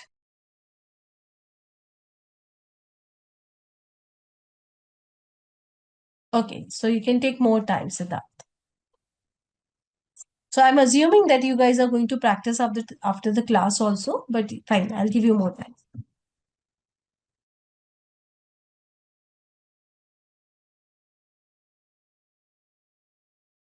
No, Rajpal, see, where clause has nothing to do with the primary key. Let's say that your name is a primary key. So it doesn't matter, right? You are just going to filter with name. Name equals to something. So it doesn't matter like if it's a primary key or non-primary key, you're simply filtering your data. That's what you're doing. If you have got composite primary key, how does that matter? Where doesn't care about primary key or composite primary key. It says that you want to filter the data and filter the data for you. So let's say you have got name and marks as a composite primary key. Now let's say you want to filter with these two. So you can just say and marks equals to something. So you're getting, it has nothing to do with the primary key or composite primary key. You can use any column over here in order to filter the data. Now let's say, and you're going to use it a lot. Yeah, when you start working, let's say you just want to see the structure of your data. Yeah, so instead, let's say your table is having 1,000 rows. So you do not want all the 1,000 rows. You do not want to see only all the 1,000 rows. Rather, you just want to see the top 20 rows in order to see the structure of the data. So I'll just delete this. So here what you can do is, or let me put back because maybe I'll show you some other thing as well. So I'll say limit 2. So if I run this query, this will just give me the 2 records. Yeah, it will give me the 2 records. So you can give any number over here. Row number. No, in MySQL, we cannot do that. I need to check. I've never used it in MySQL. So it's very simple. It will return the number of data. It will return the number of rows. Just try it out. And you can also add where clause in it. It's not that you cannot add where clause. So I can also say, let's say where marks greater than, let's say 75, and then I can limit my data. So I can also add where clause. So first it will filter the records with marks greater than 75, and then it will simply give us the top 2 records, the top 2 rows. Anyone who has not understood what limit is? A very simple clause that you're going to use a lot in order to understand the data. Okay. Now we're going to learn about the next clause, that is order by. I think this is going to be the last clause for today. So as the name says, just give me a second. As the name says, that order by, so you're ordering something. So it is to sort the result. Yeah, now you're looking into the result with select query. You're basically querying the data that your table is holding. So while maybe when you're seeing the result, you want the result to be sorted. Yeah, you want the result to be sorted via some column. So sorting can be definitely ascending. So here I'll do the sorting of the data. So you can see over here, this is returning me all the students. Now I want to see all the students, but I want to sort my students as per their marks. So what I can do is I can say order by, so order by marks. Let me execute both the queries. Yep. So you can see this is the result of first query and this is the result of second query. Let me highlight it. Result of first query and the result of second query. Fine. So over here, if you see, there is no sorting. Yeah, Amit got 75, Neha got 72, Rahul got 90. So the data is not sorted. But for the second query, the data is sorted, order by marks.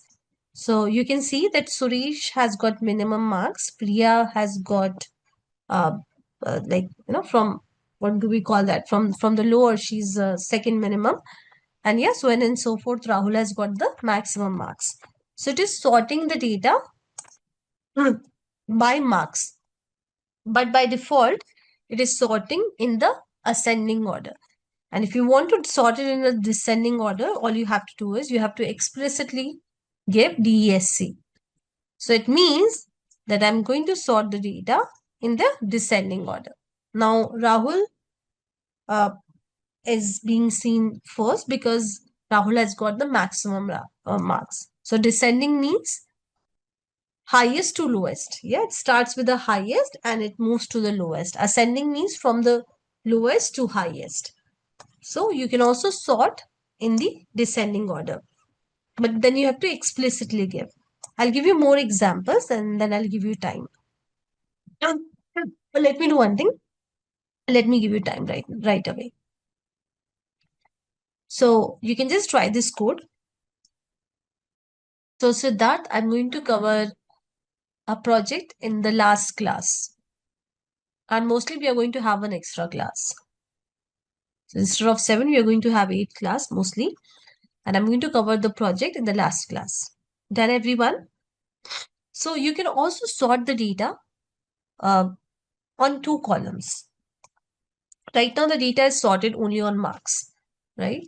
So let's say I also want to sort the data on 2 columns. I also want to sort the data on marks.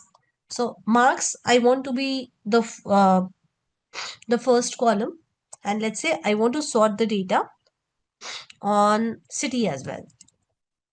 So see, I'm sorting the data. Okay, I'll just do one thing. I'll make it city first because that will make more sense.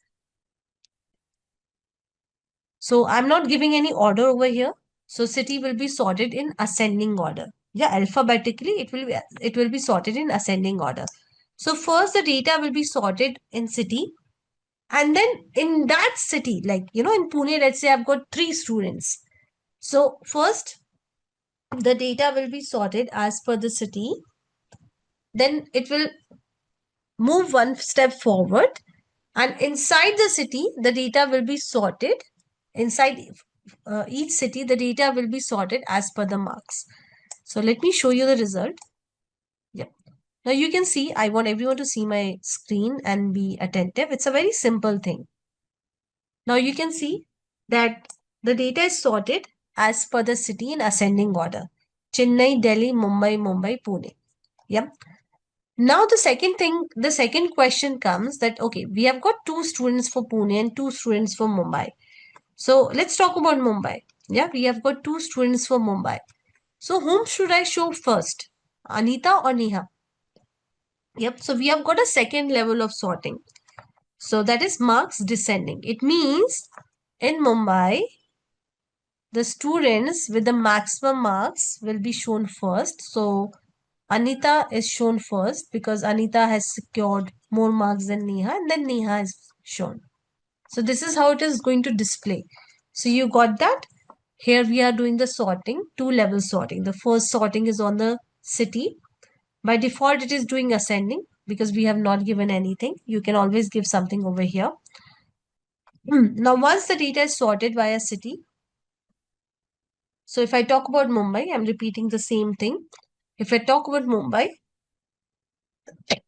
the question is that we have got 2 rows. So which will be the first row and which will be the second row? So it will go to the next level of sorting. That is marks descending. So it will check for the maximum marks. Anita has got more than Neha. So that's why we are seeing Anita first and then Neha. So in this way, you can do the sorting on multiple columns, more than one column also. Am I clear? Now, if you want, let's say you can also make city descending. So that is also very much possible. So it will show you Pune first now. Yeah, Pune, Mumbai, Delhi, Chennai. And then inside Pune, who has secured more marks? That will be shown first. So if you do it vice versa, that will not make sense. So first it will sort via marks. Yeah, and then you're sorting via city. So that will not make sense. So first it is sorting via marks. You're getting, and then it is sorting via city. So it doesn't make sense. So it should be logical also. If you're doing something, maybe syntactically it is right, but that doesn't logically it doesn't make sense to us as well as to SQL. So I want everyone to try this out. Try the sorting via multiple columns. It's an easy one, right?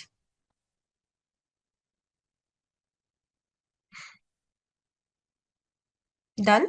You can add more clauses over here. You can add limit also. Let's say after sorting, I just want to see 3 records. So you can have multiple clauses. So it's not that one SQL query will have only one clause. It can have the combination of multiple clauses. So the first thing first, we are going to create the database and then we are going to use that database for our today's session. So you can just quickly create a database with the name of your choice. You can give any name to your database and please make sure that you also use this database.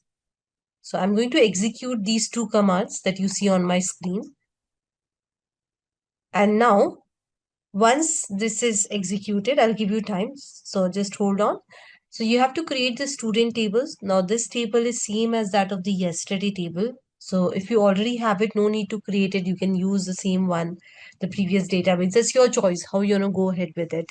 So I prefer to create the new databases and new tables like in every session, because if you're using lab provided to you by Simplilearn, then definitely you have to create the new database because everything is reset in I think every 5 hours. So anyways, I'm creating the table. Also, I'm inserting the data into the table. So I'm done with all the configuration. Maybe I'll wait for a minute for everyone to finish off the configuration. I'm sharing all the code on the chat. So you can just copy paste it. Yes, you can you can use the same database. Vidya, I'm very much okay with it. Yeah, that was a different table. That table we created in order to learn about auto number constraint, Vidya. But this is, if you want, you can drop your existing table and you can recreate this table to avoid any confusion. Here we do not have any auto number if you see. Done, everyone? Now, yesterday we learned about select, like we started with the select statement. Just give me a second. And then we learn about where, we learn about various things in select. We learn about order by clause, then we learn about limit clause. So though this slide might look not very important to you, but this is very important because when you start writing complex queries, you should know that what is the order of execution. So when I say order of execution, what I mean to say is, let's say I write a query, select star from table where, let's say city equals to Pune, and then I am also having order by, let's say order by subcolumn, and then limit some number. So if I've got a query like this, now this is very, very important. You should definitely know the order of execution. So when I say order of execution, I mean to say how this query will be executed by the database, DBMS. So see, first from is executed. Yeah, from is executed. So basically, it will check that from which table you are querying. So it is going to execute this from this table. Then then what it will do, it will filter the data. Now your table might have 100 records, 100 rows. Maybe only 10 rows belongs to Pune. So it will go to that table. So from which table? Then from this table, it will execute the where part of the query. So it will simply fetch these 10 rows. Yep. Then it will go to the select part. So after that, it will go to the select part. So in these 10 rows, like you're fetching 10 rows, we get that. What all columns you want to select, right? Select is all about what all columns. So right now in this query, I'm selecting all the columns. So then it will select the columns. Now it will get some 10 rows and the selected columns and then order by. After that, once it has got the result, it is going to sort it and then it is going to give you the result with whatever limit you have put in your query. So this is what? This is the logical execution order. Now you should definitely remember this execution order. Again, I'm repeating.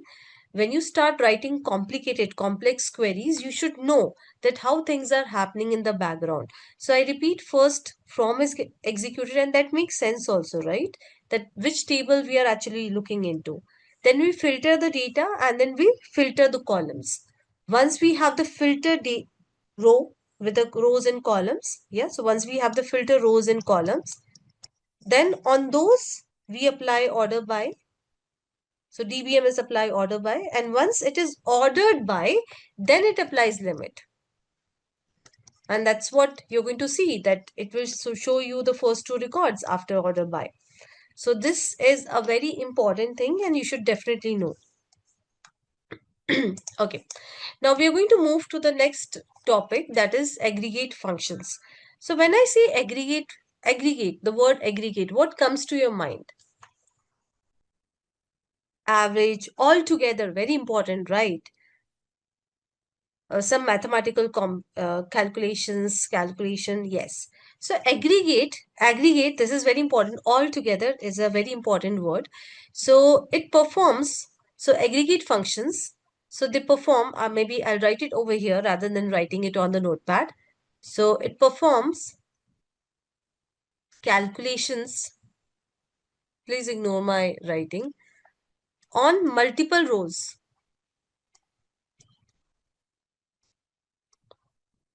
So it will perform the calculation on multiple rows and then return a single value. Very simple.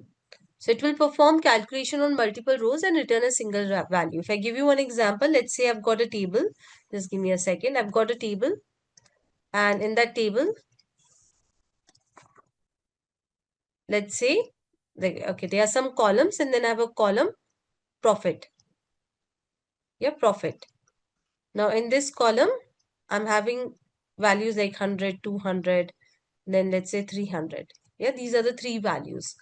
So with the help of aggregate, see, it will perform calculation on multiple rows and return a single value. So if I perform count, what will happen? It will give me the count. So how many, the number of rows that I have. So it will give me 3. Then sum. So what it will do, it is going to sum all the numbers. So let's say I'm applying this function on all the rows of my table.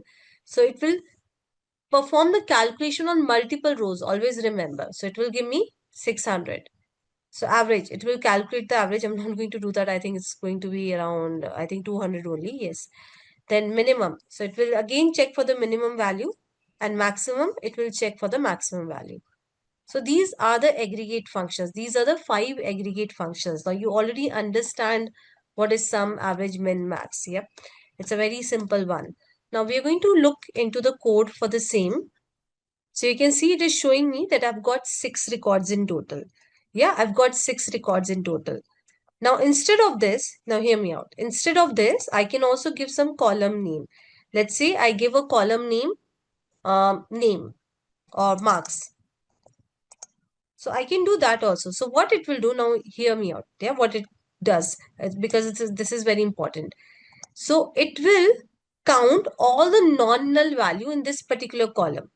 So if I go over here right now, if you see marks, this is non-null, this is not null, this is non-null, this is non-null, this is non-null, and this is non-null. So it is going to count all the non-null values. So basically, this will give me 6. Yeah, this will give me 6.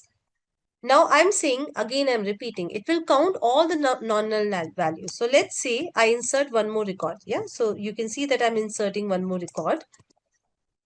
Okay. Any name for that matter. And it's just that I'm going to give null over here. You're getting? I'm in case of student ID 7. Let's say I do not have the marks right now. So I'm just giving null value over here. So I'm going to execute this. Got successfully executed. Now if I count this thing, now you tell me what it will give, what result it will give me. This will give me what result? What number will it give me? 7 records, right? 7 records. Because I've got 7 records. No, why error?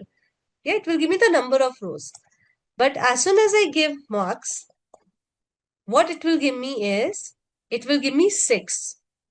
So why it is giving me 6? Because it will count only the not null values.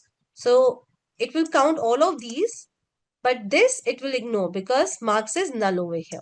But if I go ahead and do it for some other column, let's say, let me do it for city. Now tell me for city what it will give me. Come on.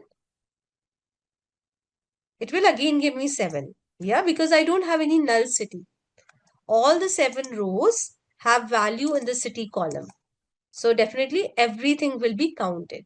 So in the same way, I can use other aggregate function, for example, sum. Now, definitely I cannot do the sum of city. I have to provide some numeric column over here. So I'll provide maybe marks. So this will do the sum of all the marks that I've got. Yeah, sum of all the marks. In the same way, I can run the other ones, for example, average. So this will give me the average marks secured by the students. Then I can do min, the minimum marks. So I think the minimum marks is, 55, Suresh.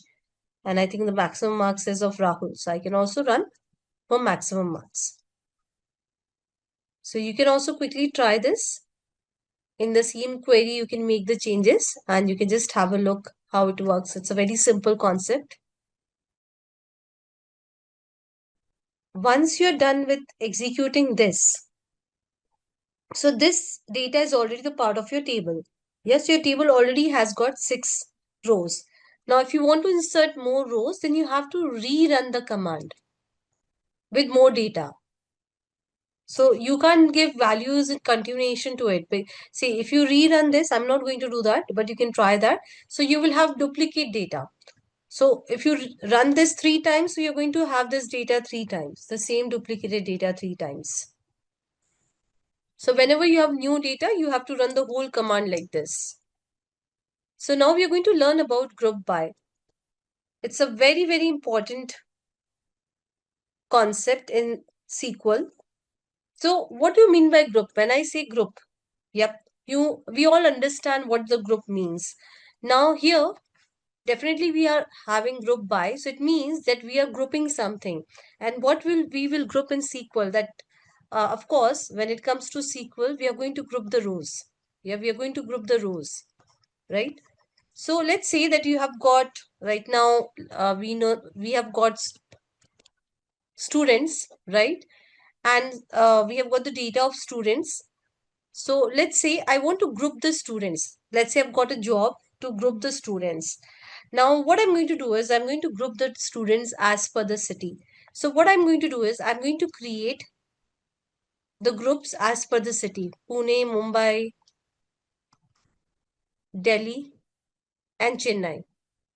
Yes, so I'm making the groups as per the city. So I'm simply taking all the distinct values in the city column and I'm making them as one group. So this is one group, this is second group, this is third, and this is fourth group. Then once I know that these are my groups, these are my groups, then what I can do is I can perform some aggregate functions on the groups. You're getting? So first, you're going to group your data as per some parameter. In my case, I've decided the parameter to be city. I'm grouping the data via city. So I'm picking up all the distinct cities that I have in my data set and I'm going to group my rows as per the city. The next thing that I'm going to do is, once the grouping is done, I can perform some aggregations on the group data using the aggregate functions. So for example, I can say that maybe I want the count of the Pune students. So it will simply help me with count, yeah? So 2 for Pune, 2 for Mumbai, 1 for Chennai, and 1 for Delhi. So that's how it is.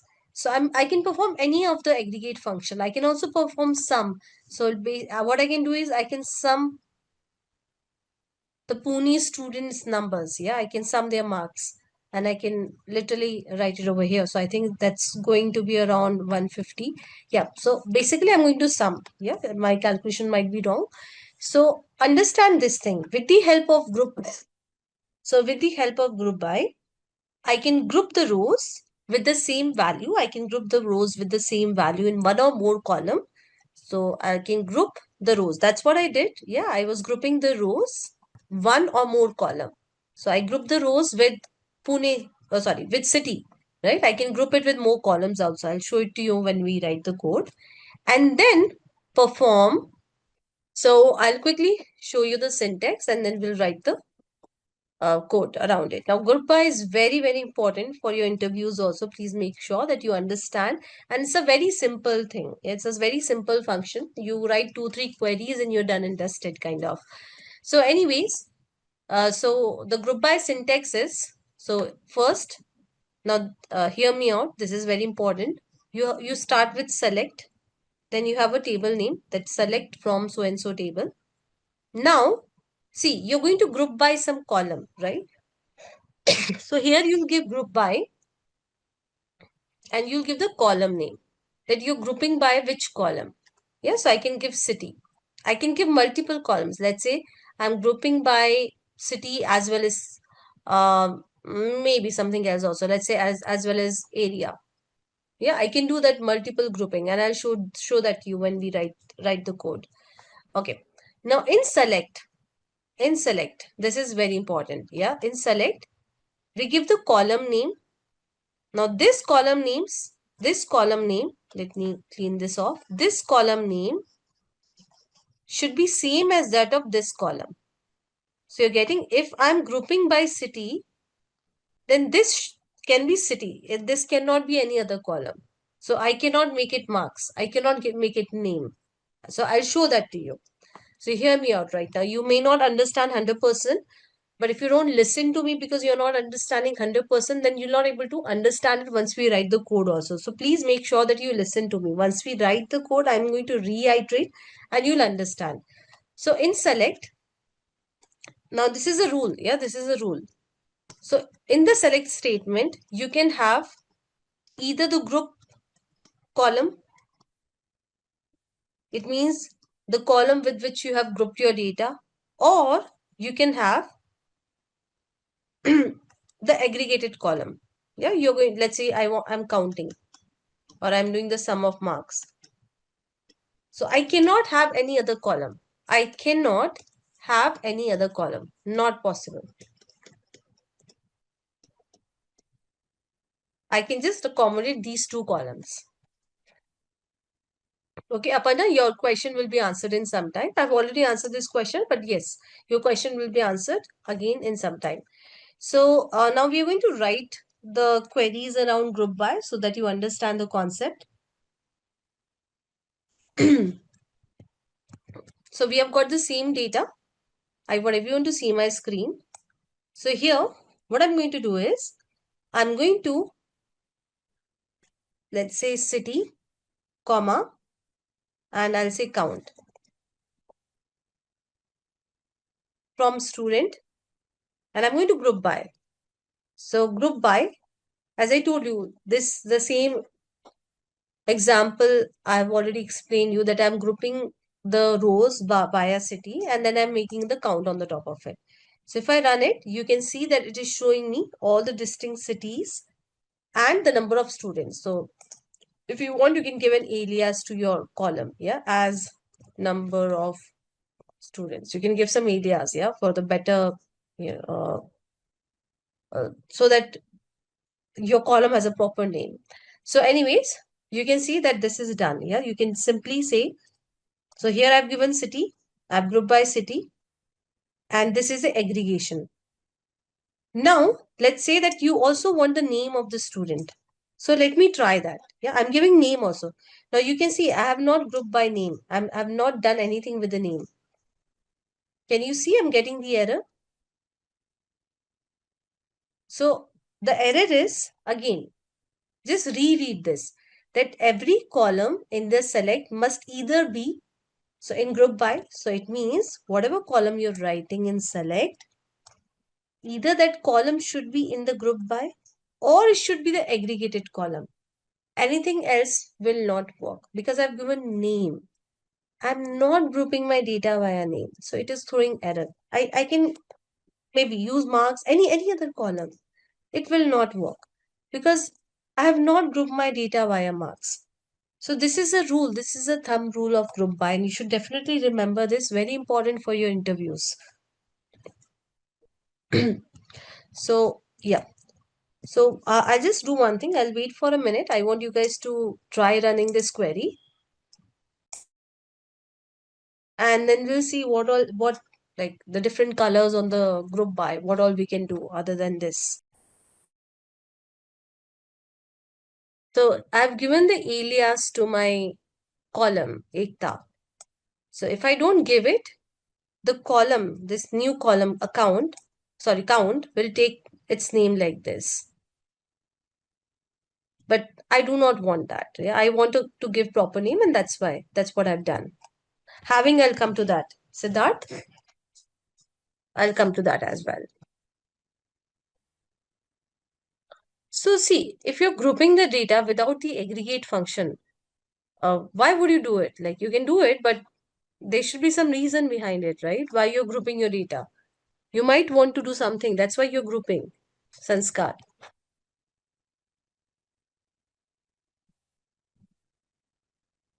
Fine. Now let's see. This is the result that I'm getting, everyone. Now let's say that I want only those values or only those cities where the number of students are greater than 1. So I've got a filter condition. I do not want all the rows, rather I want only those cities where the number of students are more than 1. So if I use where over here, see, if I use where, and if I say where, let's say count star greater than 1, it will not work. You can see that it is showing error. So whenever you want to filter your group data, this is what? This is a group data. Thumb rule, you have to use having. So with the help of having, you can filter your group data. Very important. You cannot use where in order to filter your group data. In order to filter your group data, you have got another keyword, another clause, that is having.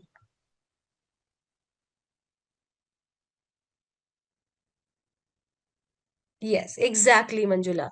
So it's very same as that of where. It's similar to where, just that where we use for the regular data and having we use for the group data to filter the group data. Now I told you, let me remove having. Yeah, otherwise I'll get very less data. Already I've got very less data. So Aparna, I'll look into your error. Just allow me a minute. So I just finished the explanation. So I told you that you can also group by multiple columns. So let's say I'm grouping my data via city as well as via grades. So it will group via city. So first it will group via city, and in the city it is going to pick the grades. It will pick the grades. Yeah, it will pick the grades. So Mumbai, I've got like 3 and B, everybody is B. So let me show you the result, and I'll just do one thing. I'll also show you the grade over here so that you get to see how things are happening. See. So what it is doing is we are saying that group by city as well as grade. So how things are happening over here. So it will take, let's say Pune. Okay, so it will take Pune. So these are for Pune. Yeah, these two. Now definitely both for Pune we have got two distinct grades. So it will make this as a one group and another group as this. Okay. Now let's talk about Mumbai. Yeah, Mumbai. So Mumbai, if you see Mumbai, so 1, 2, 3. But all have got same grades. So it will just take one group out of it. So you can group via multiple columns. So first it will group via city and then it will group via the next column. So this is how it will work. Yeah, Mumbai has got 3, so it will 3. Okay. Then anyways, Delhi and Chennai, they're only one records. So this is how it is going to work.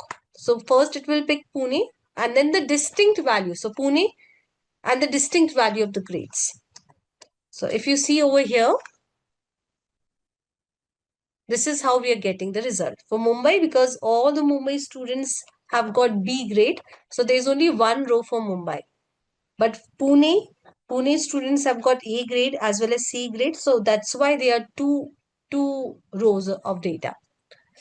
So I want everyone to try this out. Let me quickly answer the questions on the chat till then. Okay. So Aparna has got the answer, I think, from Shilpa.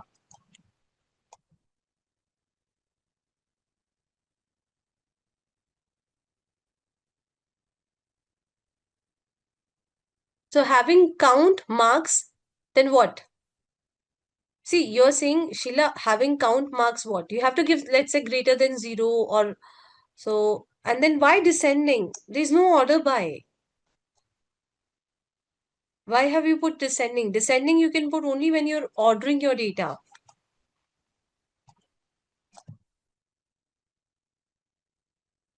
So now I'll show you one more example. And the reason why I'm showing you this example is so that you get ready for your interviews. So let's say that, okay, what you have to do is, I'll just give you one use case. So here's a use case that you have to ignore the students with grade D. Ignore the students with grade D. And then show cities, let's say with average marks greater than 70. Now, this is a requirement. Ignore the students with grade D. So so basically we do not want grade D students to be included in our calculation. And then I want to show all the cities, again, all the 4 cities that I've got, but uh, the cities with the average marks greater than 70. So I'll do one thing. I'll just wait for a minute. I may not give you a lot of time, but I'll just wait for a minute and I want you guys to try it by yourself. I'll give you a hint. Here you are going to use a combination of where as well as having. So I repeat, ignore the students with grade D. So you're going to use where as well as you're going to use having, because you're filtering on the table level, you're filtering on the group data level. Here you're doing 2 level of filtering. So just give it a try. So let me show you how we have to do it. So you have to go step by step. Now a query can be written in multiple ways. So it's not that by running a different query also. So it always works like that. So here, let me say, okay, I'm removing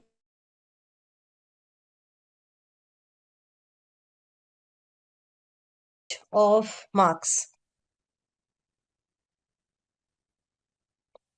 Fine. Group by city, group by city. So this will give me all the cities with their average marks. But what I have to do is, I have to ignore the students with grade D. So this would have also included the students with grade D, Mumbai students with grade D. So I do not want that. So what I'm going to do is, I'll say where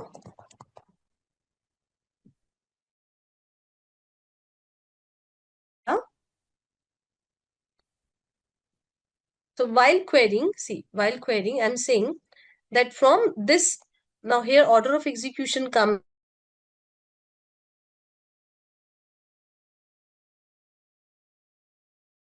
Table, we are only getting those students where the grade is not D.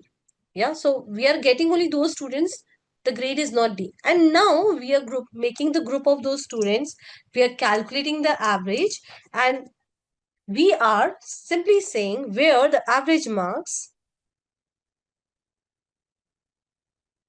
are greater than 70.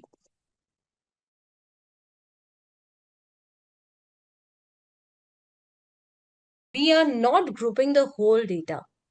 We are, before grouping the data,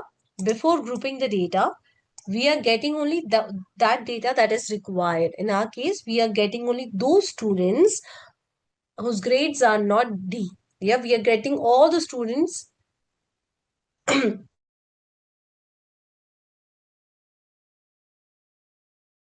D. We are calculating the average marks and then the group data. Now this is going to give me this group data, right? So I'm simply filtering it, that I want only those where the average marks is greater than 70. So this is how it's going to work. So I just share this with you. You can just have a look, run it for a minute, and then we'll move to the next topic. So we are done with group by. Group by is very important. I've shown you all the possible colors of group by. But as I told you, SQL, or for that matter, any coding language is like maths. So more you practice, the better you become at it. So I'll give you some playlist also from where you can practice. It is showing you error on the first line. And Ikta, if you're running the query, please make sure that you highlight or you select from line number 35 to 38. Also, in having average marks, the greater than or smaller than sign. Yeah, the greater than sign is missing. On line number 38, the greater than sign is missing.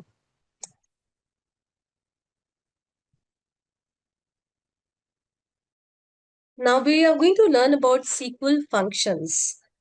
So, see guys, in order to perform anything, in order to perform any task, so those who are coming from the coding background, they will understand it what functions are. And those who are not, so I'll try to explain it to you in a very naive way. So let's say, in a very layman terms, so let's say that you want to perform some job. Yeah, there's some action that you want to perform. So in the coding world, one way is that you write the whole thing. There you write the whole thing, the whole code in order to perform this action. The other way is that there are some pre-built, it means built by somebody else, functions or methods. It's one of the same thing available. So you can use them and you can simply make your life easy. So let me explain it to you with the help of one real life analogy. Let's say that you want to cook pizza. Yeah, you want to cook pizza. Now, in order to cook pizza, one way is that you do everything from scratch by yourself. You make your own base.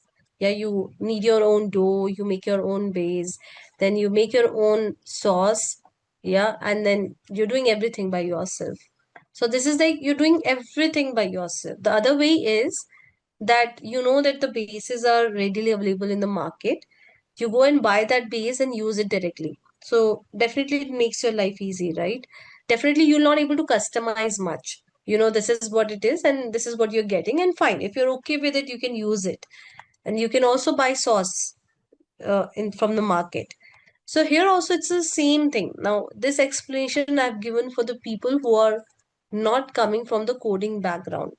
So what are SQL functions? Think of it that these built-in, what are built-in SQL functions? Think of it as a ready-made pizza base where somebody has already written the code for us and we just have to use it in order to get our work done.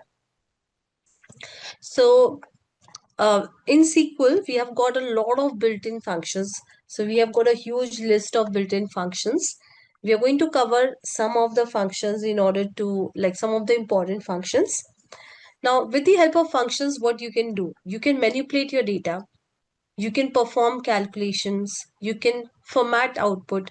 So manipulate the data means, let's say, fine. So let's say, um, for example, I've got this name Tolika. So I can manipulate it and I can make T in caps and I can make the rest of the letters in small. I can perform calculations. So have you used any of the SQL built-in functions in today's class? Can you so any of the SQL functions? Just hold on, Aparna. Tulika, when I gave only aggregate, I got the error.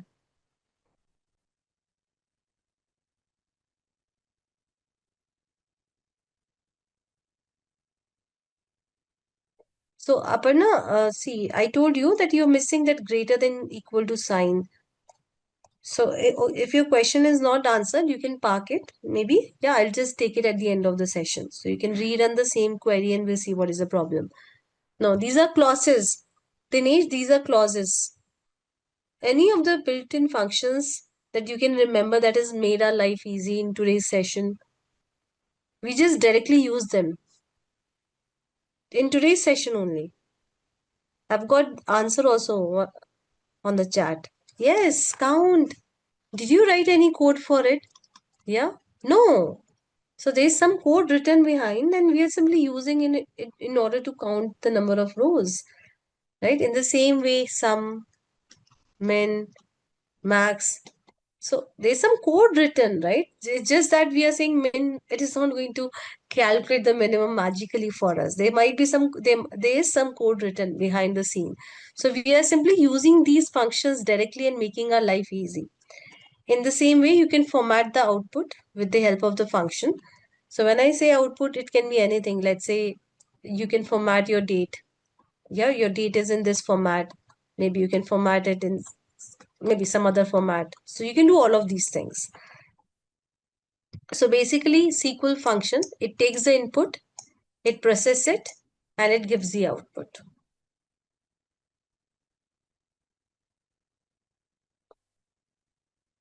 So what are the benefits? This I've already told you. Yeah, you are using something that is already built. So this will definitely make your life easy. Yeah, you don't have to write the complex code, complex logic. Definitely your code will be cleaner. Yeah, because you're just writing one line of code rather than like writing 10 line of codes. It will definitely save your time and efforts. So anyways, this part I've already explained you. Now, I want everyone to pay attention. This is very simple. Now in SQL, we have got two type of functions. One is single row function and the other one is aggregate functions. Now hear me out. So single row function says that I'm going to work on one row at a time. For example, yeah, let's say I've got a table. Yeah. And this table has got some data. Let's say it has got name. And I'll just quickly write some name. Let's say it has got name Mark, John, Monica.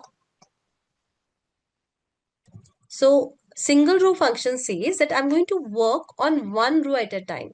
So let's say what I want to do now, there is one function. Maybe I'm going to talk about that function later. But let's say what I want is I want all these names to be in capital letter. Yeah, and to be in uppercase. So we have got a single row function like uppercase function, which will work on each row. So it will make this as Mark in uppercase. This is again uppercase and so on and so forth. So I repeat, what does it mean? It means that it is going to work on each and every row and it will give you the results. Yeah, it will give you the results, each and every row.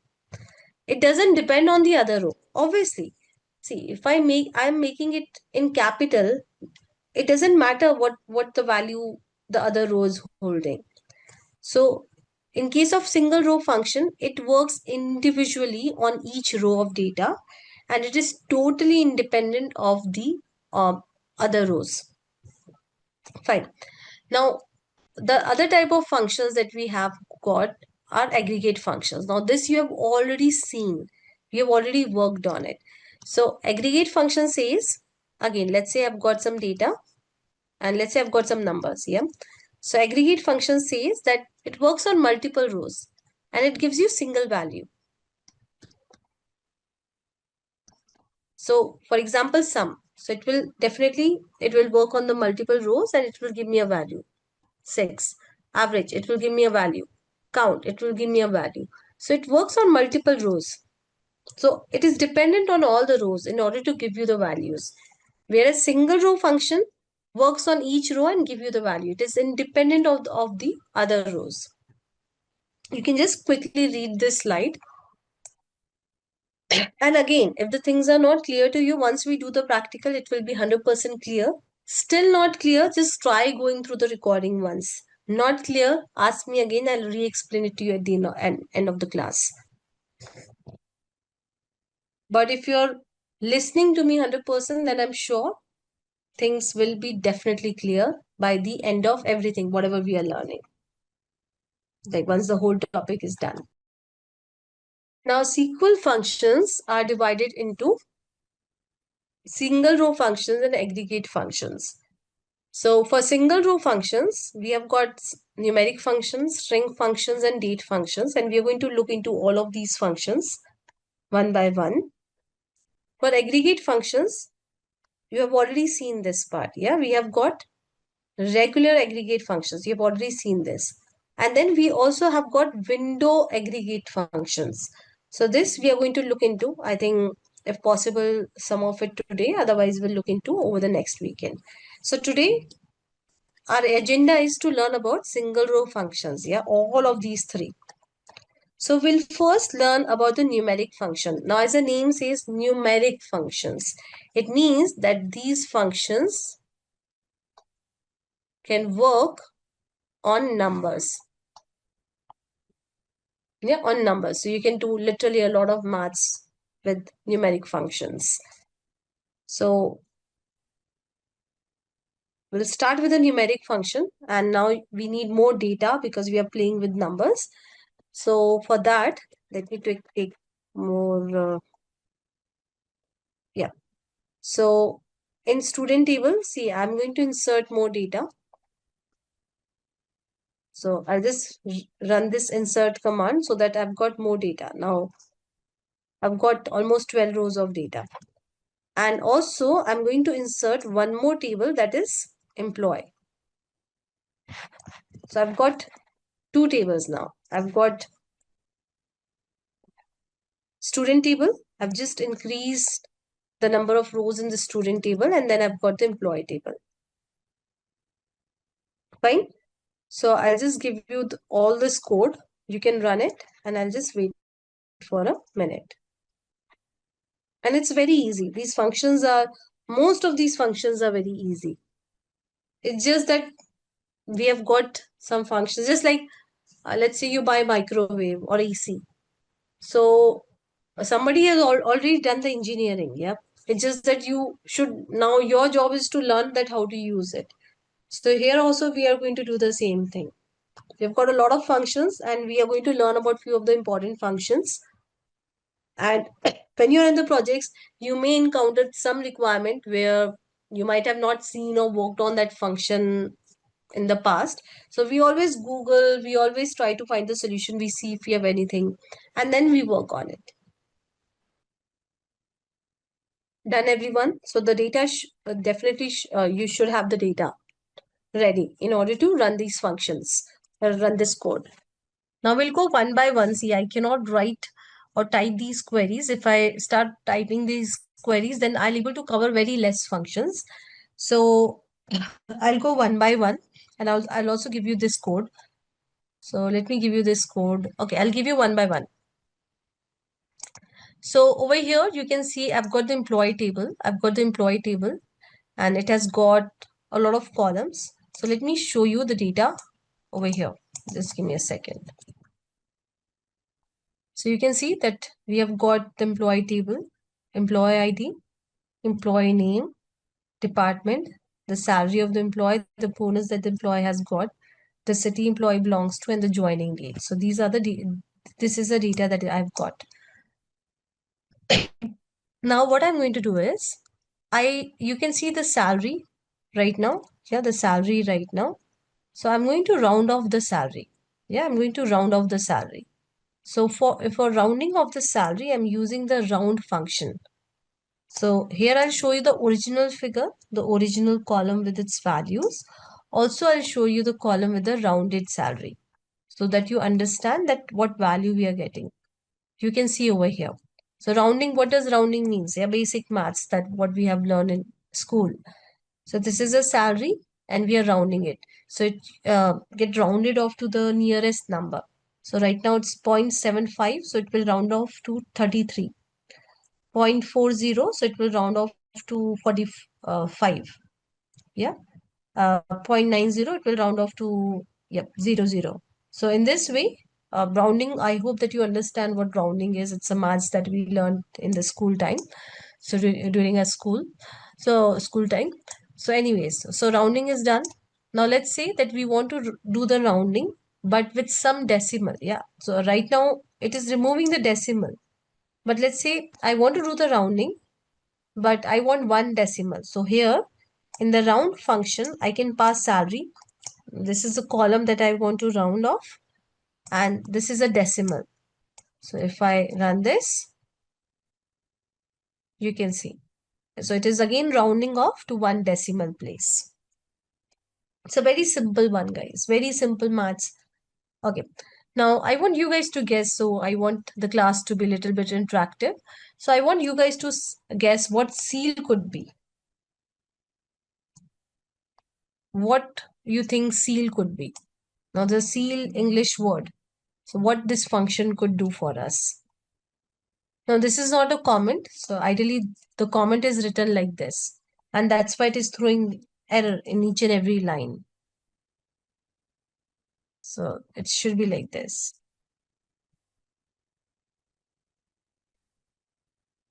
What does seal mean? Sealing?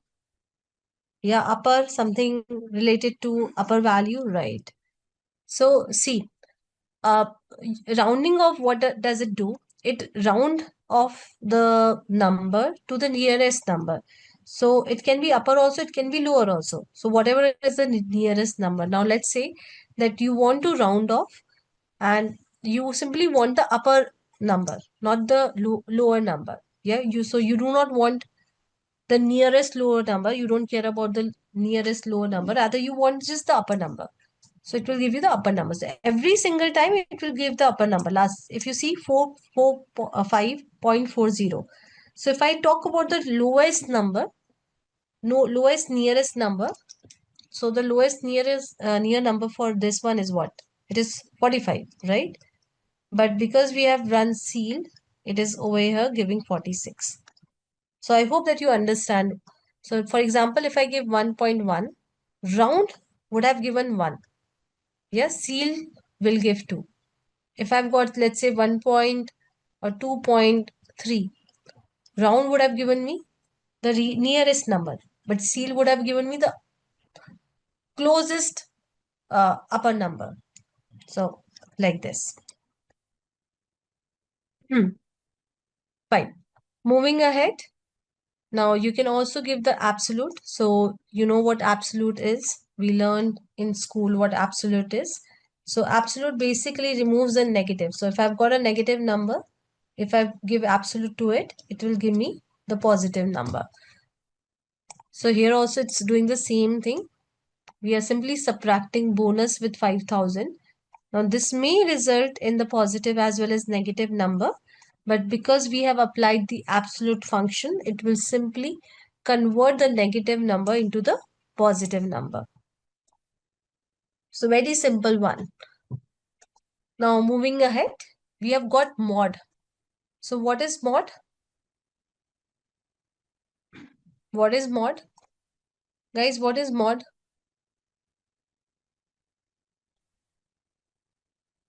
Mod is remainder. Yeah, remainder. So here in the mod function, we first say that, okay, I want, see, what is mod? Mod is a remainder.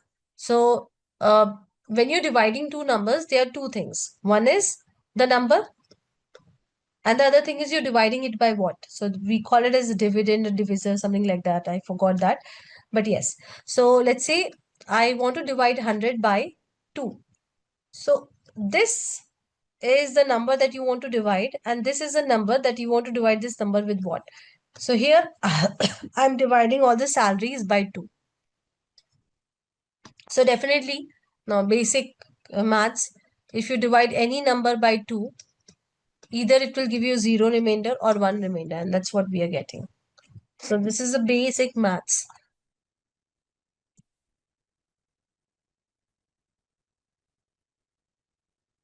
Yeah, numerator divided by denominator, right? Modulus, just give me a second. No. So that's what I told Vidya. This is how we can write the comments in MySQL. You can use hash.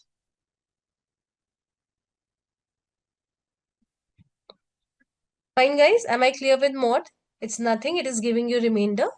So we have got the numerator, and then we have got the denominator. So we call it as dividend and divisor, something like that, which I totally forgot. Fine. Moving ahead, power. Everybody understand what power is. They have maths, a lot of maths. 2 raised to the power 3. Yeah, 3 raised to the power 2. So again, you have got some two numbers involved in order to calculate the power. And that's what we are doing over here, power. So what we are doing is salary to the power of 2. So this is going to calculate the salary to the power of 2. So if I run this, yeah, you're going to see big numbers because we are taking the salary and we are, you know, multiplying it by itself. So yeah. So these are the some of the important numerical functions. We have got a lot more numerical functions. So you can explore more whenever you have some time. So what you can do is, but if you don't explore also, that's perfectly okay. I would suggest you to rather focus on the interview questions and focus on, I'm going to tell you, we have got something called lead code questions. So from there you can learn. So don't get into all these functions and all, because see, if you try to mug up all these functions, anyways, you're going to forget. And nobody expects you to remember all those complex functions. There are some basic functions that anyways you'll able to remember if you practice. So you can just try MySQL functions.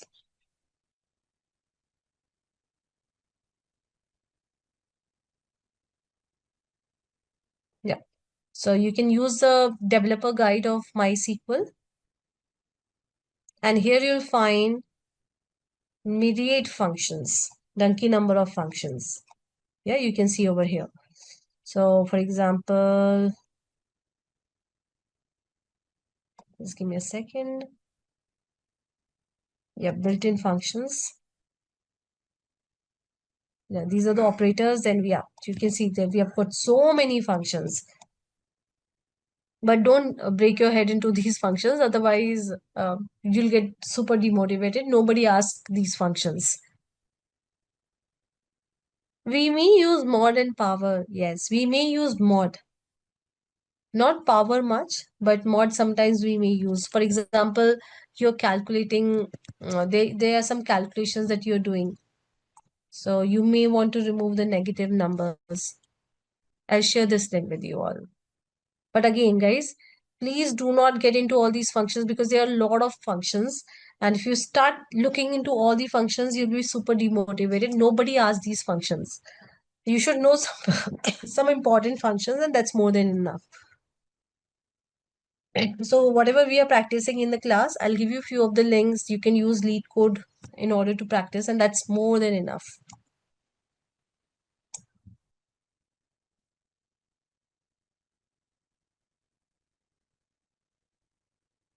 Fine. So maybe I'll just give you all of these. Now, I may not give you a lot of time in order to execute these queries. Maybe I'll just give you 2 minutes. You can always do it after the class. Now, we'll learn about string functions as an. So, just allow me a minute. Yep. So as the name says, yes, Shri, what you're saying is right. So as the name says, you can use these functions on the string values, on your string columns. Now, string functions can be broadly categorized into manipulate.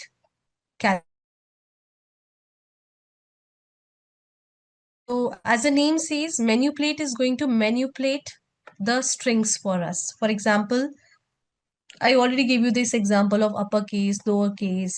So you can replace, you can concatenate. Yeah, let's say I've got Tolika Gupta. So I can concatenate my first name and last name. So these are what this will come under manipulation. Then you can do calculation on the string function. Now the question is that what you can calculate, how you can do the maths on string function. So you can find the length. For example,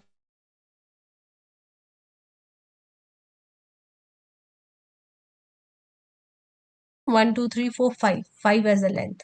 So you can perform the calculation, like you can find out the length of your strings.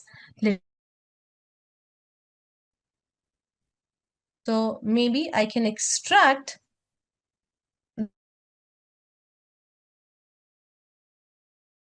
the last two letters. So I can also extract the substrings. I can extract the strings, substrings from the string.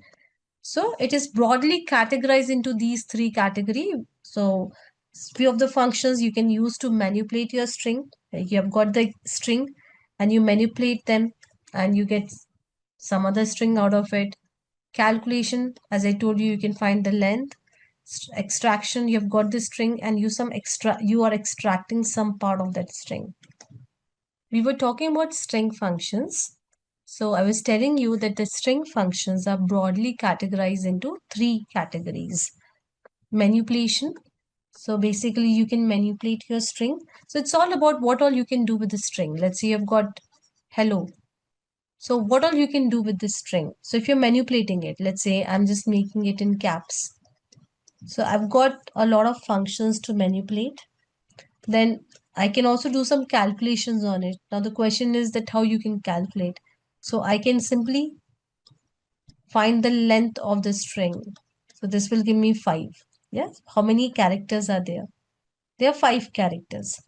I can also do some extraction on the string. So I've got this string hello, and let's say I want to extract the first two letters.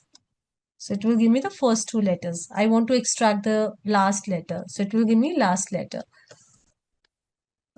So all the string functions are broadly categorized into these three. So either you're going to use these string functions when you have to do some manipulations on the existing string, or when you want to find the length of your strings, or you want to perform some extractions.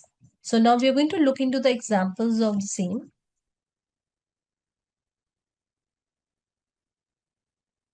Yes. So again, we have got a lot of code, everyone. So please pay attention. It's a very simple code. So first of all, you can see that we have got the employee table. So I'm simply printing, or I'm simply fetching the employee name from the employee table. So we have got these many employees. Now what I'm going to do is, as I told you, I'm going to do some manipulation. So I'm going to convert the employee names to the uppercase. So what I can do for that, it's very simple. As I told you, it's like functions are like, uh, let's say microwave oven at your home. So you just have to feed in, yeah, you just have to use it. That's all. You don't have to worry about how it is made, what is this, what is the science behind it. You don't have to worry about all of these things. So here also it's the same thing. So we have got upper function. I'm just passing my employee name and magically this will give me all the employees with the with the up in the uppercase. In the same way, I've got lower. Now this is very simple. This will give you all your employees. Like this will basically return everything in the lower case. So this column will be written in the lower case. Very simple. Then we have got some calculation function. I told you that length is one of the calculation functions. So this will calculate the length of the column values. So if I execute this, you can see that it is giving me the length. Now in this length, the space will also be included. So if you just maybe count the number of characters, 4, 5, 6, 7, 8, 9, 10, 11.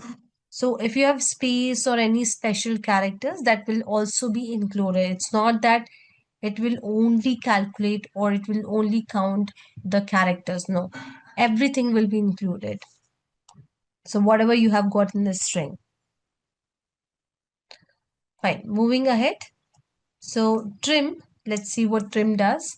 So if you have any extra spaces, a lot of time what happen is that we have got some extra spaces over here and over here. Yep.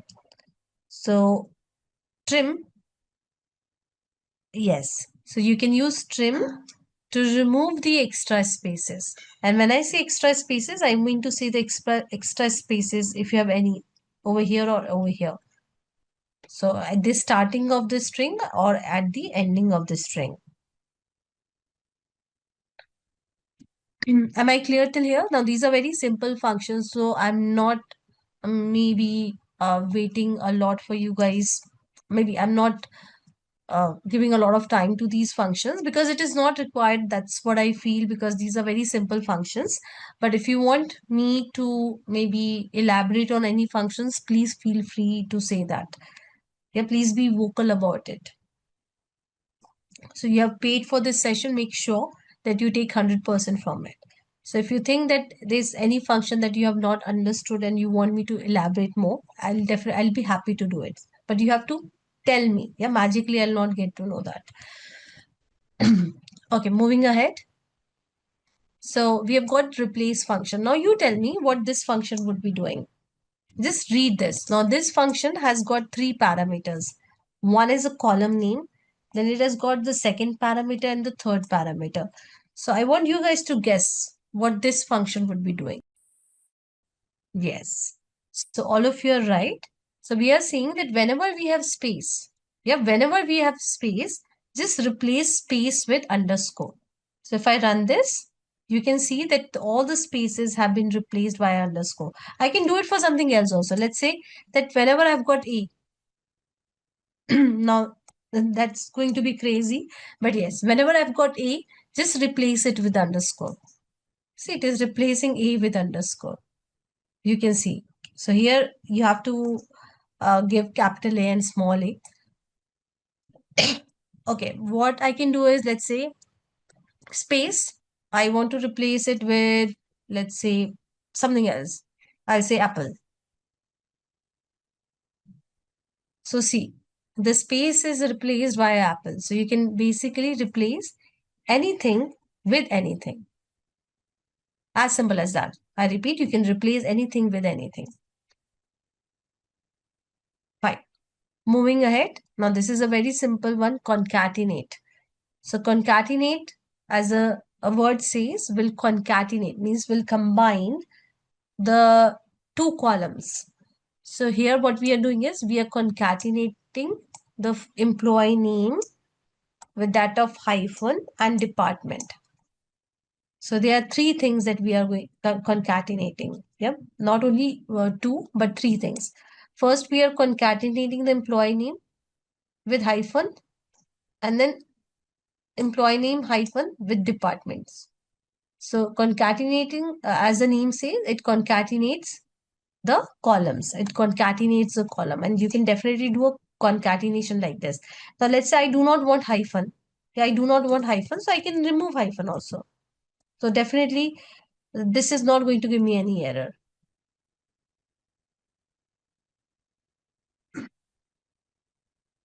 So you can see that it is concatenated the first the name and the department. So without anything in between. But yes, I can give something in between also because that makes more sense to me. That looks better. So I'm going to provide you with all these queries. and I'll wait for, again, not more than 2 minutes. Just give me a second. I think this is not allowing me. Okay, I'll just provide you the queries in two parts. So this is the first part of the query, and this is the second part. Because the chat is not allowing me. It says that some maximum so and so letters, characters are only allowed. And I'll wait for 2 minutes. Again, you can just copy paste all these queries and keep it in the notepad. Please make sure that you practice before you come for the next class. And we have got a lot more queries for the string function. So we'll finish off the string function. All right, so we'll look into more functions. Now, I've already talked about this left function. So this will simply extract the first 4 characters from the employee name column. So if I run this, see, this is extracting the first 4 characters. Very simple, right? You want to extract the last few characters, all you have to do is you have to use the right function. So this will extract the last few characters. You can give the number of characters that you want to extract. It's very simple. So am I clear with left and right? Or let me ask the question other way around. Is there anyone who has not understood what is the use of left and right function? Fine. So I'll take it understood from everyone. Now, in the same way, let's say I do not want to extract from left or right. Rather, I want to extract from the center, yeah, from the part of the string. So I can use substring. Yep. So again, the column on which you want to perform the extraction. Okay. The start position. So start position is, let's say I want to perform the extraction from, let's say, A. And then the length. So till when I want to perform the extraction, what would be the length of it? So if I run this, you can see over here. So start position is what? 1. So that's why it is saying 1. And then I want to extract 4 characters. So Amit, Neha. So in case of here, Rohi, let me do it. Let's say I want to do it from the third character. So from the third character, and then 4 characters after that. So if I run this, you can see. So AMI, I is on the third position. And after that, 4 characters. So IT space and S. So that becomes 4. So this will help you to extract the part of your string. In case of left and right, it always starts with from the beginning or from the end. In case of substring, it starts from between also, from the maybe from some part of the string. Concatenate, see, we have already done it, but this example I've included in order to make you understand that you can add or you can work on multiple functions. You can use multiple functions in order to get your work done. So before I explain you this code, let me ask you, how many functions are we using? So we have talked about all these 3 functions. Oh, sorry, I've already given you the answer. You're almost like quite good in numbers. Still, I can see very less of you are interactive on the chat. So I'm not sure how many of you are hearing me. Please make sure that you take 100% from this class and you learn something out of it. So please make sure that you're interactive. Yeah, we have got 3 functions. Yes, concatenate, upper, and substring. So basically how it will work. First, so I want everyone to see my screen. So just like how the maths work, yeah, if you give a lot of parentheses in your maths, it always starts with the innermost parenthesis, right? Here also it works the same way. So first, the substring will be extracted. Now, on that extracted substring, we are going to make it uppercase. Yeah, so let's say let's assume hypothetically that the abstracted substring is AMI. Then upper will run on it and it will make AMI in uppercase. And then concatenate will work on it. So concatenate has got two values. One is AMI and the second value is over here. So what it will give me? AMI underscore EMP. So just like how it works in the maths, right? You have got multiple parentheses. You always start with the innermost and then you go to the next outer one till you go to the outermost.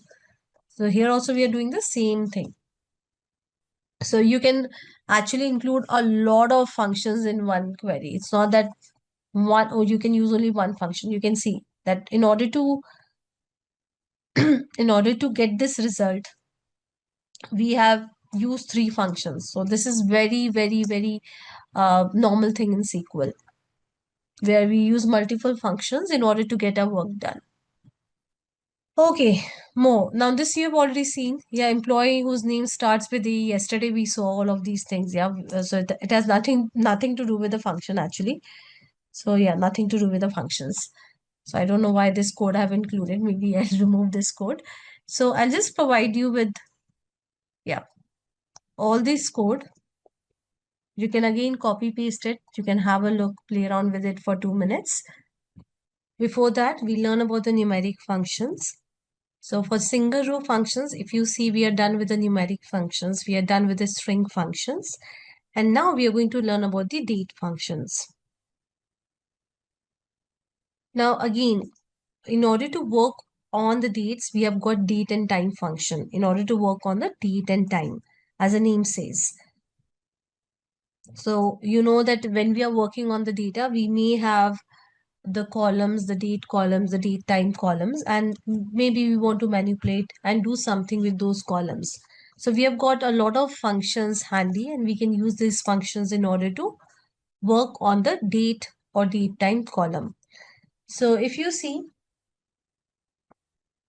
we have got the functions to extract the date part. Now, you know, when we have got any date or time for that matter, so let's say 0202, something like this. I don't know why I have written 2014.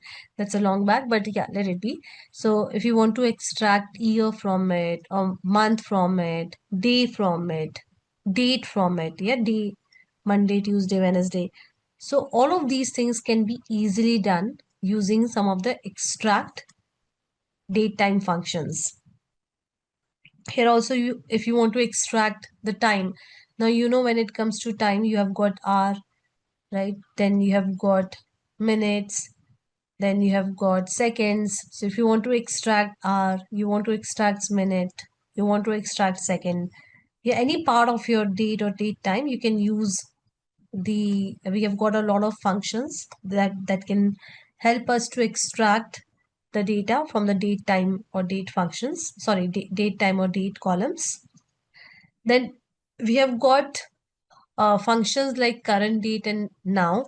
So this will return the current date. So current date means whatever the current date you have got on your system. So it will automatically read that date and it will return that. In the same way, this will return the date as well as time, both the things. Moving ahead, definitely it's not uh, the only thing that we would like to do. That's like not, it's not only that extractions or um, getting the current date and time. We would also like to modify or play around with the date and the time column. So for that we have got a lot of functions. For example, we have got date difference.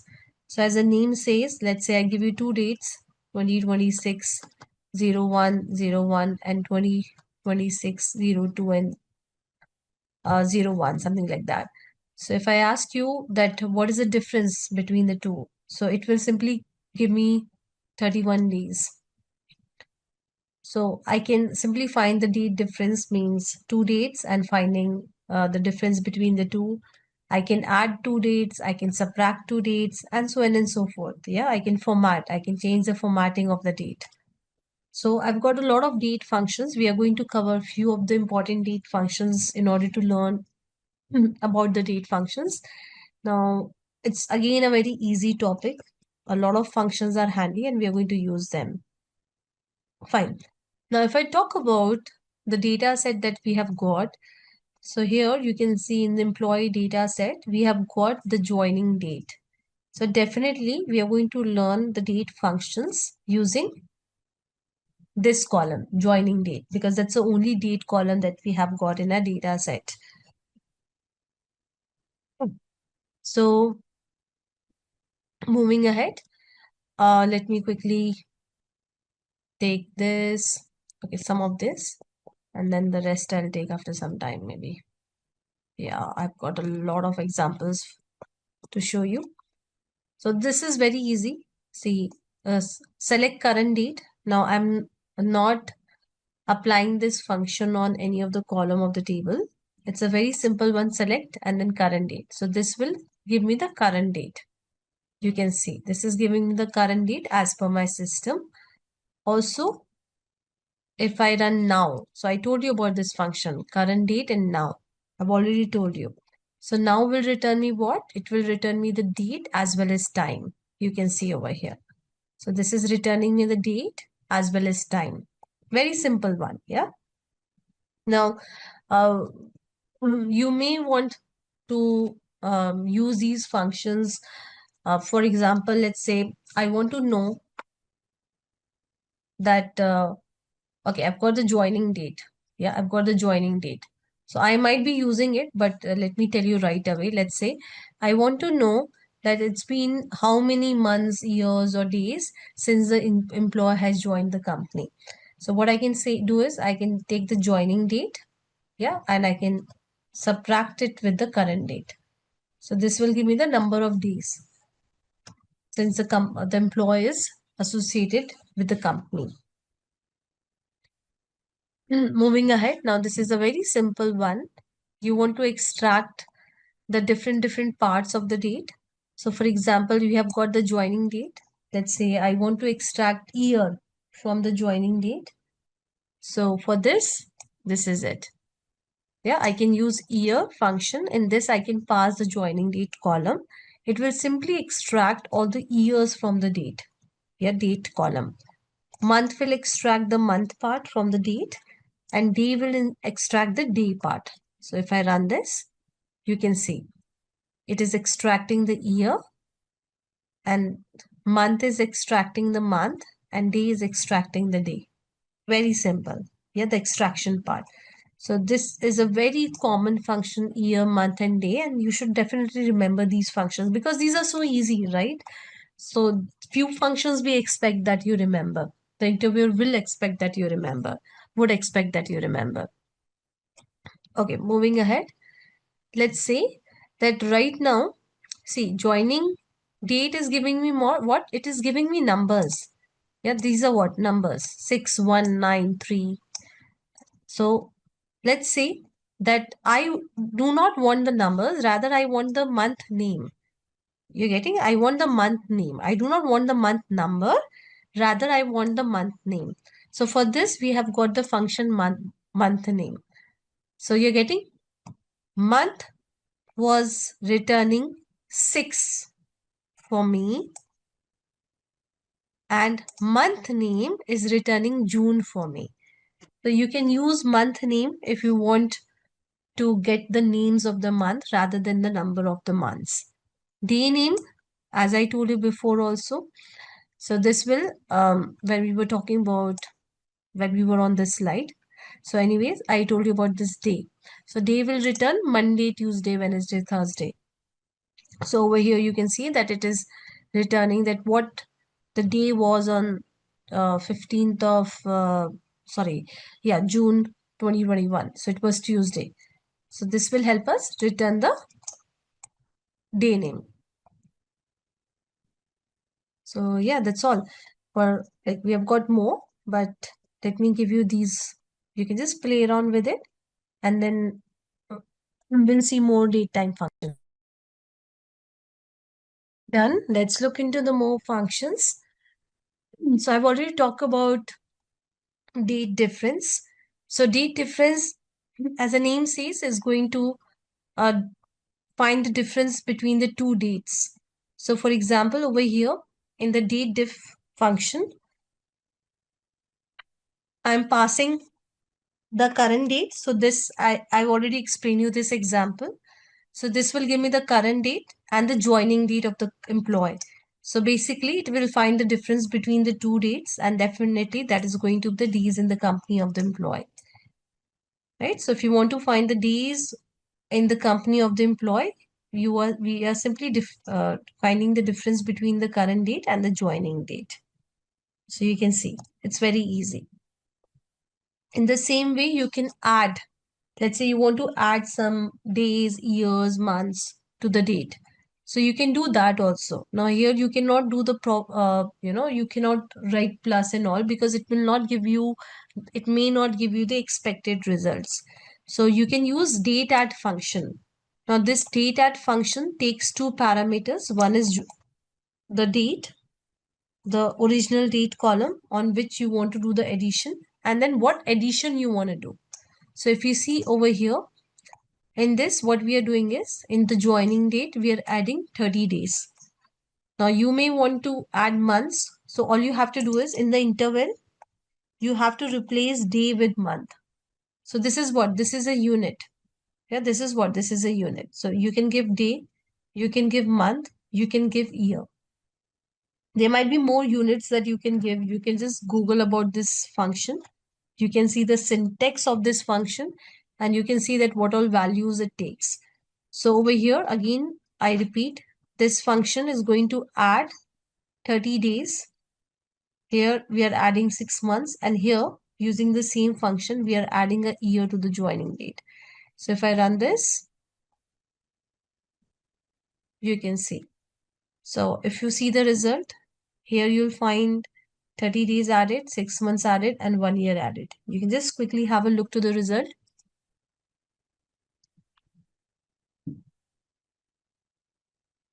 So whenever you're working on a function, it is the best practice that you Google about that function. For example, let's say I'm working on this function here. Now I'm not sure about the syntax of this function, so I can simply Google this and MySQL.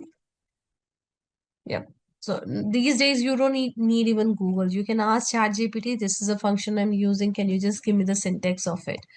But yeah, over here, this is the AI part. So basically, you don't need to hop onto the documentation. And why would we do that now? We have got AI, so definitely we are going to use AI. So here also, it's a Gemini. So we have got the AI, and you can use this.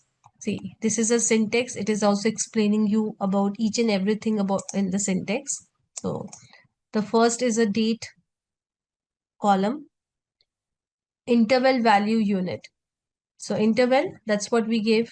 Interval, value, any number, and then unit. So over here, you can see it is telling us that what are the different units that you can play around with.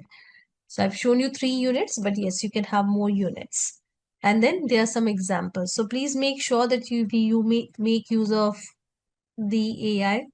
So before AI, a lot of times, so this has happened with me also, because if you go to any of the documentations are full of technical jargons. Yeah, it's full of jargons, and sometimes it's so difficult to understand, yeah, what this technical doc is saying, because it's full of jargon. So it's always a best practice to use AI. You can use Gemini, you can use Google AI, of course, you can see. So AI overview, or you can use ChatGPT, you can use Copilot. So whatever AI you are most comfortable with. So I'm most comfortable with ChatGPT, so I make use of ChatGPT. And yes, before we continue, maybe because we're talking about ChatGPT, I would just like to show you that if you have the paid version of ChatGPT, now the paid version of ChatGPT is free for 1 year. So I have not paid even a single penny to ChatGPT. So still I've got the paid version of ChatGPT because it's free for 1 year. So for that, you have got SQL Expert. So this SQL Expert is expert with SQL. So anyways, I'm going to talk about that later.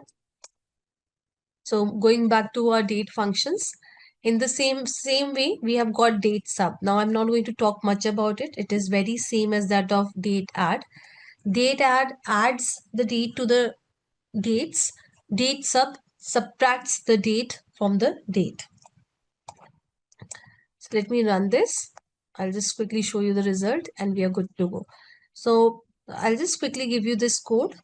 You can run it. Please make sure that you also keep it. I'm going to give you all the notes. As I told you previously also, maybe over the next weekend I'll give you notes. But I want you guys to make this efforts of saving the notes by yourself and writing the notes by yourself. So until unless you do not make efforts, you will not learn anything. So we have got a lot of examples, as you can see. And again, it's a very important, like date, all the functions are very important. So date format, again, very important. So you can again Google about it. So there are different formats that you can pass. So if you go to the documentation of this function, you'll find all these formats. So these are not something that is fabricated or curated by me. So this is already there. They have got some table of formats, huge number of formats, and you can take those formats in order to get your work done. So here you can see that joining date is in, if I quickly show you, it's in year, month and day format. Now let's say I do not want it to be in this format, rather I want it to be in this format. So just that I have to pass this format in the date format function. It's so simple. So it will format my date into the desired format. You can see over here. Now it is showing the date in this format, day, month and year. So it's very easy. As I told you, you just have to Google this function and you'll find all the different type of formats that you can use. Now this thing is not created by me. This is not something that I have written. These formats codes are already available on this function documentation and you can use them directly in your code. Moving ahead. Okay, this is just for your practice. So it's just that, let's say that we are doing the filtration on the date. So employees who joined after 2020. So we are simply filtering it. Now experience in year, just like in string, I showed you that you can use multiple functions in order to get your work done. Here also we are using multiple functions. So you want to know the experience in years for the employee. Yeah. So what we are doing is, first of all, we are finding the date difference. So we are finding the number of days the employee has joined. Let's say the employee has joined, it's been, let's say, let's say, okay, I have to do the maths, I think. Let's say 720 days. Yeah, it's been 720 days or I think 30 days since employee has joined. So this will give me 730 days. But I want experience in years. So I'm doing the basic maths, guys. I'm dividing it by 365, and that's what we do, right? So it will give me some number. Yeah, it will give me some number, 2 point maybe or 2, I think so. So it will give me some number. I'm simply rounding it off to 2 decimal places. So this will give me the employee experience in numbers. Sorry, in years. How to remember the syntaxes? That's a very good question, Kunal. So see, always try to understand. For example, let's say you are doing the formatting. So you're not able to remember the syntaxes. As so a lot of time it happens when I'm taking interview. Sometimes if there's something which is quite syntactically complicated, the smart candidates, they say that I don't remember the syntax, so I'll just Google the syntax and then I'll write the query for you. So you can always say the same thing. So you don't need to remember the syntax, but trust me, if you practice uh, to some extent, yeah, if you practice queries to some extent, you will remember some of the syntax, yeah, some of the basic syntax. For example, date format. So this will take joining date and this will take a format like this. Now you don't need to remember all of these things. If you try to remember also, you're going to forget on the 10th day. That's not possible. So just remember the concepts, practice.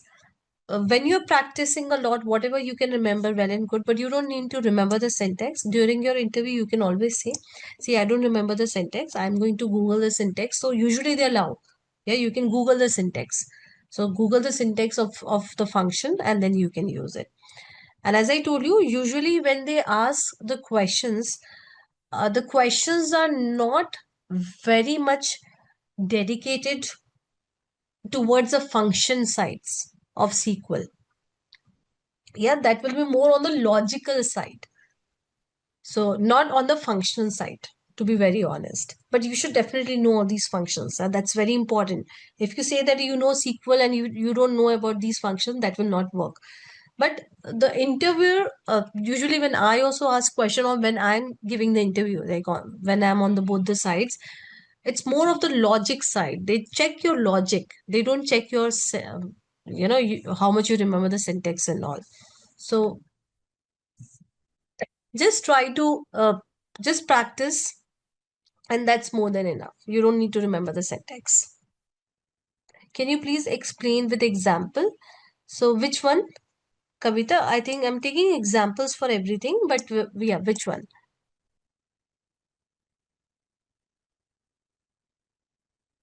Logical? Okay.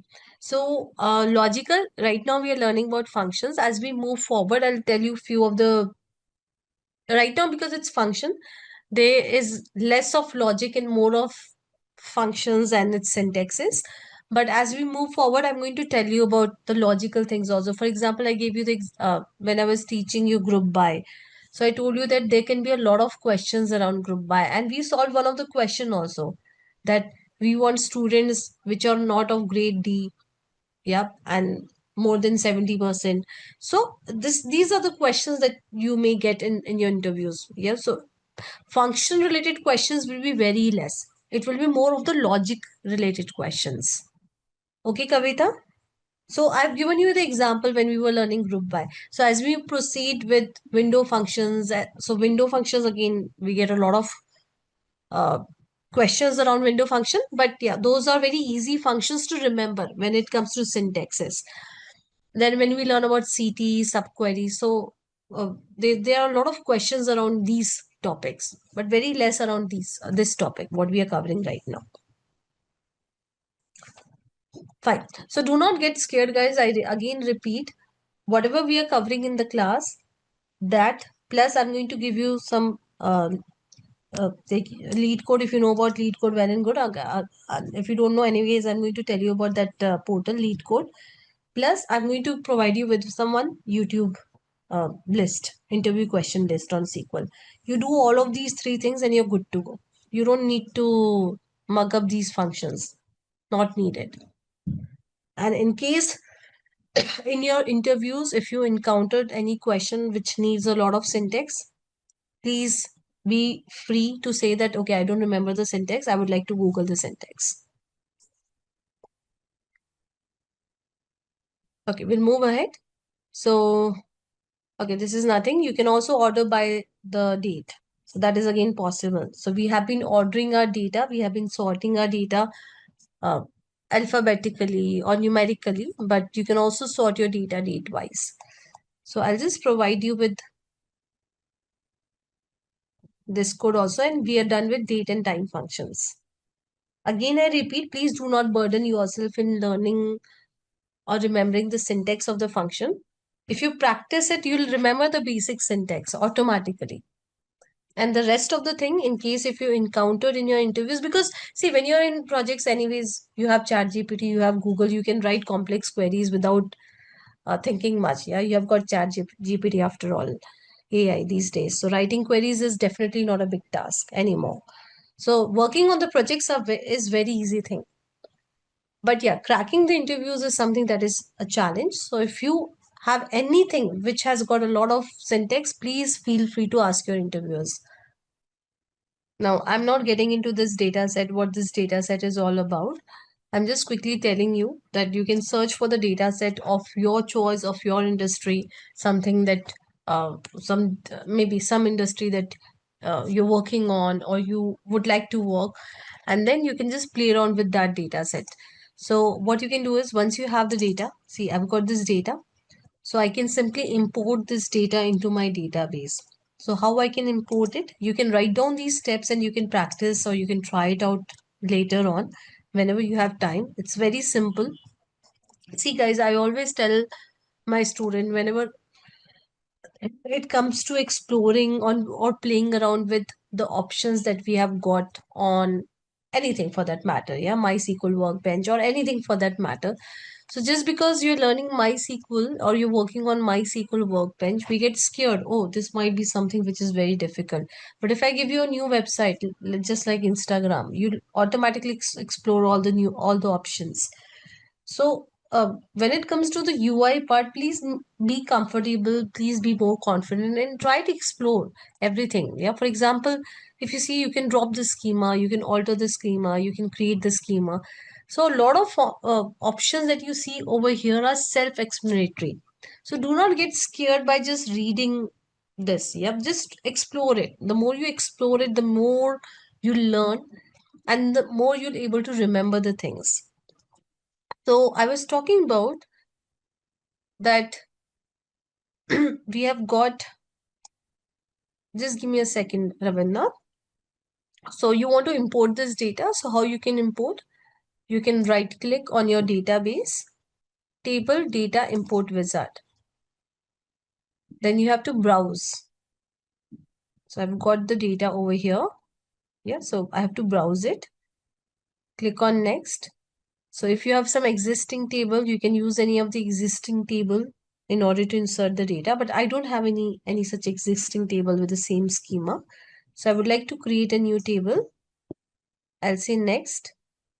Yeah, so it is telling me about all the columns that this CSV file has. So everything, all the columns and also if I do not want to include this column, I can simply uncheck it. Yep, I can click on next and I can click on next. So the data, the whole data will be imported in my MySQL database, and yeah, I can use it just like any other table for that matter. So let me show you. It got imported. Is it maybe this one? Yeah, sorry. So I did it on this one. So you can see the table has been created. Now I can use this table and the data which this table is, the data that the table is having, I can use it and I can just run the SQL queries. So please make sure that you follow these steps. It's very easy. Right click on it and then click on table data import wizard. All the steps are self-explanatory. If you do it, you're able to do it without even looking into your notes. So first of all, you need to download the data. So I have downloaded the data from Kaggle. You can download the data from anywhere, any source of your choice. So you might be having some data from your organizations. You can use any data for that matter. Now you have to import that data into your database. You have to right click on it. Right click on the database. Table data import wizard. So let me do it over here. Yeah, table data import wizard. You have to browse your data. So because I downloaded it over here, so I'm going to browse it. I'm going to open it. I'll say next. Now I may want to create a new table or I may want to use the existing table, but I don't have any existing table with the same schema, right? The columns, etc. So definitely I would like database to create a new table for this data set. I'll click on next. Now it has got a lot of columns. Now let's say I do not want these columns, so I can always remove these columns. I do not want to import these columns from the CSV file, so I can always remove them. Click on next, and you can see that it will import. And once the import is done, you can just click on finish. So it's that simple. Ravind, to answer your question, see which one is more correct. Both are correct, but the first one is a better one. Now, there's a reason why the first one is a better one, because we have got something called indexing and we are going to learn about it. So the first one will give you better performance. Now, this is because of the indexing part. So we'll start with window function. Very important with this for your interviews. I think it works with CSV, Kavita. I just need to check that what all formats it takes. You can see, you can use CSV and JSON data files. So only these two formats it takes. Okay, I hope I've answered your question. So we are going to learn about the window functions now. So very, very important for your interviews. And window functions, once you understand it, syntactically, it's not that difficult. If you practice it enough, then you'll be able to remember all the syntax of the window function. So what are window functions? What are window functions? So window functions, they perform calculation. Now let me write it. Across, so till now what we have learned is we have learned about the single row function. Single row functions works on every row. Yep. And it doesn't care about any other row. Yeah, it doesn't care about any other row. So it is independent of any other row data. Then we learn about aggregate functions. Aggregate function says that, okay, you have got the whole data. I'm going to give you the aggregate of it. Now we are going to look into window function. So this is a big topic. So I may not able to finish it today. I'll give you the glimpse of it and we are going to continue it over the next weekend. So I do not want to waste time. I've got 10-15 minutes. I'm going to use it in order to teach you and in order to give you a brief about the window function, and we'll continue this topic over the next weekend. So window function, they perform calculations.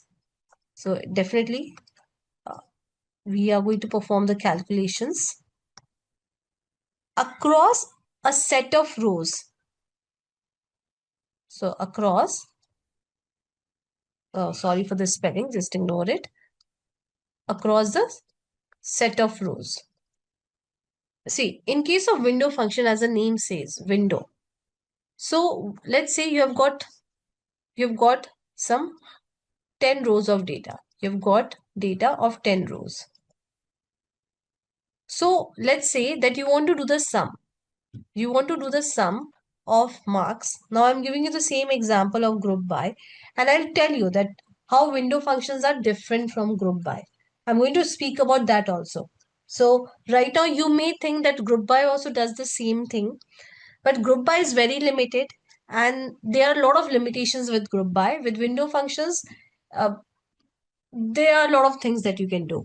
So anyways, so just hear me out. So let's say that you have to find the sum of marks of the students of different city. So if you want to do something like this, you can do it with the window function. You can do it with the window function. So window function, it helps us to perform the calculation across the set of rows. So basically what we do is we create the windows. See here in this example, we are creating the window of city. So Pune is one window. Yeah, Mumbai is one window. Then Delhi is one window and Chennai is one window. So we are creating the windows. We are creating the windows. So we can create the windows in very, very different ways. So we have got different ways of creating the windows. So what we are going to do is we are going to first see that what are the different window functions, and once we start writing the code, it will definitely be very clear about what window functions are. So we have got the aggregate window functions, same like the aggregate functions that we have in group by, but with a twist. Yeah, with a twist. So we have got the aggregate functions. Then we have got the ranking functions. So for example, you have got some data. Yeah, you want to give the ranking to your data. For example, you have got students data. Now you want to rank your student based on their marks. Yeah, the student with the maximum marks will get the first rank. Second maximum will get the second rank, and so on and so forth. So you can easily perform all of these things like giving the ranking to the uh, to your data, etc., using the window ranking functions. Then we have got some value functions. I'm not going to talk about it right now. I'm going to talk about value functions later on when we learn about it. It's again very simple. So all of these functions are very simple. Now we'll talk about the syntax of window function. So just remember this syntax. I may not Just give me a second. Yeah, I may not talk about the syntax again over the next weekend. I will start with the like continuation of the window. I will not speak about the window syntax again, window function syntax again. So see, it's very simple. So window function syntax is, see, you have got a lot of functions. I told you in the previous slide that we have got a lot of window functions. And I told you that for window functions, you have to give a window. You have to define a window, the window of your data on which you want to apply the function. Hear me out once again. Okay, we can do all of these things. Fine. We are going to learn about these functions. Well and good. But we can apply these functions on the data and we can make the window of that data. I gave you one example. Let's say city. So I'm making the window of city. Pune is one window. All the students who belongs to Mumbai is one window, and so on and so forth. So here, if you see the syntax, we have got all of these things. So first is a function name. So in the previous slide, we saw a lot of functions, window function. So let's say this is a function. Yeah. Now we have to define the window. We have to define the window. So we define the window using over. So as soon as we have got over keyword, your SQL knows that this is window function. So how it gets to know this is a window function, it is not a normal aggregate function. It gets to know because of this keyword over. Okay. Now here we actually give the window. We define the window. Yeah, this is the area where we create the window. We create the window. So for example, I again repeat, let's say that you have got data. You have got some red balls. You have got some blue balls. Sorry. Okay, you have got some blue balls. You have got some yellow balls. So now you want to do something with the red balls. You want to do something with the blue balls and you want to do something with the yellow balls. So with this code, yeah, with this part of the syntax, you're going to create the window. So this is one window, this is another window, and this is third window. Now it may be sounding complicated right now because I'm not covering the practical part of it. Yeah, and to be very honest, I'm sure it is sounding complicated. Do not worry, once we see the practical part of it, you'll find it very easy. It's like a walk in the park. It's so simple. You've got the data, you create the window of the data. It can be anything, it can be just like all the red balls, one window, all the blue balls, one window. And it's very simple to create the windows. And then once your window is created, you apply some functions on it. As simple as that. So it's very simple. I will not maybe write the code, start writing the code for it. For now, we are going to keep it for the next weekend. So there's one thing. Okay. So I will quickly revise what we have covered so far. So today we started off with the logical execution order. I told you that this is very important. It may sound that it is not important, but when you start writing complicated queries, you should know that what is the execution order of your query. So it starts with from, and that makes sense also. The table. Yeah, so it first picks up the table.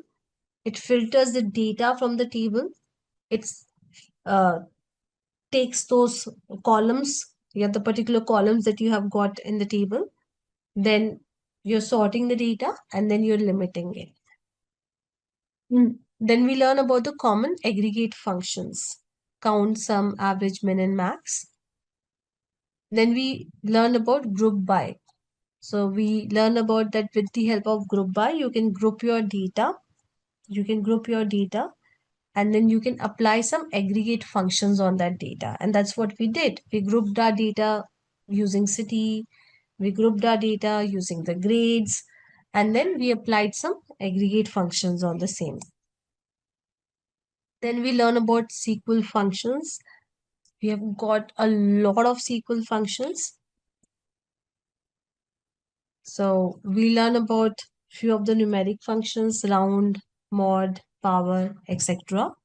We learn about a lot of string functions. We tried a lot of string functions, and we tried a lot of date functions.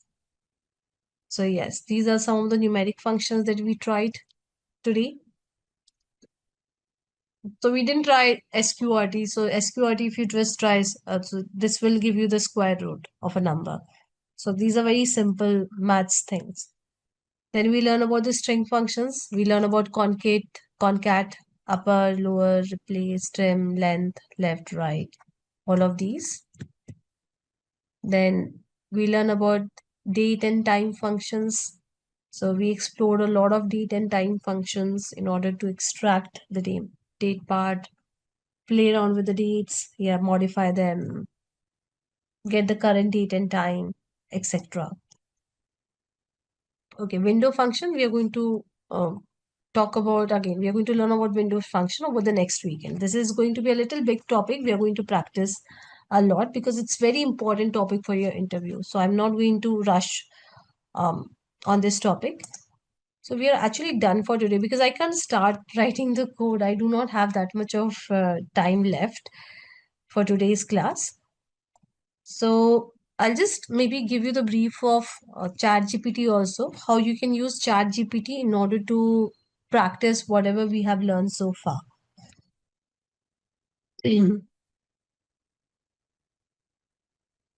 So I'll just give you the brief of it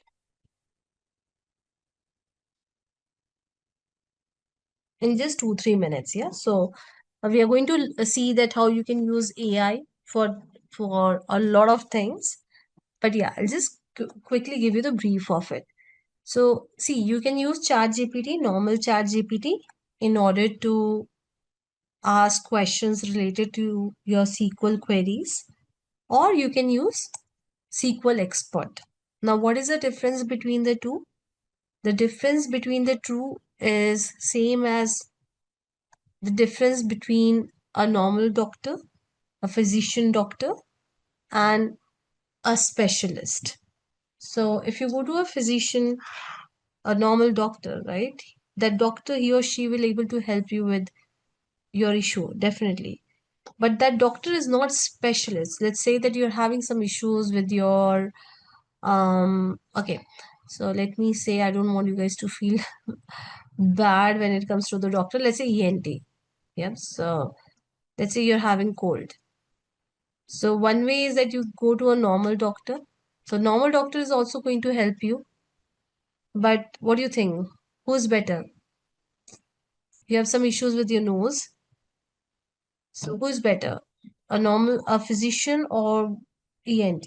ENT, right? Because ENT is specialized in that area, and ENT will able to give you the best advice on your problem. So here also in ChatGPT, so ChatGPT has launched SQL Export. So it is specialized in SQL. So if you use normal chat also, it will give you all the answers. It will give you all the answers. But if you go over here, you may get better answers, and you may get more advanced answers. As simple as that. So you can use any of these. Now for your practice, because I do not want you guys to waste your 5 days, I want you guys to practice. Now let's say that you are learning string functions. So you can just write a prompt over here, a table. Now it will help you to create the table. So I give you the create table code, insert data code. So you can ask ChatGPT to, give you the insert table code and insert data code. So help me, not curate, I'll say help me with the table code,